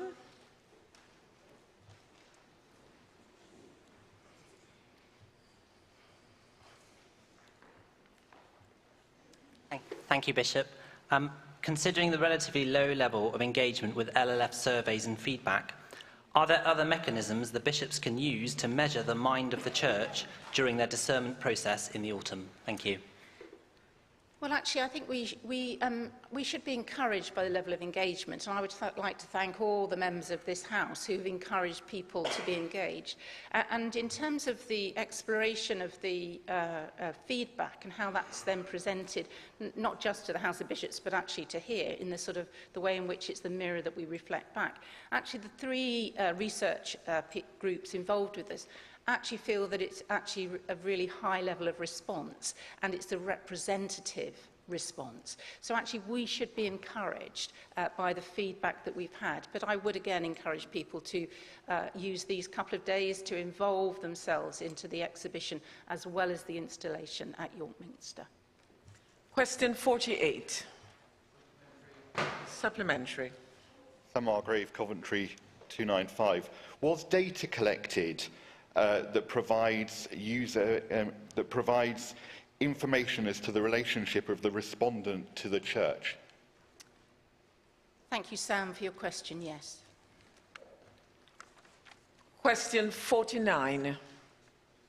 Question 50. Question 51. Supplementary. Clive Scowen. Scowen 35. Okay. I got there first, but he's the questioner, so he'll ask first. If that's Can we okay. have Sam? Sam McGuinness, Chelmsford 83. Bishop Sarah, I feel compelled to ask the supplementary because my question, as accepted, wasn't actually printed in full on the question paper, either digitally or in paper, and therefore I fear you didn't have the opportunity to consider the full context in which I was asking about a national policy on lay ministry and same-sex marriages. So to be clear, I wasn't asking about the umbrella variety of lay ministry. I was asking specifically about licensed lay ministry and the situation which I know other members of synods have been made aware of, where people who have been selected for training or have been exercising their ministry as licensed lay ministers move to a new diocese where licences are not given to people in same-sex marriages and therefore have their validly discerned ministry thwarted simply by a change in geographical location. Given that, my supplementary is, you answered that it is possible that the development of a national policy may be addressed by the LLF process. Given what people have been experiencing, I ask now, will it be so addressed? And will the House of Bishops take the lead on this and produce a policy now, one way or the other, to bring this cruel and arbitrary treatment to an end? We will consider it as part of the process. Thank you. Clive Scowen. This may overlap, but my question really was provoked by the reference to the diversity of lay ministry. And so my question is really as to whether the House of Bishops will now consider whether people holding a bishop's licence or commission or permission, as happens in some dioceses, should be expected to observe the same constraints on their conduct as are expected of the clergy. I think that as part of the process of LLF, it is that, you know, it is one of the questions. I mean, I think it's interesting, actually, because I think there's a question in itself about what's the nature of licensing, authorisation, what is the nature of this whole range of ministry. So, in a sense, that's one question. And then the other question is around issues of consistency. So it absolutely will be explored. I do believe that as part of LLF. Thank you. Question 52. Question 53. Jane Azal, is that 53? 53, Thank although you. I'll resist the opportunity to say we have a fringe tomorrow that addresses 52. But on question 53, I wonder if the Bishop is aware of the response that the Bishop of Norwich gave to a question I asked on just this point in 2017, where he stated the teaching of the House of Bishops is that sexual orientation has no bearing upon a person's salvation.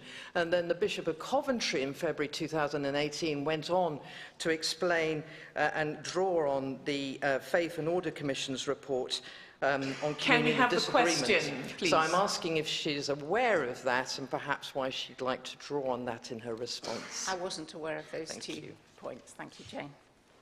Question 54. Question 55 to be responded to by Canon John Spence on behalf of the Finance Committee.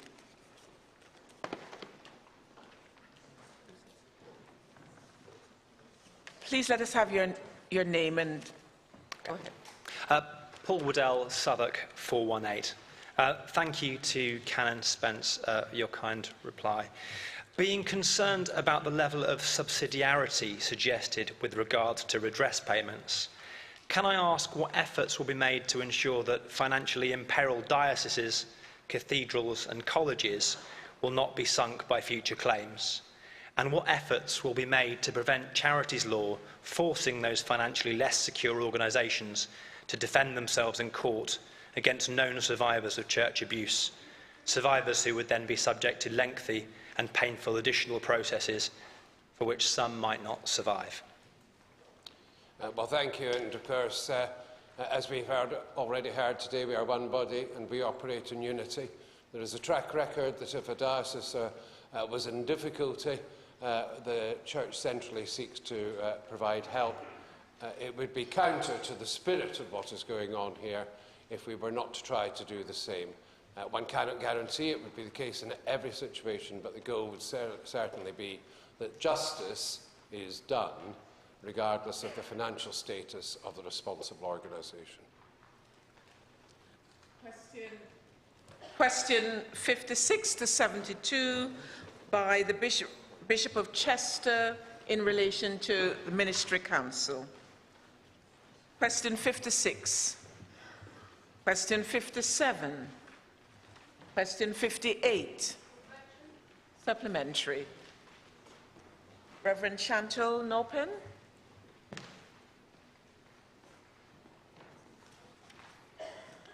Chantal Noppen, Durham 108.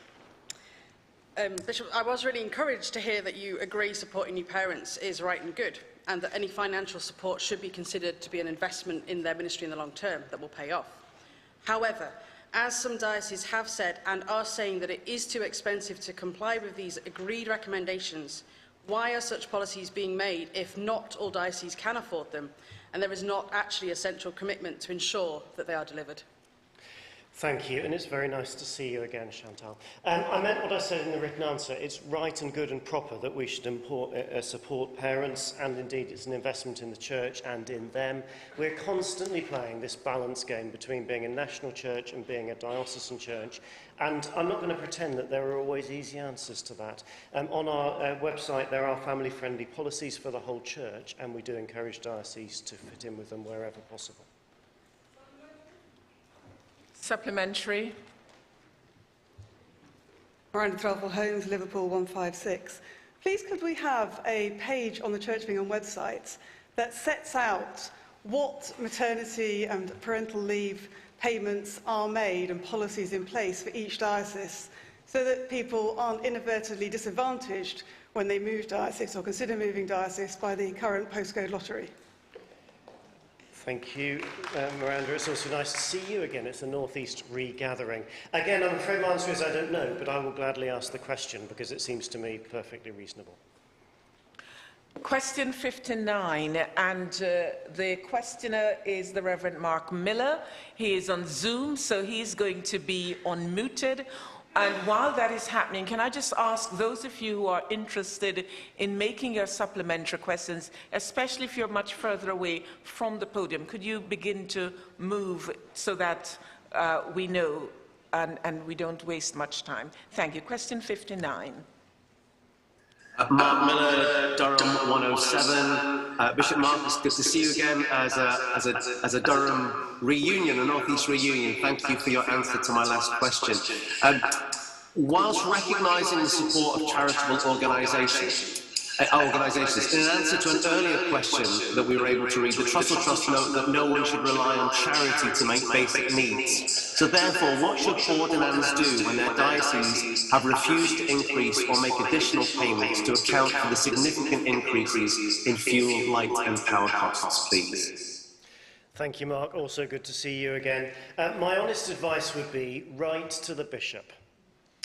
We are, by and large, I think, very caring individuals. That's partly why we end up in this kind of ministry. It's really hard when we don't know. Each case is individual. So write to the bishop, and the bishop, I think, in the diocese will respond as appropriately as she or he possibly can. Question 60. Also, go ahead. Thank you. Oh, sorry, let me just get my notes up. Thank you. It's Mark Miller, Durham 107. Again, thanks for your answer, Bishop Mark. To whom should responsibility for requesting diocese review budgets mid-year fall? For example, is one ordinand requesting such a review sufficient? Thank you. I want to give you three different bits of answer to that. Firstly, again, write to the bishop. That's really helpful. If we know, we can often do something about it. Secondly, as noted in GS 2271, the RMF review, one of the main aims of that actually is to review maintenance provision. I'm sorry to those in the chamber. I'm looking down at Mark, who's just here on the screen, if you think I'm being rude to you. And the third is, I would encourage ordinands to work together in order that when there is an issue that's affecting many of them, actually we can hear and know, because sometimes when things come in piecemeal, we simply don't know how large or small a problem is. However, every individual situation matters, so please be in contact through the bishop. Question 61. Clive Scowen, supplementary. Let's go in London 358. Chair, can we infer that the House of Bishops is content for diocesan bishops in their discretion to grant readers and licensed lay ministers over the age of 70 a licence on the same basis as clergy? That's really interesting. That's not the supplementary I'd anticipated you might ask, Clive. I think we probably can infer that. Certainly my own experience in moving between dioceses is the practice is very different in different dioceses. So I think we probably can, but if I am wrong, I will write to you. Thank you. Okay. Question 62. Supplementary. May Christie. May Christie, Southwark 222. Thank you for your reply to me. If it cannot be established that issues in human sexuality was inserted into the discernment process, having been ordered so by the House of Bishops, and is therefore in place illegitimately, will the House of Bishops, in coordination with Ministry Division, consider removing it from the shared discernment process with immediate effect. Thank you, May, and thank you. I'm sorry, can I stop that? I've been advised that that's a hypothetical question. Is it? If it can be proved. Well, I have asked if it can be. I've asked what the. Do you know what my first question was? I have to go with the advice that I'm being given. Well, I would like to go with the advice that I'm being given at the moment. But I'm sorry. I'm sorry. Right. Question 63. Supplementary. Robert Thompson. Robert Thompson, London 166. The printed version, again, differs from the version online. The question 63 refers to LLMs in particular, and thank you for your answer, Mark, which I think online said that there was no national advice given to dioceses. Given that, and referring back to Sam McGuinness's question, how this is a question of equity in relation to those particularly in same-sex marriages, will the Ministry Council, what steps have the Ministry Council done in order to collate which dioceses will, which won't, and make license same-sex people to license lay ministry and make those public? Thank you. I think I would just like to say that May and I are working on issues she's raising outside the room just to assure Synod that the question is not being ignored, and May, I will continue to do that. In terms of your question, thank you, and my personal apologies that your questions were muddled. It wasn't me that put them together, but I did point it out, at least, so we noticed. In terms of collating it, I don't think we have done any work in collation, but actually that wouldn't be a bad thing for us to do. You won't be surprised to hear that there are all manner of things which are waiting to see where we get to with LLF. I personally am in an interesting place with this question because my former diocesan bishop chaired the Pastoral Advisory Group, and she was asked a question by my predecessor as Bishop of Chester about exactly this, and the answer came back of, we don't feel we can give advice until such time as LLF has done its work. But Ministry Council certainly could do some work on collation. I think I just want to size up how big the task is before I definitely commit to doing that. Thank you. Right. Question 64. Supplementary. Supplementary. Robert Thompson, London 166. This question, of course, is different in that it relates to house group leaders. And I know that some parishes argue that house group leaders have to fall under the clerical prescriptions of issues in human sexuality because they share in the teaching ministry of the vicar. What ecclesiological work and what work on the theology of ordained ministry has the Ministry Council done in this area? Thank you. I think I get much more leery here because of our basic Anglican principle of subsidiarity, i.e. things that are decided as locally as we possibly can. And the problem with any definitive and shared answer to that question is there would be no one agreed definition of what a house group leader was. However, where I think we are going and need to continue to go is to consider the breadth of lay ministries, in which category this would clearly fall. So there is work being done in the area, but in terms of a very precise response to your question, I'm not sure I can give it here. Thank you. Question 65. Supplementary. Mr. Adrian Greenwood. Adrian Greenwood, Southwark 415. Following the restructuring, where within the NCIs will sit the responsibility for increasing the number of suitably trained new children's, youth and family workers, which will be needed to achieve the 6 bold outcomes? Will it, I hope, be within Ministry Development Team and Council? I imagine, in fact, I think with a fairly educated guess that it will sit within the Ministry Development Team. If I am wrong, I will write to you and tell you one of many ways I'm sure that I'm wrong. Question 66. Supplementary. Ian Ball. Dr. Ian Paul, 229 Southern Nottingham. Mark, thank you for your answer, though I confess to be puzzled by it. I wonder if you could give me an example of a type of candidate who would need to know less about Scripture than others, a type of missional context where the doctrine of the Church wouldn't need to be understood, or a type of church context where ignorance of the doctrine of the Church of England would be acceptable? Not at all. I'm asking about specific examples that the Bishop has in mind, which he has referred to in his answer. Could you pause for a moment, sir? I'm advised that it is not hypothetical. Thank you. Can I ask that you keep it simple and ask one question, please? Thank you.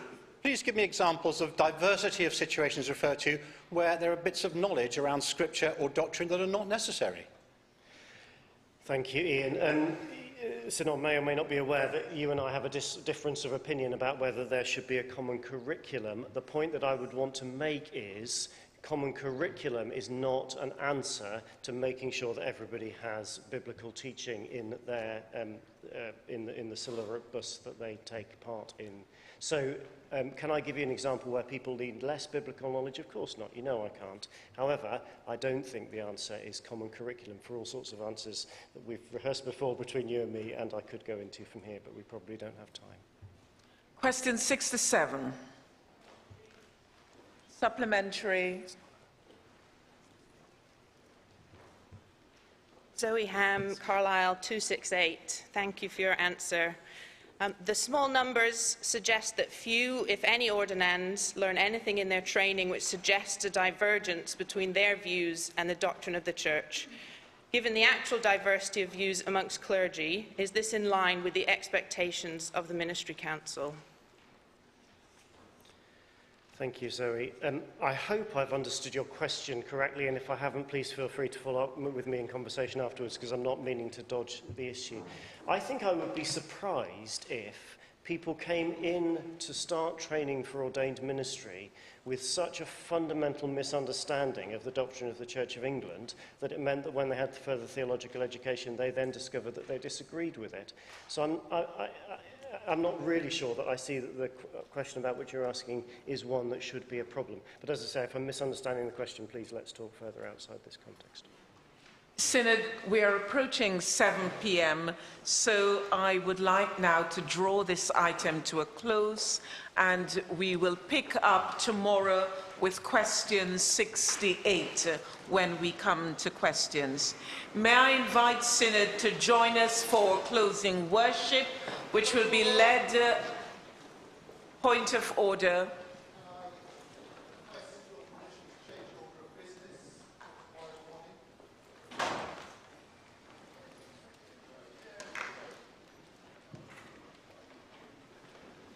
You have my permission. Please come forward. Thanks.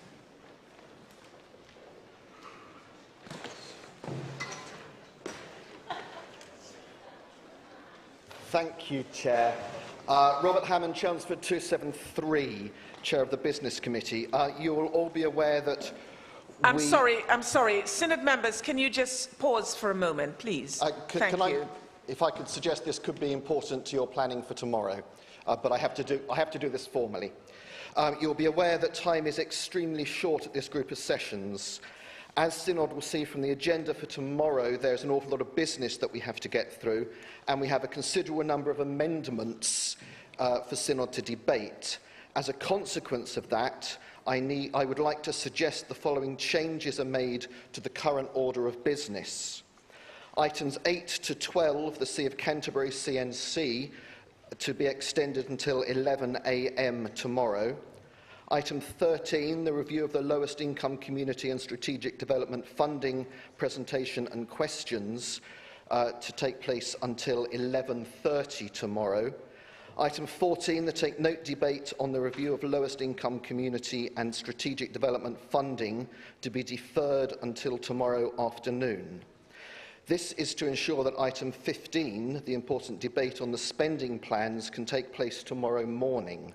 I would like to suggest that this be timed business to start by 11:30 a.m. The Legal Officer's Annual Fees Order 2022 and the Ecclesiastical Judge Legal Officers and Others Fees Order 2022 have been undeemed, and I would like to suggest that that debate takes place tomorrow afternoon after item 500. To provide time for this, I would also like to move the Lincoln Diocesan Synod motion to Monday morning and to put item 14, the Take Note debate on the lowest income communities and strategic development funding review, after the legal fees item. To ensure there is still some time for questions, I'd like to ask that item 17, questions, become timed business starting no later than 6 p.m. tomorrow. I'm aware that there are a lot of changes, so if Synod, through you, Chair, agrees them, it will mean that tomorrow's order paper can be produced reflecting all those changes that should make life simple for us.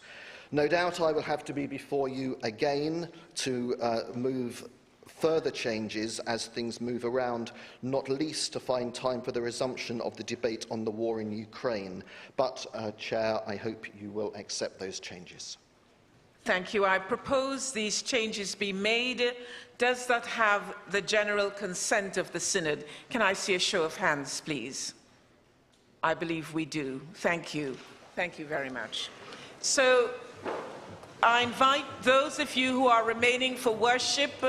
The chaplain will be leading us in worship.